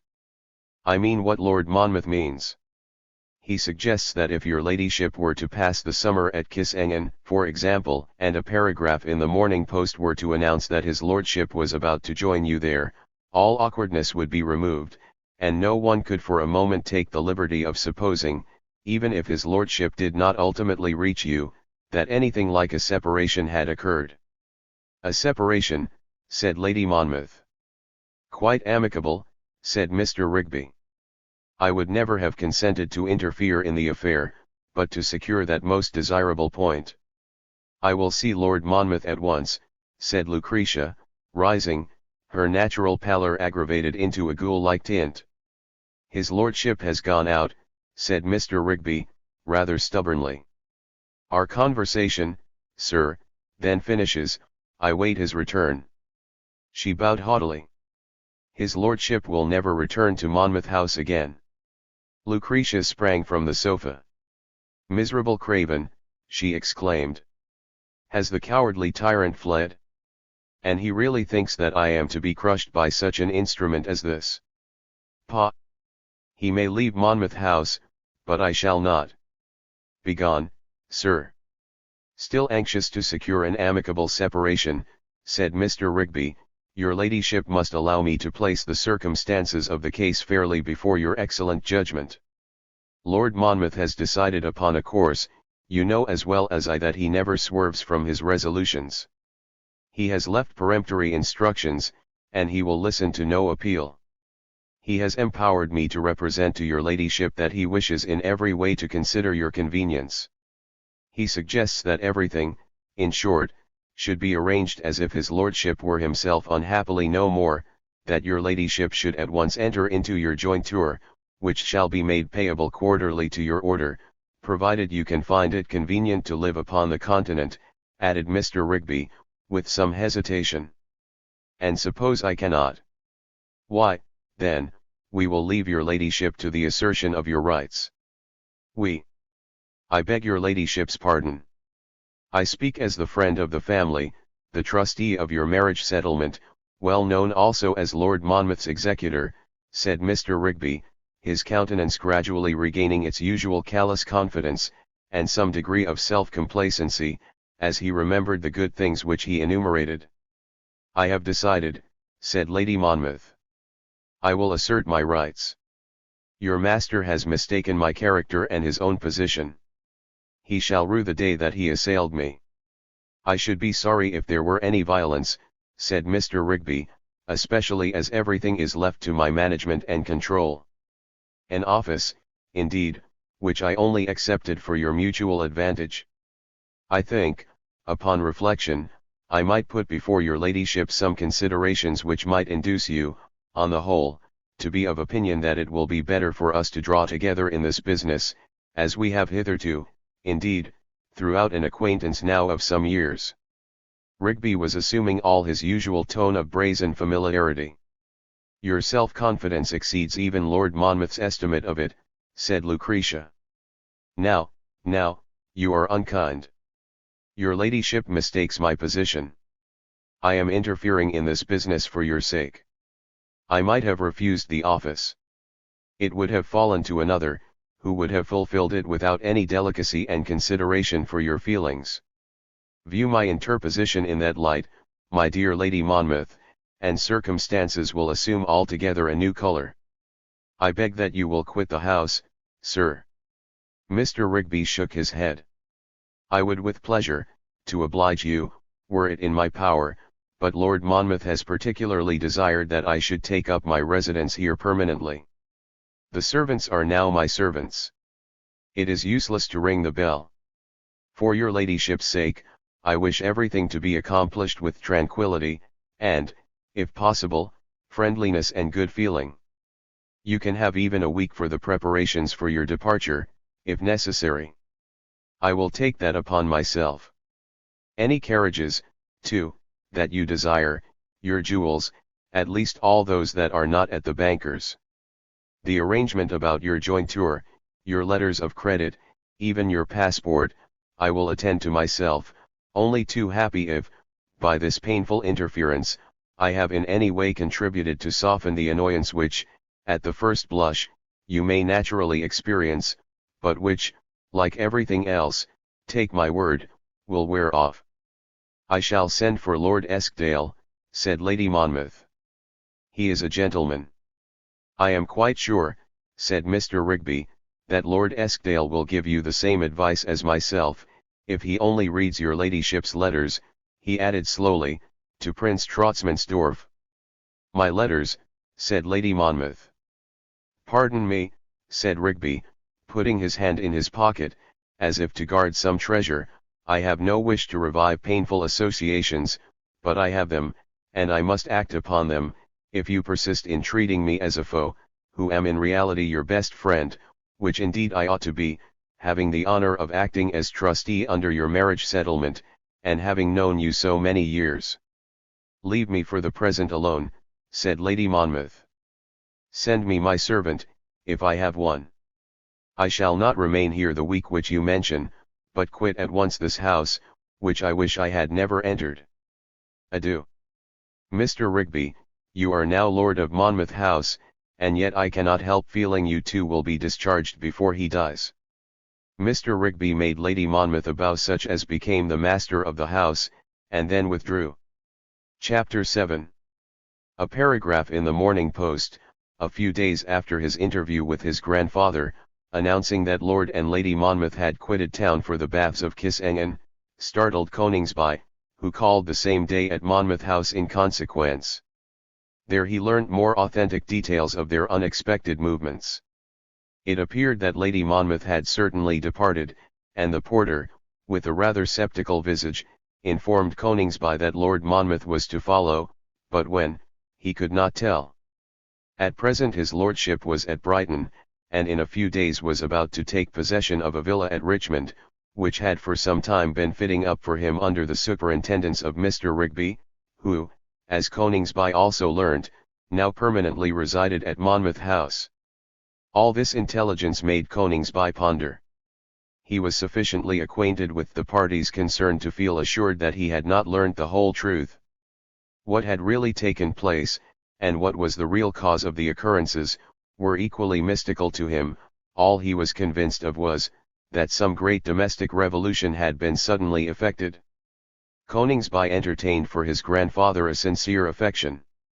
With the exception of their last unfortunate interview, he had experienced from Lord Monmouth nothing but kindness both in phrase and deed. There was also something in Lord Monmouth, when he pleased it, rather fascinating to young men, and as Coningsby had never occasioned him any feelings but pleasurable ones, he was always disposed to make himself delightful to his grandson. The experience of a consummate man of the world, advanced in life, detailed without rigidity to youth, with frankness and facility, is bewitching. Lord Monmouth was never garrulous, he was always pithy, and could be picturesque. He revealed a character in a sentence, and detected the ruling passion with the hand of a master. Besides, he had seen everybody and had done everything, and though, on the whole, too indolent for conversation, and loving to be talked to, these were circumstances which made his too rare communications the more precious. With these feelings, Coningsby resolved, the moment that he learned that his grandfather was established at Richmond, to pay him a visit.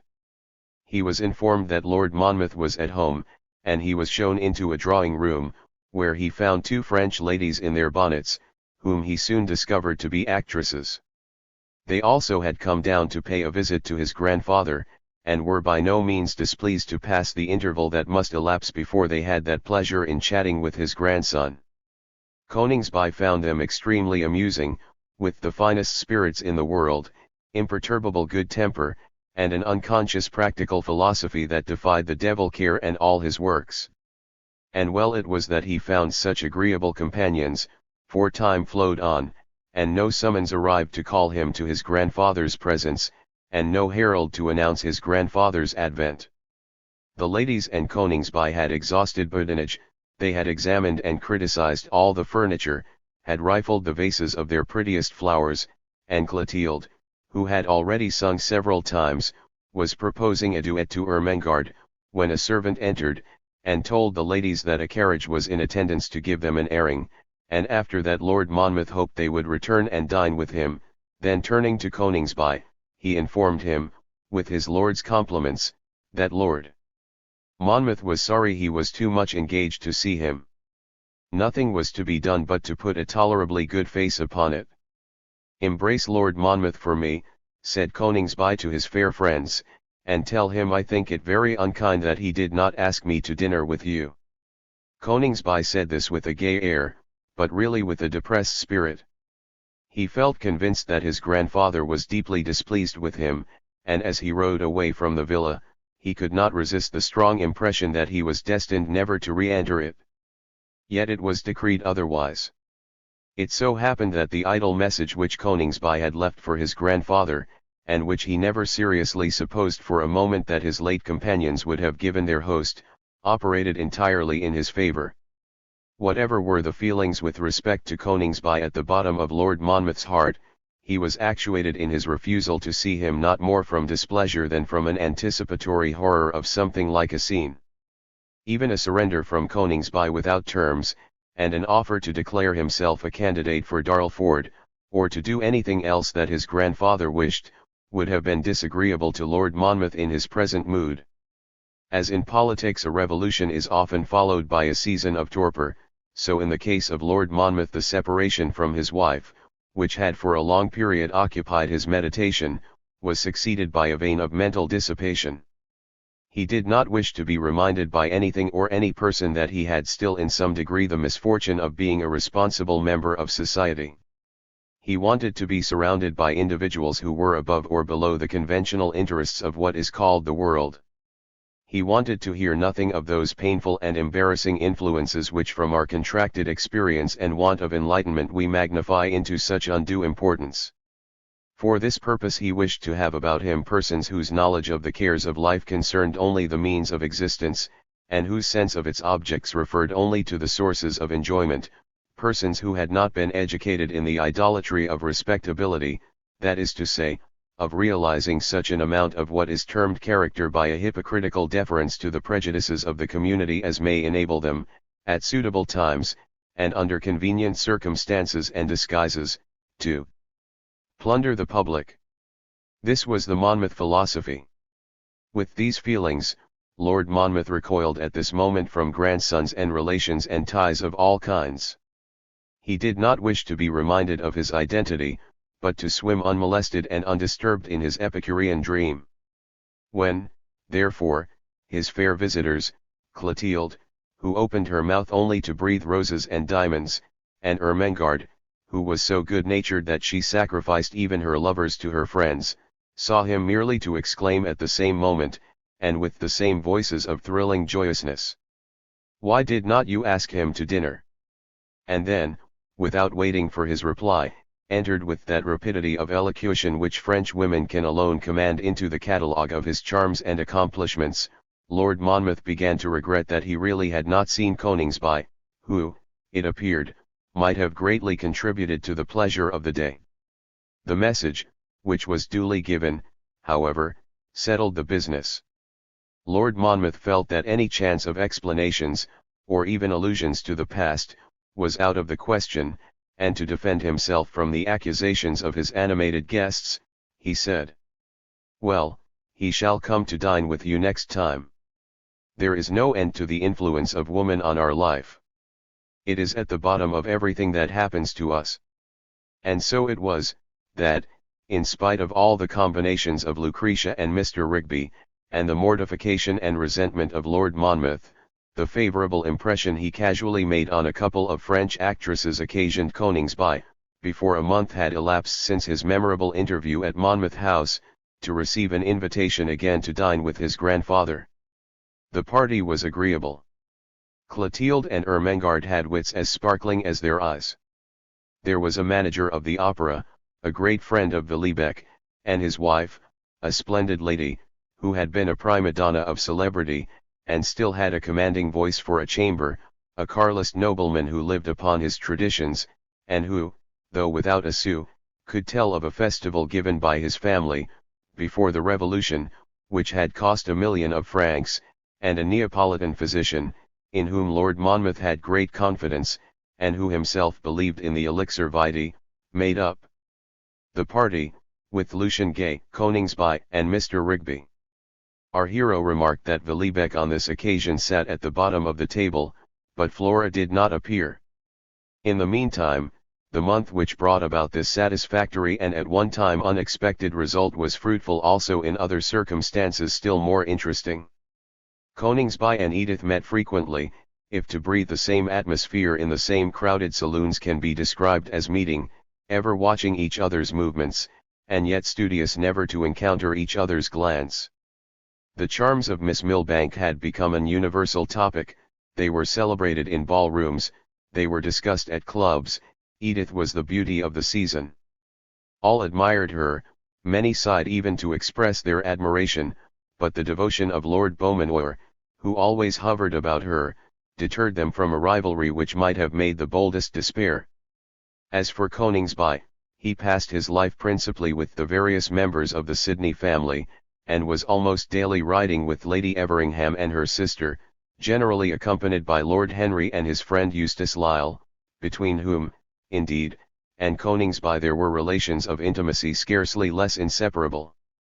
Coningsby had spoken to Lady Everingham of the rumoured marriage of her elder brother, and found, although the family had not yet been formally apprised of it, she entertained little doubt of its ultimate occurrence. She admired Miss Milbank, with whom her acquaintance continued slight, and she wished, of course, that her brother should marry and be happy.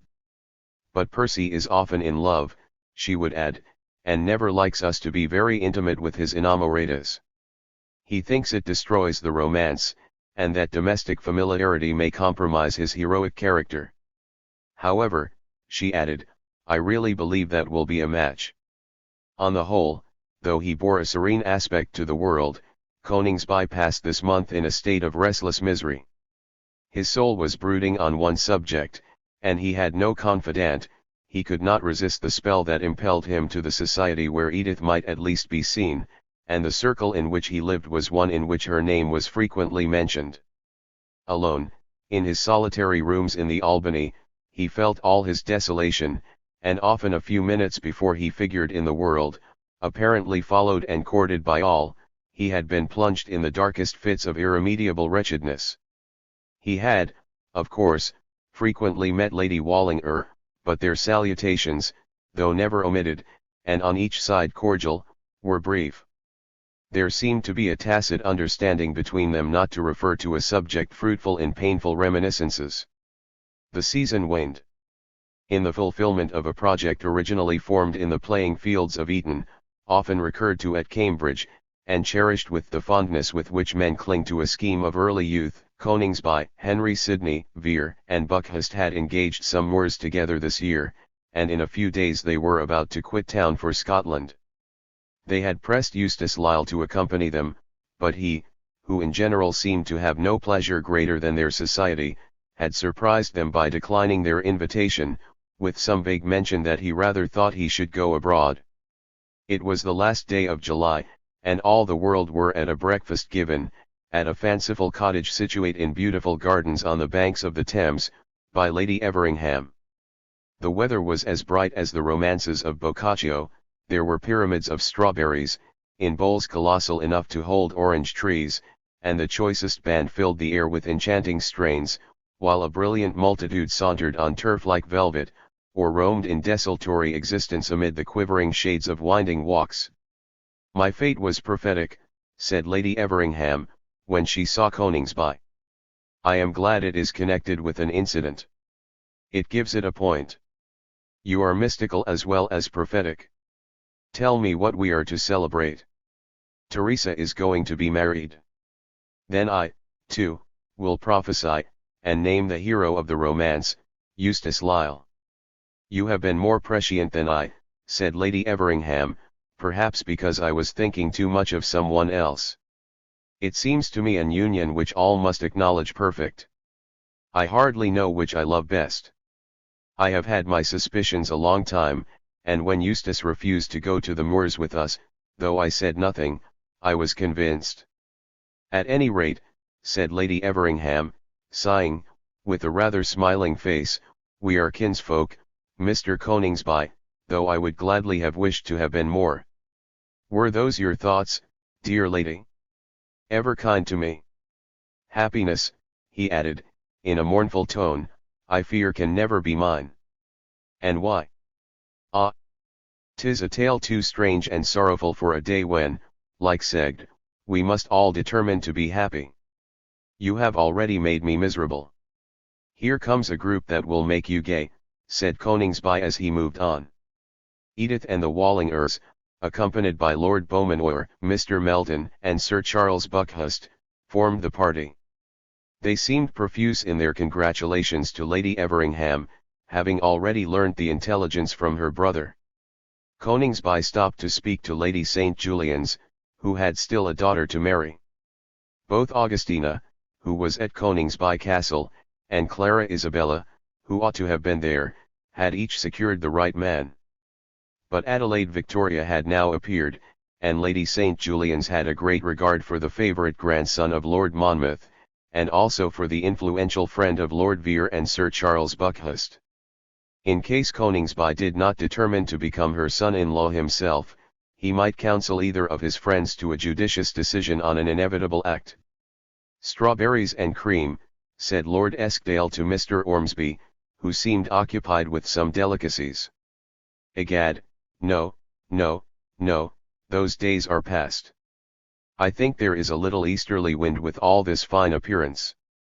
"I am for indoor nature myself," said Lord Eskdale. "Do you know, I do not half like the way Monmouth is going on. He never gets out of that villa of his. He should change his air more. Tell him." "It is no use telling him anything. Have you heard anything of Milady?" "I had a letter from her today. She writes in good spirits. I am sorry it broke up, and yet I never thought it would last so long." "I gave them 2 years," said Mr. Ormsby. "Lord Monmouth lived with his first wife 2 years. And afterwards with the Mirandola at Milan, at least nearly 2 years, it was a year and 10 months. I must know, for he called me in to settle affairs. I took the lady to the baths at Lucca, on the pretence that Monmouth would meet us there. He went to Paris. All his great affairs have been 2 years. I remember I wanted to bet Cassilis, at White's, on it when he married, but I thought, being his intimate friend, the oldest friend he has, indeed, and one of his trustees, it was perhaps as well not to do it." "You should have made the bet with himself," said Lord Eskdale, "and then there never would have been a separation." "Ha, ha, ha. Do you know, I feel the wind." About an hour after this, Coningsby, who had just quitted the Duchess, met, on a terrace by the river, Lady Wallinger, walking with Mrs. Guy Flouncey and a Russian prince, whom that lady was enchanting. Coningsby was about to pass with some slight courtesy, but Lady Wallinger stopped and would speak to him, on slight subjects, the weather and the fate, but yet adroitly enough managed to make him turn and join her. Mrs. Guy Flouncey walked on a little before with her Russian admirer. Lady Wallinger followed with Coningsby. "The match that has been proclaimed today has greatly surprised me," said Lady Wallinger. "Indeed," said Coningsby, "I confess I was long prepared for it. And it seems to me the most natural alliance conceivable, and one that every one must approve. Lady Everingham seems much surprised at it." "Ah! Lady Everingham is a brilliant personage, and cannot deign to observe obvious circumstances. Do you know, Mr. Coningsby, that I always thought you were engaged to Lady Teresa?" "Indeed, we were informed more than a month ago that you were positively going to be married to her. I am not one of those who can shift their affections with such rapidity, Lady Wallinger." Lady Wallinger looked distressed. "You remember our meeting you on the stairs at house, Mr. Coningsby?" "Painfully. It is deeply graven on my brain." "Edith had just been informed that you were going to be married to Lady Teresa." "Not surely by him to whom she is herself going to be married," said Coningsby, reddening. "I am not aware that she is going to be married to anyone. Lord Beaumanoir admires her, has always admired her. But Edith has given him no encouragement, at least gave him no encouragement as long as she believed, but why dwell on such an unhappy subject, Mr. Coningsby?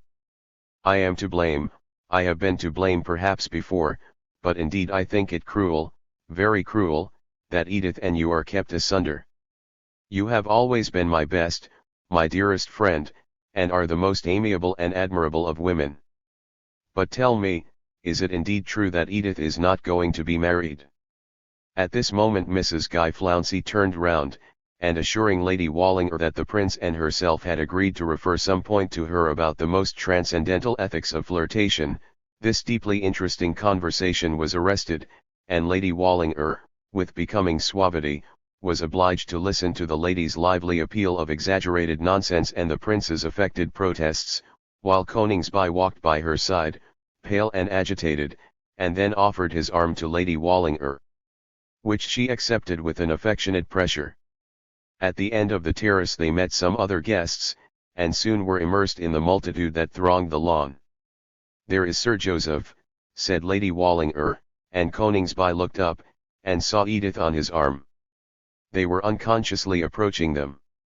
Lord Beaumanoir was there, but he seemed to shrink into nothing today before Buckhurst, who was captivated for the moment by Edith, and hearing that no knight was resolute enough to try a fall with the Marquis, was impelled by his talent for action to enter the lists. He had talked down everybody, unhorsed every cavalier.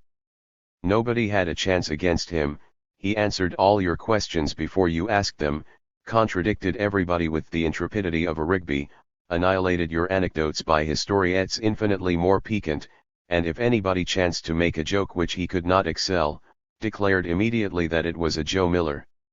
He was absurd, extravagant, grotesque, noisy, but he was young, rattling, and interesting, from his health and spirits. Edith was extremely amused by him, and was encouraging by her smile his spiritual excesses, when they all suddenly met Lady Wallinger and Coningsby. The eyes of Edith and Coningsby met for the first time since they so cruelly encountered on the staircase of house.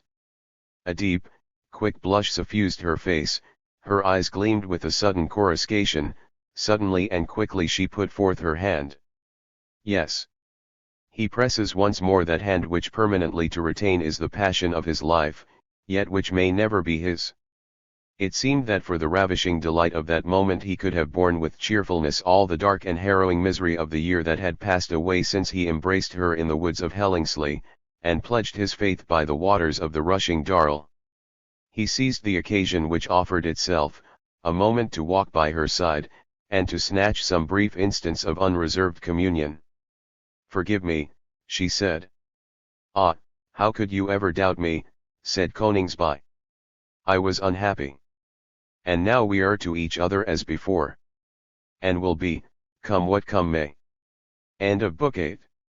Book 9. Chapter I. It was Merry Christmas at St. Genevieve. There was a Yule log blazing on every hearth in that wide domain, from the hall of the squire to the peasant's roof. The buttery hatch was open for the whole week from noon to sunset. All comers might take their fill, and each carry away as much bold beef, white bread, and jolly ale as a strong man could bear in a basket with one hand. For every woman a red cloak, and a coat of broadcloth for every man. All day long, carts laden with fuel and warm raiment were traversing the various districts, distributing comfort, and dispensing cheer. For a Christian gentleman of high degree was Eustace Lisle. Within his hall, too, he holds his revel, and his beauteous bride welcomes their guests, from her noble parents to the faithful tenants of the house. All classes are mingled in the joyous equality that becomes the season, at once sacred and merry. There are carols for the eventful eve, and mummers for the festive day. The Duke and Duchess, and every member of the family, had consented this year to keep their Christmas with the newly married couple. Coningsby, too, was there, and all his friends. The party was numerous, gay, hearty, and happy, for they were all united by sympathy. They were planning that Henry Sidney should be appointed Lord of Misrule, or ordained Abbot of Unreason at the least, so successful had been his revival of the mummers, the hobby horse not forgotten. Their host had entrusted to Lord Henry the restoration of many old observances, and the joyous feeling which the celebration of Christmas had diffused throughout an extensive district was a fresh argument in favour of Lord Henry's principle, that a mere mechanical mitigation of the material necessities of the humbler classes, a mitigation which must inevitably be limited, can never alone avail sufficiently to ameliorate their condition, that their condition is not merely a knife and fork.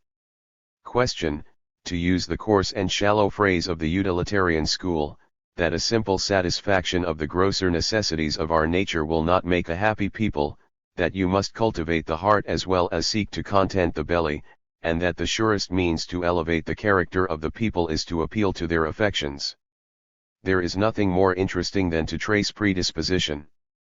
An indefinite, yet strong sympathy with the peasantry of the realm had been one of the characteristic sensibilities of Lord Henry at Eton. Yet a schoolboy, he had busied himself with their pastimes and the details of their cottage economy. As he advanced in life, the horizon of his views expanded with his intelligence and his experience, and the son of one of the noblest of our houses, to whom the delights of life are offered with fatal facility, on the very threshold of his career he devoted his time and thought, labor and life, to one vast and noble purpose, the elevation of the condition of the great body of the people. "I vote for Buckhurst being Lord of Misrule," said Lord Henry. "I will be content with being his gentleman usher." "It shall be put to the vote," said Lord Vere. "No one has a chance against Buckhurst," said Coningsby. "Now, Sir Charles," said Lady Everingham, "your absolute sway is about to commence. And what is your will?"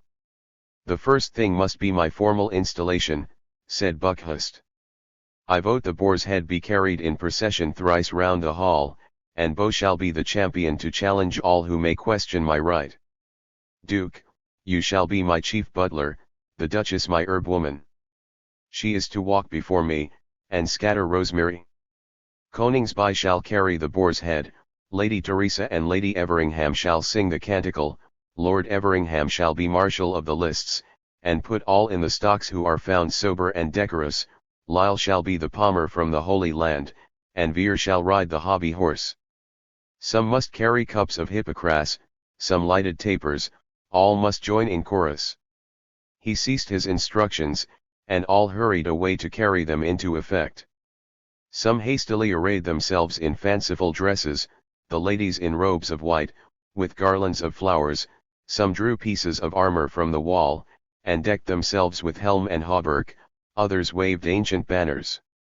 They brought in the boar's head on a large silver dish, and Coningsby raised it aloft. They formed into procession, the Duchess distributing rosemary, Buckhurst swaggering with all the majesty of Tamerlane, his mock court irresistibly humorous with their servility, and the sweet voice of Lady Everingham chanting the first verse of the canticle, followed in the second by the rich tones of Lady Teresa. I. Caput Apri defero. Reddens lauds domino.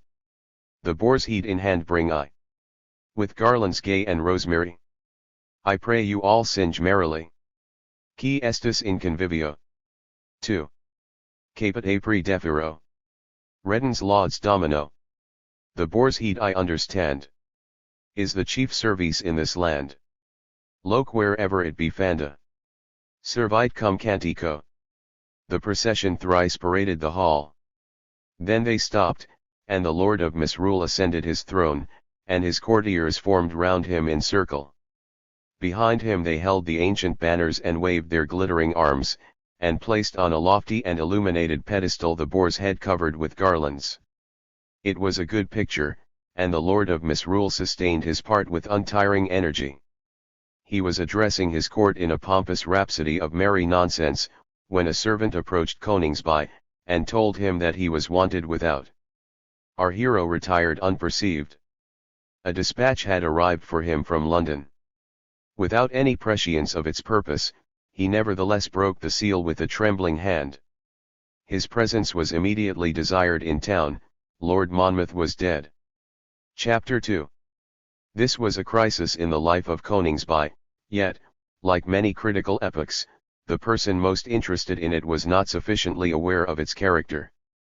The first feeling which he experienced at the intelligence was sincere affliction. He was fond of his grandfather, had received great kindness from him, and at a period of life when it was most welcome.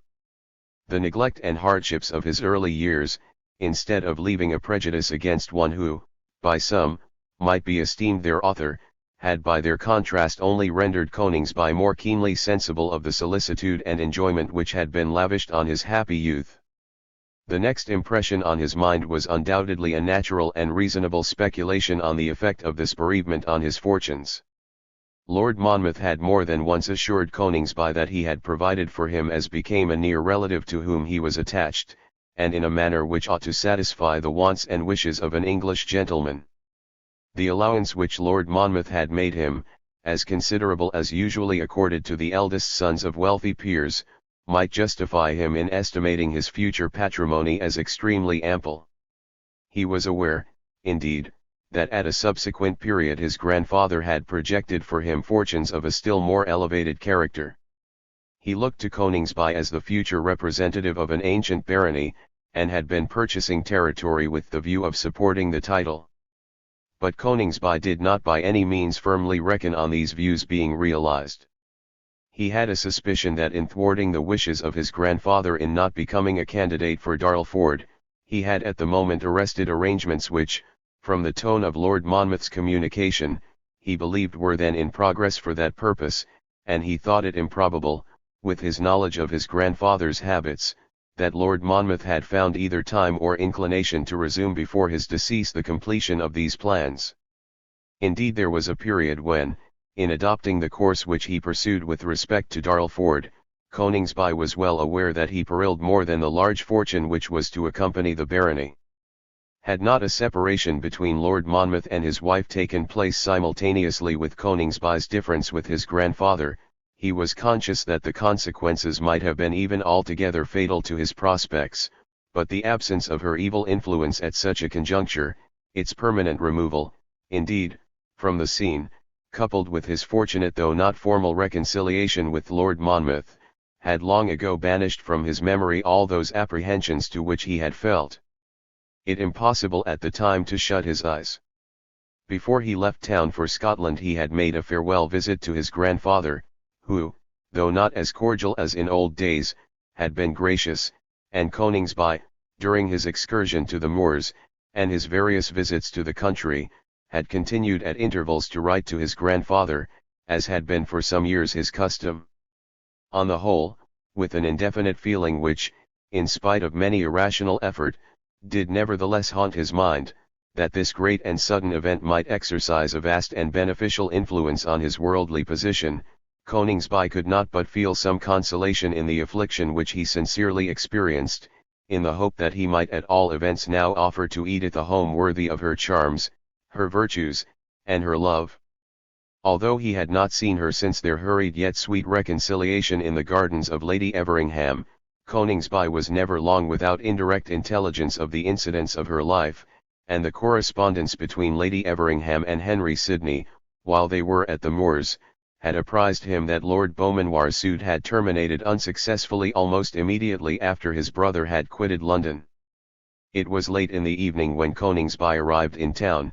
He called at once on Lord Eskdale, who was one of Lord Monmouth's executors, and he persuaded Coningsby, whom he saw depressed, to dine with him alone. "You should not be seen at a club," said the good-natured peer, "and I remember myself in old days what was the wealth of an Albanian larder." Lord Eskdale, at dinner, talked frankly of the disposition of Lord Monmouth's property. He spoke as a matter of course that Coningsby was his grandfather's principal heir. "I don't know whether you will be happier with a large fortune," said Lord Eskdale. "It is a troublesome thing, nobody is satisfied with what you do with it, very often not yourself. To maintain an equable expenditure, not to spend too much on one thing, too little on another, is an art. There must be a harmony, a keeping, in disbursement, which very few men have. Great wealth wearies. The thing to have is about 10,000 a year, and the world to think you have only 5. There is some enjoyment then, one is let alone. But the instant you have a large fortune, duties commence. And then impudent fellows borrow your money, and if you ask them for it again, they go about town saying you are a screw." Lord Monmouth had died suddenly at his Richmond villa, which latterly he never quitted, at a little supper, with no persons near him but those who were amusing. He suddenly found he could not lift his glass to his lips, and being extremely polite, waited a few minutes before he asked Clotilde, who was singing a sparkling drinking song, to do him that service. When, in accordance with his request, she reached him, it was too late. The ladies shrieked, being frightened. At first they were in despair, but, after reflection, they evinced some intention of plundering the house. Villebecque, who was absent at the moment, arrived in time, and everybody became orderly and broken-hearted. The body had been removed to Monmouth House, where it had been embalmed and laid in state. The funeral was not numerously attended. There was nobody in town. Some distinguished connections, however, came up from the country, though it was a period inconvenient for such movements. After the funeral, the will was to be read in the principal saloon of Monmouth House, one of those gorgeous apartments that had excited the boyish wonder of Coningsby on his first visit to that paternal roof, and now hung in black, adorned with the escutcheon of the deceased peer. The testamentary dispositions of the late lord were still unknown, though the names of his executors had been announced by his family solicitor, in whose custody the will and codicils had always remained. The executors under the will were Lord Eskdale, Mr. Ormsby, and Mr. Rigby. By a subsequent appointment Sidonia had been added. All these individuals were now present. Coningsby, who had been chief mourner, stood on the right hand of the solicitor, who sat at the end of a long table, round which, in groups, were ranged all who had attended the funeral, including several of the superior members of the household, among them M. Villebecque.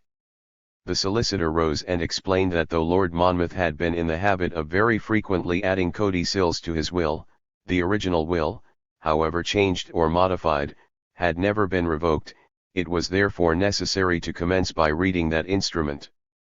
So saying, he sat down, and breaking the seals of a large packet, he produced the will of Philip Augustus, Marquis of Monmouth, which had been retained in his custody since its execution. By this will, of the date of 1829, the sum of 10,000 L. was left to Coningsby, then unknown to his grandfather, the same sum to Mr. Rigby. There was a great number of legacies, none of superior amount, most of them of less. These were chiefly left to old male companions, and women in various countries. There was an almost inconceivable number of small annuities to faithful servants, decayed actors, and obscure foreigners. The residue of his personal estate was left to 4 gentlemen, 3 of whom had quitted this world before the legatur, the bequests, therefore, had lapsed. The 4th residuary legatee, in whom, according to the terms of the will, all would have consequently centered, was Mr. Rigby.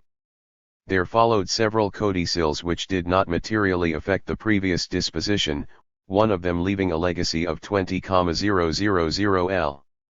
to the Princess Kalana, until they arrived at the latter part of the year 1832, when a codicil increased the 10,000 L. left under the will to Coningsby to 50,000 L. After Coningsby's visit to the castle in 1836, a very important change occurred in the disposition of Lord Monmouth's estate. The legacy of 50,000 L. in his favour was revoked, and the same sum left to the Princess Lucretia. A similar amount was bequeathed to Mr. Rigby, and Coningsby was left sole residuary legatee. The marriage led to a considerable modification. An estate of about 9,000 a year, which Lord Monmouth had himself purchased, and was therefore in his own disposition, was left to Coningsby. The legacy to Mr. Rigby was reduced to 20,000 L, and the whole of his residue left to his issue by Lady Monmouth. In case he died without issue, the estate bequeathed to Coningsby to be taken into account, and the residue then to be divided equally between Lady Monmouth and his grandson. It was under this instrument that Sidonia had been appointed an executor, and to whom Lord Monmouth left, among others, the celebrated picture of the Holy Family by Murillo, as his friend had often admired it. To Lord Eskdale he left all his female miniatures, and to Mr. Ormsby his rare and splendid collection of French novels, and all his wines, except his Tokay, which he left, with his library, to Sir Robert Peel, though this legacy was afterwards revoked, in consequence of Sir Robert's conduct about the Irish corporations. The solicitor paused and begged permission to send for a glass of water. While this was arranging, there was a murmur at the lower part of the room, but little disposition to conversation among those in the vicinity of the lawyer. Coningsby was silent, his brow a little knit. Mr. Rigby was pale and restless, but said nothing. Mr. Ormsby took a pinch of snuff, and offered his box to Lord Eskdale, who was next to him. They exchanged glances, and made some observation about the weather. Sidonia stood apart, with his arms folded. He had not, of course, attended the funeral, nor had he as yet exchanged any recognition with Coningsby. "Now, gentlemen," said the solicitor, "if you please, I will proceed." They came to the year 1839, the year Coningsby was at Hellingsley. This appeared to be a critical period in the fortunes of Lady Monmouth, while Coningsby's reached to the culminating point. Mr. Rigby was reduced to his original legacy under the will of 10,000 L, a sum of equal amount was bequeathed to Armand Villebec, in acknowledgement of faithful services. All the dispositions in favour of Lady Monmouth were revoked, and she was limited to her moderate jointure of 3,000 L. per annum, under the marriage settlement, while everything, without reserve, was left absolutely to Coningsby. A subsequent codicil determined that the 10,000 L. left to Mr. Rigby should be equally divided between him and Lucian Gay, but as some compensation Lord Monmouth left to the Right Honourable Nicholas Rigby the bust of that gentleman, which he had himself presented to his lordship, and which, at his desire, had been placed in the vestibule at Coningsby Castle, from the amiable motive that after Lord Monmouth's decease Mr. Rigby might wish, perhaps, to present it to some other friend. Lord Eskdale and Mr. Ormsby took care not to catch the eye of Mr. Rigby. As for Coningsby, he saw nobody. He maintained, during the extraordinary situation in which he was placed, a firm demeanour, but serene and regulated as he appeared to the spectators. His nerves were really strung to a high pitch. There was yet another codicil. It bore the date of June 1840, and was made at Brighton, immediately after the separation with Lady Monmouth. It was the sight of this instrument that sustained Rigby at this great emergency. He had a wild conviction that, after all, it must set all right.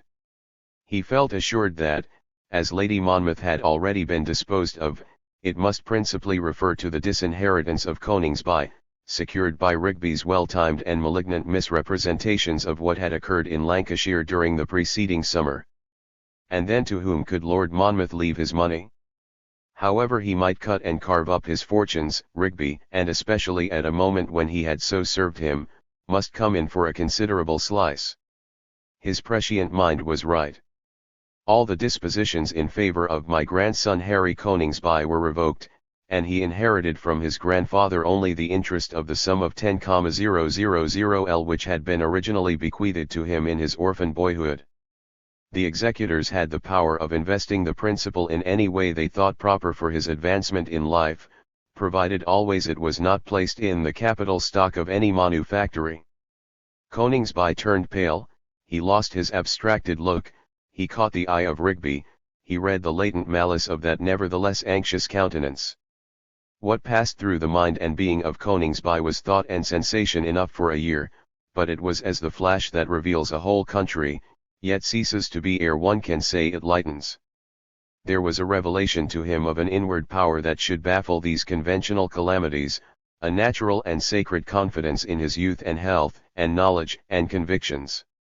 Even the recollection of Edith was not unaccompanied with some sustaining associations. At least the mightiest foe to their union was departed. All this was the impression of an instant, simultaneous with the reading of the words of form with which the last testamentary disposition of the Marquis of Monmouth left the sum of 30,000L. To Armand Villebecque, and all the rest, residue and remainder of his unentailed property, wheresoever and whatsoever it might be, amounting in value to nearly £1,000,000, was given, devised, and bequeathed to Flora, commonly called Flora Villebecque, the stepchild of the said Armand Villebecque, but who is my natural daughter by Marie Estelle Miteau, an actress at the Théâtre Français in the years 1811–15, by the name of Stella. Chapter 3. This is a crash, said Coningsby, with a grave rather than agitated countenance, to Sidonia, as his friend came up to greet him, without, however, any expression of condolence. This time next year you will not think so, said Sidonia. Coningsby shrugged his shoulders. The principal annoyance of this sort of miscarriage, said Sidonia, is the condolence of the gentle world. I think we may now depart. I am going home to dine. Come, and discuss your position. For the present we will not speak of it. So saying, Sidonia good-naturedly got Coningsby out of the room. They walked together to Sidonia's house in Carlton Gardens, neither of them making the slightest allusion to the catastrophe, Sidonia inquiring where he had been, what he had been doing, since they last met, and himself conversing in his usual vein, though with a little more feeling in his manner than was his custom. When they had arrived there, Sidonia ordered their dinner instantly, and during the interval between the command and its appearance, he called Coningsby's attention to an old German painting he had just received, its brilliant coloring and quaint costumes. Eat, and an appetite will come, said Sidonia, when he observed Coningsby somewhat reluctant. Take some of that Chablis, it will put you right, you will find it delicious. In this way some 20 minutes passed, their meal was over, and they were alone together. I have been thinking all this time of your position, said Sidonia. A sorry one, I fear, said Coningsby.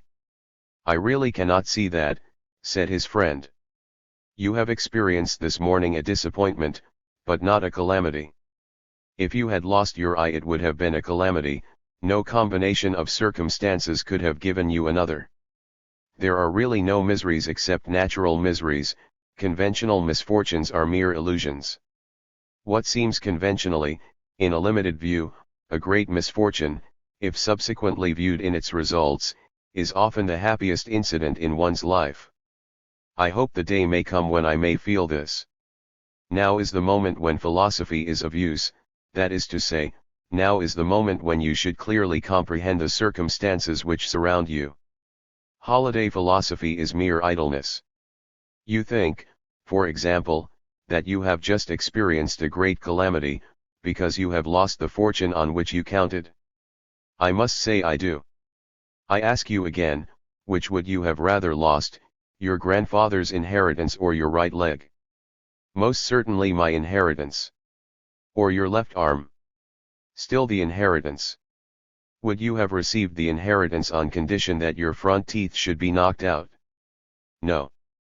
Would you have given up a year of your life for that fortune trebled? Even at 23 I would have refused the terms. Come, coningsby, the calamity cannot be very great. Why, you have put it in an ingenious point of view, and yet it is not so easy to convince a man, that he should be content who has lost everything. You have a great many things at this moment that you separately prefer to the fortune that you have forfeited. How then can you be said to have lost everything? What have I? Said Coningsby, despondingly. You have health, youth, good looks, great abilities, considerable knowledge, a fine courage, a lofty spirit, and no contemptible experience. With each of these qualities one might make a fortune, the combination ought to command the highest. You console me, said Coningsby, with a faint blush and a fainter smile. I teach you the truth. That is always solacing. I think you are a most fortunate young man. I should not have thought you more fortunate if you had been your grandfather's heir, perhaps less so. But I wish you to comprehend your position. If you understand it you will cease to lament. But what should I do? Bring your intelligence to bear on the right object. I make you no offers of fortune, because I know you would not accept them, and indeed I have no wish to see you a lounger in life. If you had inherited a great patrimony, it is possible your natural character and previous culture might have saved you from its paralyzing influence, but it is a question, even with you. Now you are free, that is to say, you are free, if you are not in debt. A man who has not seen the world, whose fancy is harassed with glittering images of pleasures he has never experienced, cannot live on 300 per annum, but you can. You have nothing to haunt your thoughts, or disturb the abstraction of your studies. You have seen the most beautiful women, you have banqueted in palaces, you know what heroes and wits and statesmen are made of, and you can draw on your memory instead of your imagination for all those dazzling and interesting objects that make the inexperienced restless, and are the cause of what are called scrapes. But you can do nothing if you be in debt. You must be free. Before, therefore, we proceed, I must beg you to be frank on this head. If you have any absolute or contingent encumbrances, tell me of them without reserve, and permit me to clear them at once to any amount. You will sensibly oblige me in so doing, because I am interested in watching your career, and if the racer start with a clog my psychological observations will be imperfect. You are, indeed, a friend, and had I debts I would ask you to pay them. I have nothing of the kind. My grandfather was so lavish in his allowance to me that I never got into difficulties. Besides, there are horses and things without end which I must sell, and money at Drummond's. That will produce your outfit, whatever the course you adopt. I conceive there are two careers which deserve your consideration. In the first place there is diplomacy. If you decide upon that, I can assist you. There exist between me and the minister such relations that I can at once secure you that first step which is so difficult to obtain. After that, much, if not all, depends on yourself. But I could advance you, provided you were capable. You should, at least, not languish for want of preferment. In an important post, I could throw in your way advantages which would soon permit you to control cabinets. Information commands the world. I doubt not your success, and for such a career, speedy. Let us assume it as a fact. Is it a result satisfactory? Suppose yourself in a dozen years a plenipotentiary at a chief court, or at a critical post, with the red ribbon and the Privy Council in immediate perspective, and, after a lengthened career, a pension and a peerage. Would that satisfy you? You don't look excited. I am hardly surprised. In your position it would not satisfy me. A diplomatist is, after all, a phantom. there is a want of nationality about his being. I always look upon diplomatists as the Hebrews of politics, without country, political creeds, popular convictions, that strong reality of existence which pervades the career of an eminent citizen in a free and great country. You read my thoughts, said Coningsby. I should be sorry to sever myself from England. There remains then the other, the greater, the nobler career, said Sidonia, which in England may give you all, the bar. I am absolutely persuaded that with the requisite qualifications, and with perseverance, success at the bar is certain. It may be retarded or precipitated by circumstances, but cannot be ultimately effected. You have a right to count with your friends on no lack of opportunities when you are ripe for them. You appear to me to have all the qualities necessary for the bar, and you may count on that perseverance which is indispensable, for the reason I have before mentioned, because it will be sustained by your experience. I have resolved, said Coningsby, I will try for the Great Seal.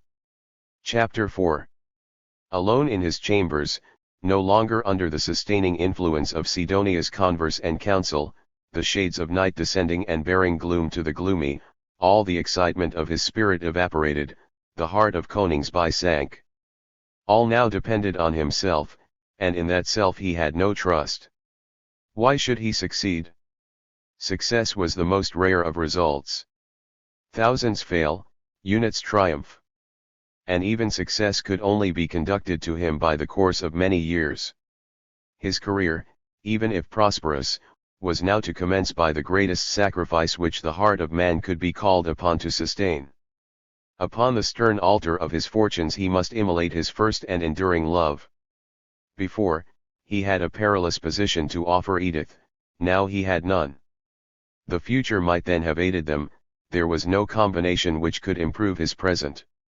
Under any circumstances he must, after all his thoughts and studies, commence a new novitiate, and before he could enter the arena must pass years of silent and obscure preparation.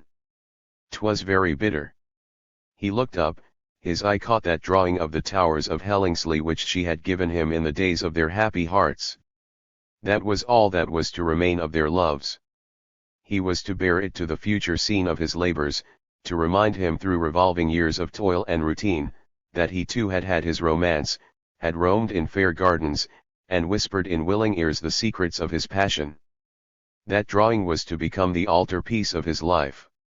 Coningsby passed an agitated night of broken sleep, waking often with the consciousness of having experienced some great misfortune, yet with an indefinite conception of its nature. He woke exhausted and dispirited. It was a gloomy day, a raw northeaster blowing up the cloisters of the Albany, in which the fog was lingering, the newspaper on his breakfast table, full of rumored particulars of his grandfather's will, which had of course been duly digested by all who knew him. What a contrast to Saint Genevieve! To the bright, bracing morn of that merry Christmas! That radiant and cheerful scene, and those gracious and beaming personages, seemed another world and order of beings to the one he now inhabited, and the people with whom he must now commune. The Great Seal indeed. It was the wild excitement of despair, the frenzied hope that blends inevitably with absolute ruin, that could alone have inspired such a hallucination. His unstrung heart deserted him. His energies could rally no more. He gave orders that he was at home to no one, and in his morning gown and slippers, with his feet resting on the fireplace, the once high-souled and noble-hearted Coningsby delivered himself up to despair. The day passed in a dark trance rather than a reverie. Nothing rose to his consciousness. He was like a particle of chaos, at the best, a glimmering entity of some shadowy Hades. Towards evening the wind changed, the fog dispersed, there came a clear starry night, brisk and bright. Coningsby roused himself, dressed, and wrapping his cloak around him, sallied forth. Once more in the mighty streets, surrounded by millions, his petty griefs and personal fortunes assumed their proper position. Well had Sidonia taught him, view everything in its relation to the rest. 'Tis the secret of all wisdom. Here was the mightiest of modern cities, the rival even of the most celebrated of the ancient. Whether he inherited or forfeited fortunes, what was it to the passing throng? They would not share his splendor, or his luxury, or his comfort. But a word from his lip, a thought from his brain, expressed at the right time, at the right place, might turn their hearts, might influence their passions, might change their opinions, might affect their destiny. Nothing is great but the personal. As civilization advances, the accidents of life become each day less important. The power of man, his greatness and his glory, depend on essential qualities. Brains every day become more precious than blood. You must give men new ideas, you must teach them new words, you must modify their manners, you must change their laws, you must root out prejudices, subvert convictions, if you wish to be great. Greatness no longer depends on rentals, the world is too rich, nor on pedigrees, the world is too knowing. The greatness of the city destroys my misery, said Coningsby, and my genius shall conquer its greatness. This conviction of power in the midst of despair was a revelation of intrinsic strength. It is indeed the test of a creative spirit. From that moment all petty fears for an ordinary future quitted him. He felt that he must be prepared for great sacrifices, for infinite suffering, that there must devolve on him a bitter inheritance of obscurity, struggle, envy, and hatred, vulgar prejudice, base criticism, petty hostilities, but the dawn would break, and the hour arrive, when the welcome warning him of his success and his fame would sound and be re-echoed. He returned to his rooms, calm, resolute. He slept the deep sleep of a man void of anxiety, that has neither hope nor fear to haunt his visions, but is prepared to rise on the morrow collected for the great human struggle. And the morning came. Fresh, vigorous, not rash or precipitate, yet determined to lose no time in idle meditation, Coningsby, already resolved at once to quit his present residence, was projecting a visit to some legal quarter, where he intended in future to reside, when his servant brought him a note. The handwriting was feminine. The note was from Flora. The contents were brief.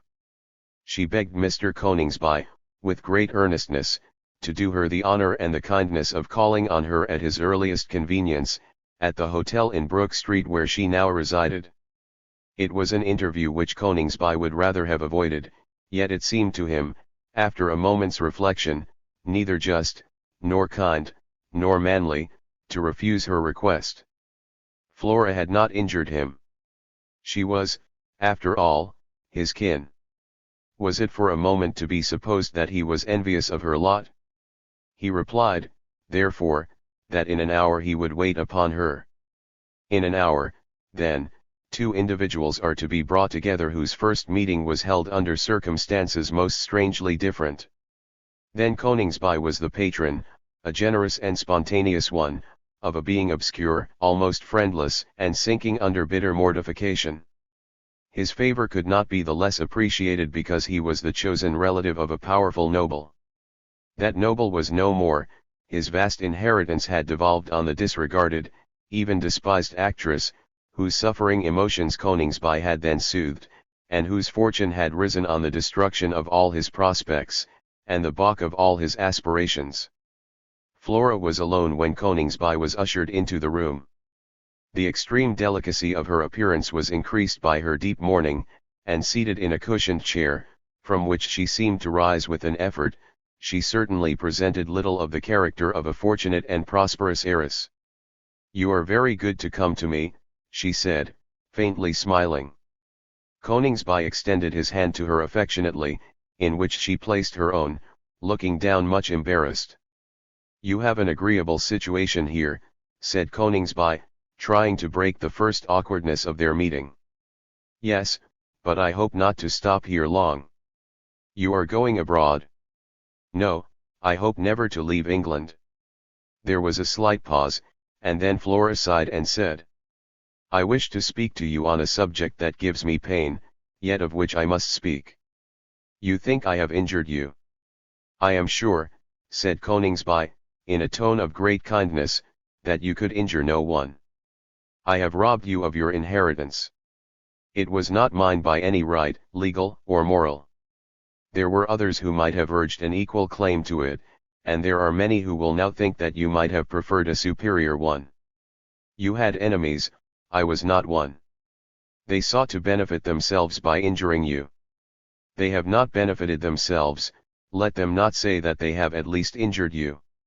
We will not care what they say, said Coningsby, I can sustain my lot. Would that I could mine, said Flora.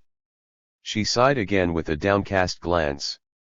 Then looking up embarrassed and blushing deeply, she added, I wish to restore to you that fortune of which I have unconsciously and unwillingly deprived you.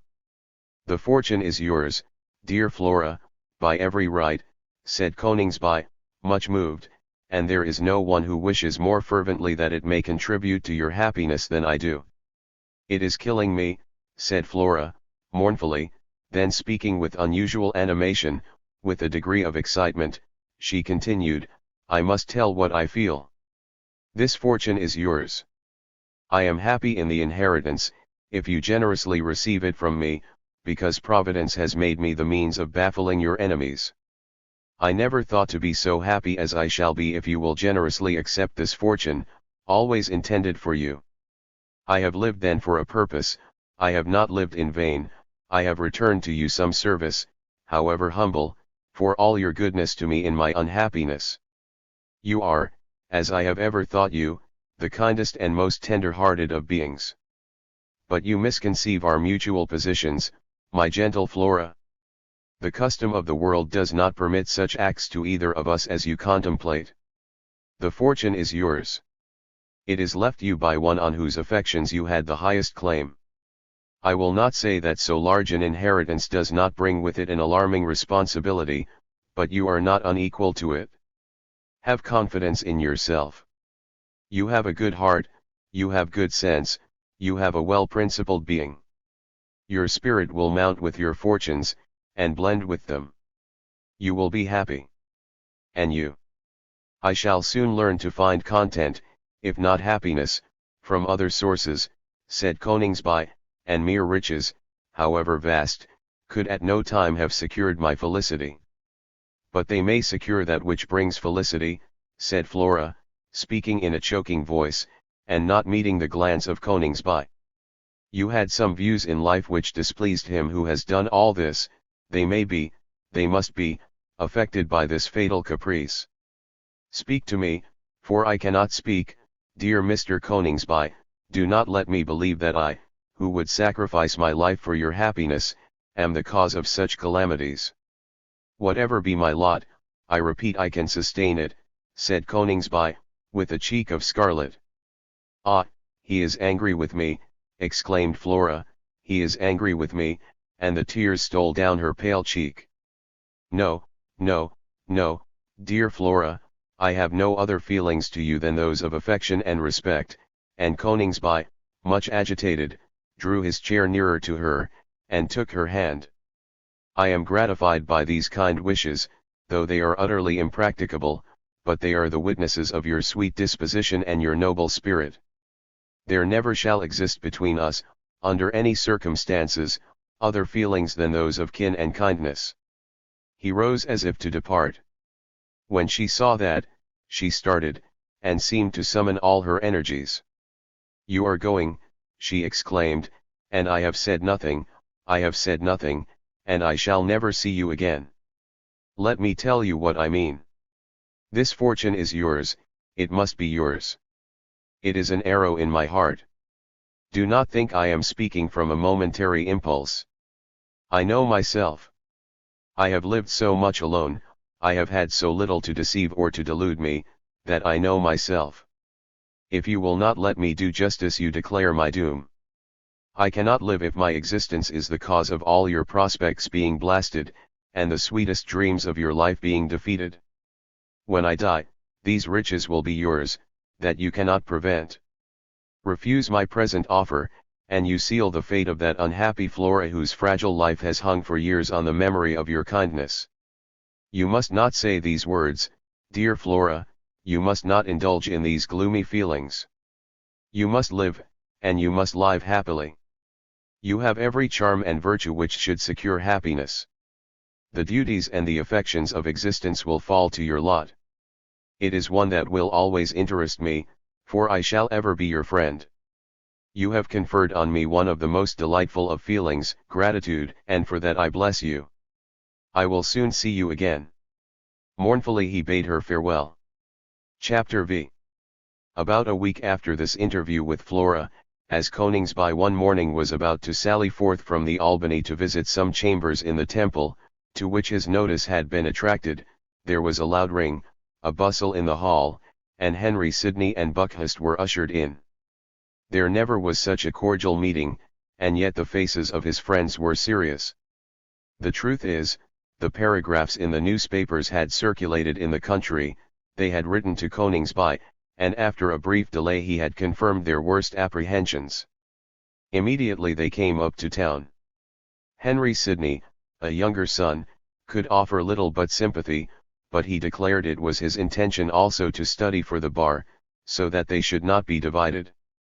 Buckhurst, after many embraces and some ordinary talk, took Coningsby aside, and said, "My dear fellow, I have no objection to Henry Sidney hearing everything I say, but still these are subjects which men like to be discussed in private. Of course I expect you to share my fortune. There is enough for both. We will have an exact division." There was something in Buckhurst's fervent resolution very lovable and a little humorous, just enough to put one in good temper with human nature and life.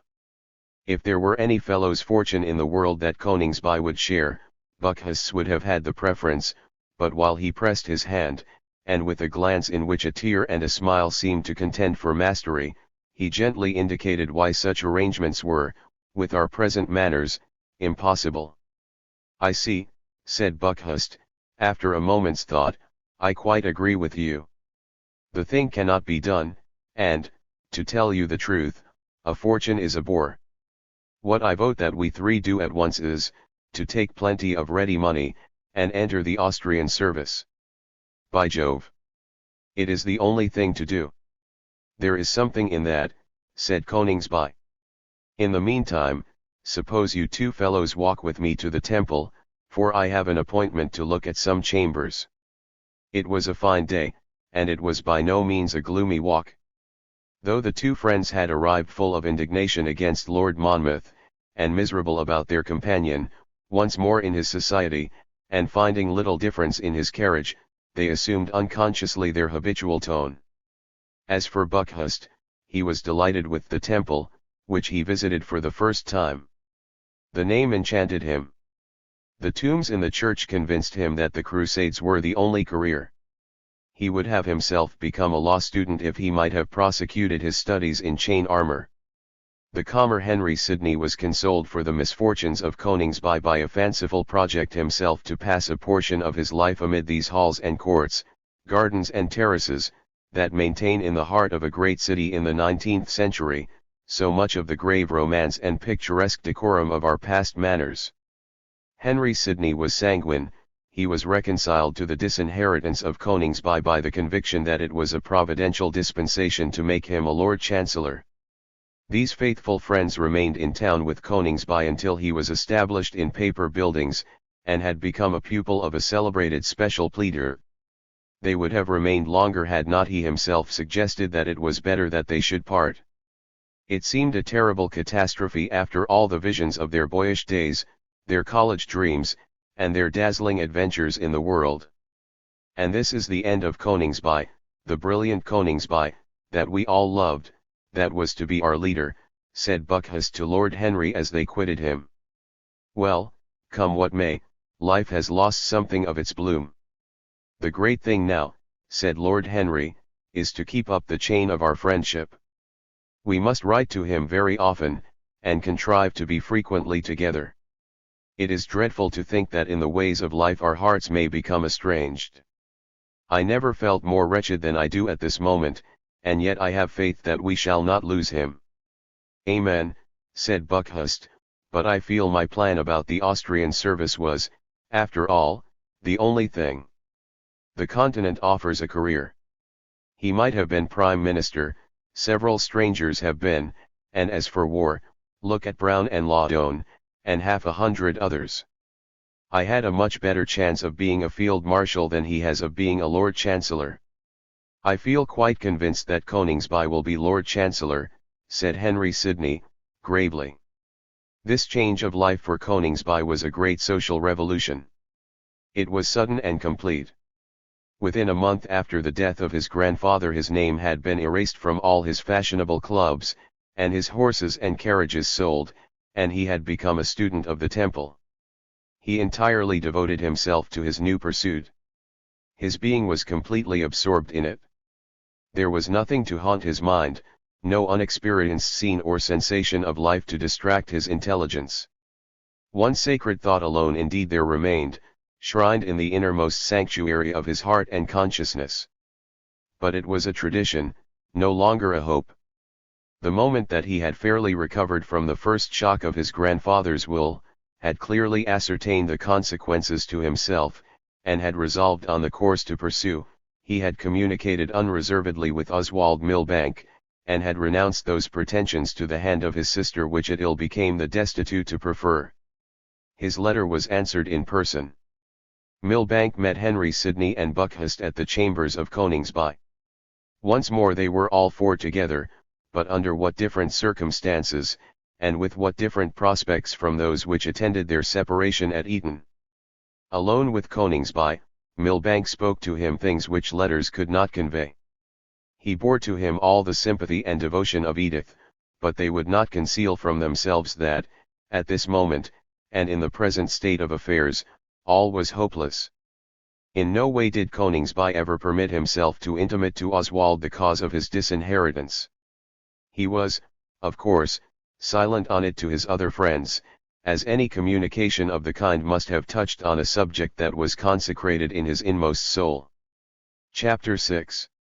The state of political parties in England in the spring of 1841 offered a most remarkable contrast to their condition at the period commemorated in the first chapter of this work. The banners of the Conservative camp at this moment lowered on the Whig forces, as the gathering host of the Norman invader frowned on the coast of Sussex. The Whigs were not yet conquered, but they were doomed, and they themselves knew it. The mistake which was made by the Conservative leaders in not retaining office in 1839, and, whether we consider their conduct in a national and constitutional light, or as a mere question of political tactics and party prudence, it was unquestionably a great mistake, had infused into the core of Whig authority a kind of galvanic action, which only the superficial could mistake for vitality. Even to form a basis for their future operations, after the conjuncture of '39, the Whigs were obliged to make a fresh inroad on the revenue, the daily increasing debility of which was now arresting attention and exciting public alarm. It was clear that the catastrophe of the government would be financial. Under all the circumstances of the case, the conduct of the Whig cabinet, in their final propositions, cannot be described as deficient either in boldness or prudence. The policy which they recommended was in itself a sagacious and spirited policy, but they erred in supposing that, at the period it was brought forward, any measure promoted by the Whigs could have obtained general favor in the country. The Whigs were known to be feeble, they were looked upon as tricksters. The country knew they were opposed by a powerful party, and though there certainly never was any authority for the belief, the country did believe that that powerful party were influenced by great principles, had in their view a definite and national policy, and would secure to England, instead of a feeble administration and fluctuating opinions, energy and a creed. The future effect of the Whig propositions of '41 will not be detrimental to that party, even if in the interval they be appropriated piecemeal, as will probably be the case, by their Conservative successors. But for the moment, and in the plight in which the Whig party found themselves, it was impossible to have devised measures more conducive to their precipitate fall. Great interests were menaced by a weak government. The consequence was inevitable. Tadpole and Taper saw it in a moment. They snuffed the factious air, and felt the coming storm. Notwithstanding the extreme congeniality of these worthies, there was a little latent jealousy between them. Tadpole worshipped registration, Taper adored a cry. Tadpole always maintained that it was the winnowing of the electoral lists that could alone gain the day, Taper on the contrary, faithful to ancient traditions, was ever of opinion that the game must ultimately be won by popular clamor. It always seemed so impossible that the Conservative Party could ever be popular, the extreme graciousness and personal popularity of the leaders not being sufficiently apparent to be esteemed an adequate set-off against the inveterate odium that attached to their opinions, that the tadpole philosophy was the favored tenet in high places, and Taper had had his knuckles well rapped more than once for maneuvering too actively against the new poor law, and for hiring several link boys to bawl a much wronged lady's name in the park when the court prorogued Parliament. And now, after all, in 1841, it seemed that Taper was right. There was a great clamour in every quarter, and the clamour was against the Whigs and in favour of conservative principles. What Canadian timber merchants meant by conservative principles, it is not difficult to conjecture, or West Indian planters. It was tolerably clear on the hustings what squires and farmers, and their followers, meant by conservative principles. What they mean by conservative principles now is another question, and whether conservative principles mean something higher than a perpetuation of fiscal arrangements, some of them impolitic, none of them important. But no matter what different bodies of men understood by the cry in which they all joined, the cry existed. Taper beat Tadpole, and the great Conservative Party beat the shattered and exhausted Whigs. Notwithstanding the abstraction of his legal studies, Coningsby could not be altogether insensible to the political crisis. In the political world of course he never mixed, but the friends of his boyhood were deeply interested in affairs, and they lost no opportunity which he would permit them, of cultivating his society. Their occasional fellowship, a visit now and then to Sidonia, and a call sometimes on Flora, who lived at Richmond, comprised his social relations. His general acquaintance did not desert him, but he was out of sight, and did not wish to be remembered. Mr. Ormsby asked him to dinner, and occasionally mourned over his fate in the bow window of White's, while Lord Eskdale even went to see him in the Temple, was interested in his progress, and said, with an encouraging look, that, when he was called to the bar, all his friends must join and get up the steam. Coningsby had once met Mr. Rigby, who was walking with the Duke of Agincourt, which was probably the reason he could not notice a lawyer. Mr. Rigby cut Coningsby. Lord Eskdale had obtained from Villibec accurate details as to the cause of Coningsby being disinherited. Our hero, if one in such fallen fortunes may still be described as a hero, had mentioned to Lord Eskdale his sorrow that his grandfather had died in anger with him, but Lord Eskdale, without dwelling on the subject, had assured him that he had reason to believe that if Lord Monmouth had lived, affairs would have been different. He had altered the disposition of his property at a moment of great and general irritation and excitement, and had been too indolent, perhaps really too indisposed, which he was unwilling ever to acknowledge, to recur to a calmer and more equitable settlement. Lord Eskdale had been more frank with Sidonia, and had told him all about the refusal to become a candidate for Darlford against Mr. Millbank, the communication of Rigby to Lord Monmouth, as to the presence of Oswald Millbank at the castle, and the love of Coningsby for his sister. All these details, furnished by Villibec to Lord Eskdale, had been truly transferred by that nobleman to his co-executor, and Sidonia, when he had sufficiently digested them, had made Lady Wallinger acquainted with the whole history. The dissolution of the Whig Parliament by the Whigs, the project of which had reached Lord Monmouth a year before, and yet in which nobody believed to the last moment, at length took place.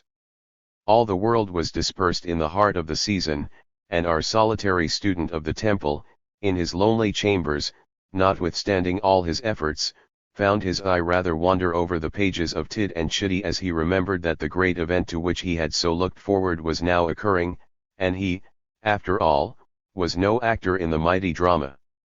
It was to have been the epoch of his life, when he was to have found himself in that proud position for which all the studies and meditations and higher impulses of his nature had been preparing him.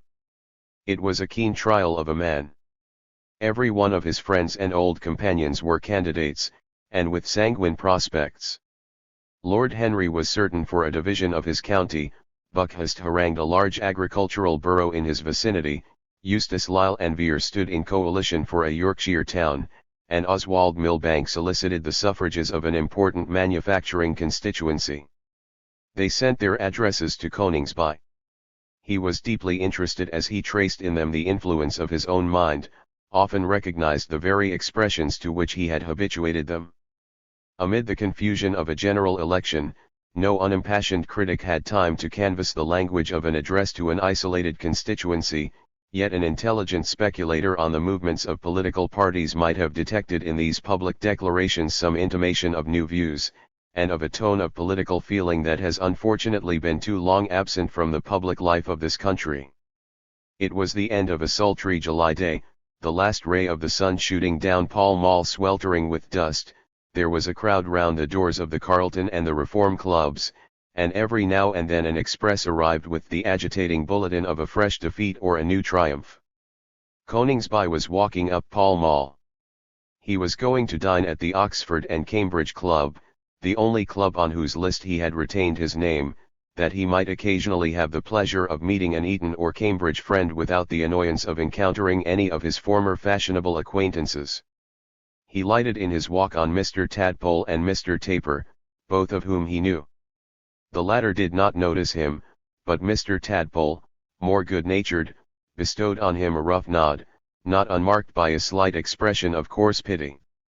Coningsby ordered his dinner, and then took up the evening papers, where he learned the return of Vere and Lisle, and read a speech of Buckhurst denouncing the Venetian constitution, to the amazement of several thousand persons, apparently not a little terrified by this unknown danger, now first introduced to their notice. Being true Englishmen, they were all against Buckhurst's opponent, who was of the Venetian party, and who ended by calling out Buckhurst for his personalities. Coningsby had dined, and was reading in the library, when a waiter brought up a third edition of the Sun, with electioneering bulletins from the manufacturing districts to the very latest hour. Some large letters which expressed the name of Darlford caught his eye. There seemed great excitement in that borough, strange proceedings had happened. The column was headed, "Extraordinary Affair. Withdrawal of the Liberal candidate. 2 Tory candidates in the field." His eye glanced over an animated speech of Mr. Millbank, his countenance changed, his heart palpitated. Mr. Millbank had resigned the representation of the town, but not from weakness. His avocations demanded his presence. He had been requested to let his son supply his place, but his son was otherwise provided for. He should always take a deep interest in the town and trade of Darlford. He hoped that the link between the borough and Hellingsley would be ever cherished. Loud cheering. He wished in parting from them to take a step which should conciliate all parties, put an end to local heats and factious contentions, and secure the town an able and worthy representative. For these reasons he begged to propose to them a gentleman who bore a name which many of them greatly honored. For himself, he knew the individual, and it was his firm opinion that whether they considered his talents, his character, or the ancient connection of his family with the district, he could not propose a candidate more worthy of their confidence than Harry Coningsby, Esq. This proposition was received with that wild enthusiasm which occasionally bursts out in the most civilized communities. The contest between Millbank and Rigby was equally balanced, neither party was overconfident. The Conservatives were not particularly zealous in behalf of their champion. There was no Marquis of Monmouth and no Coningsby Castle now to back him. He was fighting on his own resources, and he was a beaten horse. The Liberals did not like the prospect of a defeat, and dreaded the mortification of Rigby's triumph. The moderate men, who thought more of local than political circumstances, liked the name of Coningsby. Mr. Millbank had dexterously prepared his leading supporters for the substitution. Some traits of the character and conduct of Coningsby had been cleverly circulated. Thus there was a combination of many favorable causes in his favor. In half an hour's time his image was stamped on the brain of every inhabitant of the borough as an interesting and accomplished youth, who had been wronged, and who deserved to be rewarded. It was whispered that Rigby was his enemy. Magog Wrath and his mob offered Mr. Millbank's committee to throw Mr. Rigby into the river, or to burn down his hotel, in case he was prudent enough not to show. Mr. Rigby determined to fight to the last. All his hopes were now staked on the successful result of this contest. It were impossible if he were returned that his friends could refuse him high office. The whole of Lord Monmouth's reduced legacy was devoted to this end. The third edition of the Sun left Mr. Rigby in vain attempting to address an infuriated populace. Here was a revolution in the fortunes of our forlorn Coningsby. When his grandfather first sent for him to Monmouth House, his destiny was not verging on greater vicissitudes. He rose from his seat, and was surprised that all the silent gentlemen who were about him did not mark his agitation. Not an individual there that he knew. It was now an hour to midnight, and tomorrow the almost unconscious candidate was to go to the poll. In a tumult of suppressed emotion, Coningsby returned to his chambers. He found a letter in his box from Oswald Millbank, who had been twice at the Temple. Oswald had been returned without a contest, and had reached Darlford in time to hear Coningsby nominated. He set off instantly to London, and left at his friend's chambers a rapid narrative of what had happened, with information that he should call on him again on the morrow at 9 o'clock, when they were to repair together immediately to Darlford in time for Coningsby to be chaired, for no one entertained a doubt of his triumph. Coningsby did not sleep a wink that night, and yet when he rose early felt fresh enough for any exploit, however difficult or hazardous. He felt as an Egyptian does when the Nile rises after its elevation had been despaired of. At the very lowest ebb of his fortunes, an event had occurred which seemed to restore all. He dared not contemplate the ultimate result of all these wonderful changes.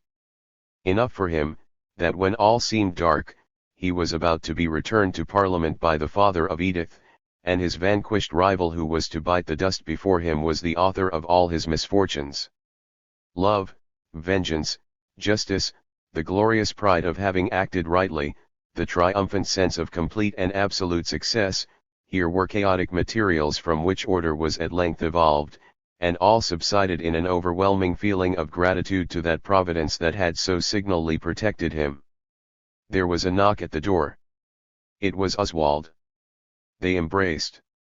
It seemed that Oswald was as excited as Coningsby. His eye sparkled, his manner was energetic. "We must talk it all over during our journey. We have not a minute to spare." During that journey Coningsby learned something of the course of affairs which gradually had brought about so singular a revolution in his favor. We mentioned that Sidonia had acquired a thorough knowledge of the circumstances which had occasioned and attended the disinheritance of Coningsby. These he had told to Lady Wallinger, first by letter, afterwards in more detail on her arrival in London. Lady Wallinger had conferred with her husband. She was not surprised at the goodness of Coningsby, and she sympathized with all his calamities. He had ever been the favorite of her judgment, and her romance had always consisted in blending his destinies with those of her beloved Edith. Sir Joseph was a judicious man, who never cared to commit himself, a little selfish, but good, just, and honorable, with some impulses, only a little afraid of them, but then his wife stepped in like an angel, and gave them the right direction. They were both absolutely impressed with Coningsby's admirable conduct, and Lady Wallinger was determined that her husband should express to others the convictions which he acknowledged in unison with herself. Sir Joseph spoke to Mr. Millbank, who stared, but Sir Joseph spoke feebly. Lady Wallinger conveyed all this intelligence, and all her impressions, to Oswald and Edith. The younger Millbank talked with his father, who, making no admissions, listened with interest, inveighed against Lord Monmouth, and condemned his will. After some time, Mr. Millbank made inquiries about Coningsby, took an interest in his career, and, like Lord Eskdale, declared that when he was called to the bar, his friends would have an opportunity to evince their sincerity. Affairs remained in this state, until Oswald thought that circumstances were sufficiently ripe to urge his father on the subject. The position which Oswald had assumed at Millbank had necessarily made him acquainted with the affairs and fortune of his father. When he computed the vast wealth which he knew was at his parents' command, and recalled Coningsby in his humble chambers, toiling after all his noble efforts without any results, and his sister pining in a provincial solitude, Oswald began to curse wealth, and to ask himself what was the use of all their marvelous industry and supernatural skill. He addressed his father with that irresistible frankness which a strong faith can alone inspire. What are the objects of wealth, if not to bless those who possess our hearts? The only daughter, the friend to whom the only son was indebted for his life, here are two beings surely whom one would care to bless, and both are unhappy. Mr. Milbank listened without prejudice, for he was already convinced. But he felt some interest in the present conduct of Coningsby. A Coningsby working for his bread was a novel incident for him. He wished to be assured of its authenticity. He was resolved to convince himself of the fact. And perhaps he would have gone on yet for a little time, and watched the progress of the experiment, already interested and delighted by what had reached him, had not the dissolution brought affairs to a crisis. The misery of Oswald at the position of Coningsby, the silent sadness of Edith, his own conviction, which assured him that he could do nothing wiser or better than take this young man to his heart, so ordained it that Mr. Milbank, who was after all the creature of impulse, decided suddenly, and decided rightly. Never making a single admission to all the representations of his son, Mr. Milbank in a moment did all that his son could have dared to desire. This is a very imperfect and crude intimation of what had occurred at Milbank and Hellingsley, yet it conveys a faint sketch of the enchanting intelligence that Oswald conveyed to Coningsby during their rapid travel. When they arrived at Birmingham, they found a messenger and a dispatch, informing Coningsby, that at midday, at Darlford, he was at the head of the poll by an overwhelming majority, and that Mr. Rigby had resigned. He was, however, requested to remain at Birmingham, as they did not wish him to enter Darlford, except to be chaired, so he was to arrive there in the morning. At Birmingham, therefore, they remained. There was Oswald's election to talk of as well as Coningsby's. They had hardly had time for this. Now they were both members of Parliament. Men must have been at school together, to enjoy the real fun of meeting thus, and realizing boyish dreams. Often, years ago, they had talked of these things, and assumed these results, but those were words and dreams, these were positive facts. After some doubts and struggles, in the freshness of their youth, Oswald Milbank and Harry Coningsby were members of the British Parliament, public characters, responsible agents, with a career. This afternoon, at Birmingham, was as happy an afternoon as usually falls to the lot of man. Both of these companions were laboring under that degree of excitement which is necessary to felicity. They had enough to talk about. Edith was no longer a forbidden or a sorrowful subject. There was rapture in their again meeting under such circumstances. Then there were their friends, that dear Buckhurst, who had just been called out for styling his opponent a Venetian, and all their companions of early days. What a sudden and marvelous change in all their destinies! Life was a pantomime, the wand was waved, and it seemed that the schoolfellows had of a sudden become elements of power, springs of the great machine. A train arrived, restless they sallied forth, to seek diversion in the dispersion of the passengers. Coningsby and Milbank, with that glance, a little inquisitive, even impertinent, if we must confess it, with which one greets a stranger when he emerges from a public conveyance, were lounging on the platform. The train arrived, stopped, the doors were thrown open, and from one of them emerged Mr. Rigby.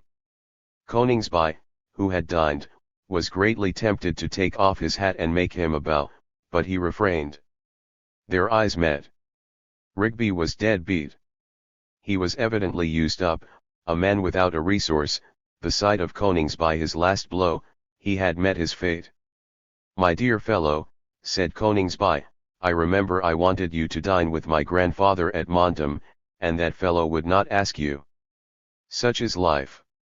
About 11 o'clock the next morning they arrived at the Darlford station. Here they were met by an anxious deputation, who received Coningsby as if he were a prophet, and ushered him into a car covered with satin and blue ribbons, and drawn by 6 beautiful grey horses, caparisoned in his colours, and ridden by postilions, whose very whips were blue and white. Triumphant music sounded, banners waved, the multitude were marshalled, the Freemasons, at the first opportunity, fell into the procession, the odd fellows joined it at the nearest corner. Preceded and followed by thousands, with colors flying, trumpets sounding, and endless huzzas, flags and handkerchiefs waving from every window, and every balcony filled with dames and maidens bedecked with his colors, Coningsby was borne through enthusiastic Darlford like Paulus Emilius returning from Macedon. Uncovered, still in deep mourning, his fine figure, and graceful bearing, and his intelligent brow, at once won every female heart.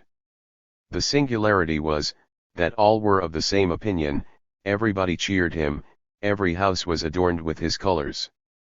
His triumphal return was no party question. Magog Wrath and Bully Bluck walked together like lambs at the head of his procession. The car stopped before the principal hotel in the High Street. It was Mr. Milbank's committee. The broad street was so crowded, that, as every one declared, you might have walked on the heads of the people. Every window was full, the very roofs were peopled. The car stopped, and the populace gave 3 cheers for Mr. Milbank. Their late member, surrounded by his friends, stood in the balcony, which was fitted up with Coningsby's colors, and bore his name on the hangings in gigantic letters formed of dahlias. The flashing and inquiring eye of Coningsby caught the form of Edith, who was leaning on her father's arm. The hustings were opposite the hotel, and here, after a while, Coningsby was carried, and, stepping from his car, took up his post to address, for the first time, a public assembly. Anxious as the people were to hear him, it was long before their enthusiasm could subside into silence. At length that silence was deep and absolute. He spoke, his powerful and rich tones reached every ear.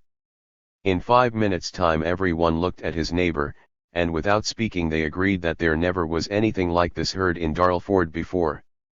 He addressed them for a considerable time, for he had a great deal to say, not only to express his gratitude for the unprecedented manner in which he had become their representative, and for the spirit in which they had greeted him, but he had to offer them no niggard exposition of the views and opinions of the member whom they had so confidingly chosen, without even a formal declaration of his sentiments.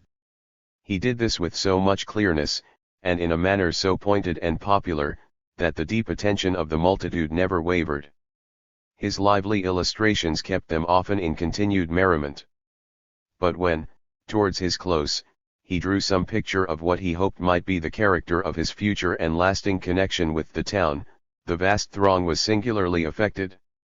There were a great many present at that moment who, though they had never seen Coningsby before, would willingly have then died for him. Coningsby had touched their hearts, for he had spoken from his own. His spirit had entirely magnetized them. Darlford believed in Coningsby, and a very good creed. And now Coningsby was conducted to the opposite hotel. He walked through the crowd. The progress was slow, as every one wished to shake hands with him. His friends, however, at last safely landed him. He sprang up the stairs, he was met by Mr. Milbank, who welcomed him with the greatest warmth, and offered his hearty congratulations. "It is to you, dear sir, that I am indebted for all this," said Coningsby. "No," said Mr. Milbank, "it is to your own high principles, great talents, and good heart." After he had been presented by the late member to the principal personages in the borough, Mr. Milbank said, "I think we must now give Mr. Coningsby a little rest. Come with me," he added, "here is someone who will be very glad to see you." Speaking thus, he led our hero a little away, and placing his arm in Coningsby's with great affection opened the door of an apartment. There was Edith, radiant with loveliness and beaming with love. Their agitated hearts told at a glance the tumult of their joy. The father joined their hands, and blessed them with words of tenderness. Chapter 7. The marriage of Coningsby and Edith took place early in the autumn.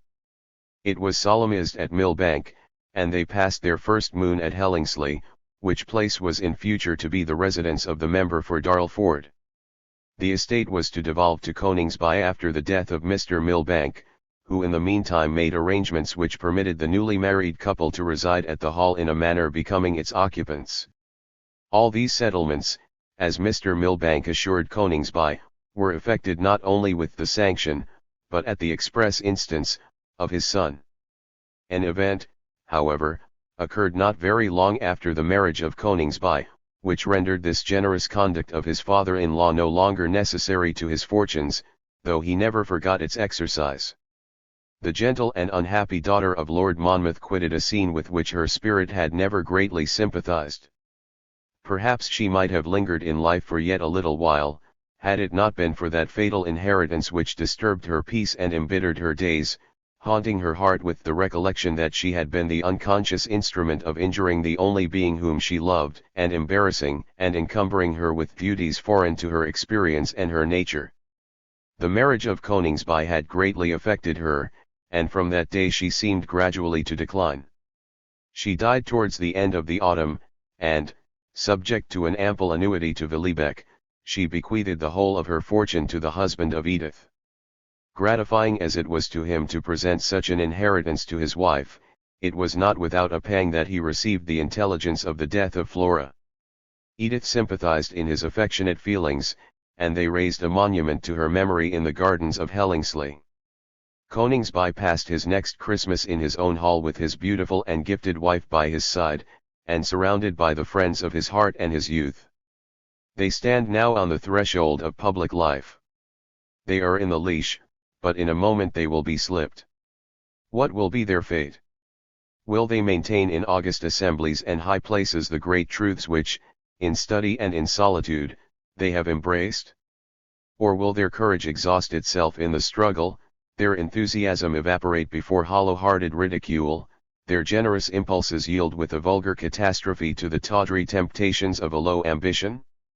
Will their skilled intelligence subside into being the adroit tool of a corrupt party? Will vanity confound their fortunes, or jealousy wither their sympathies?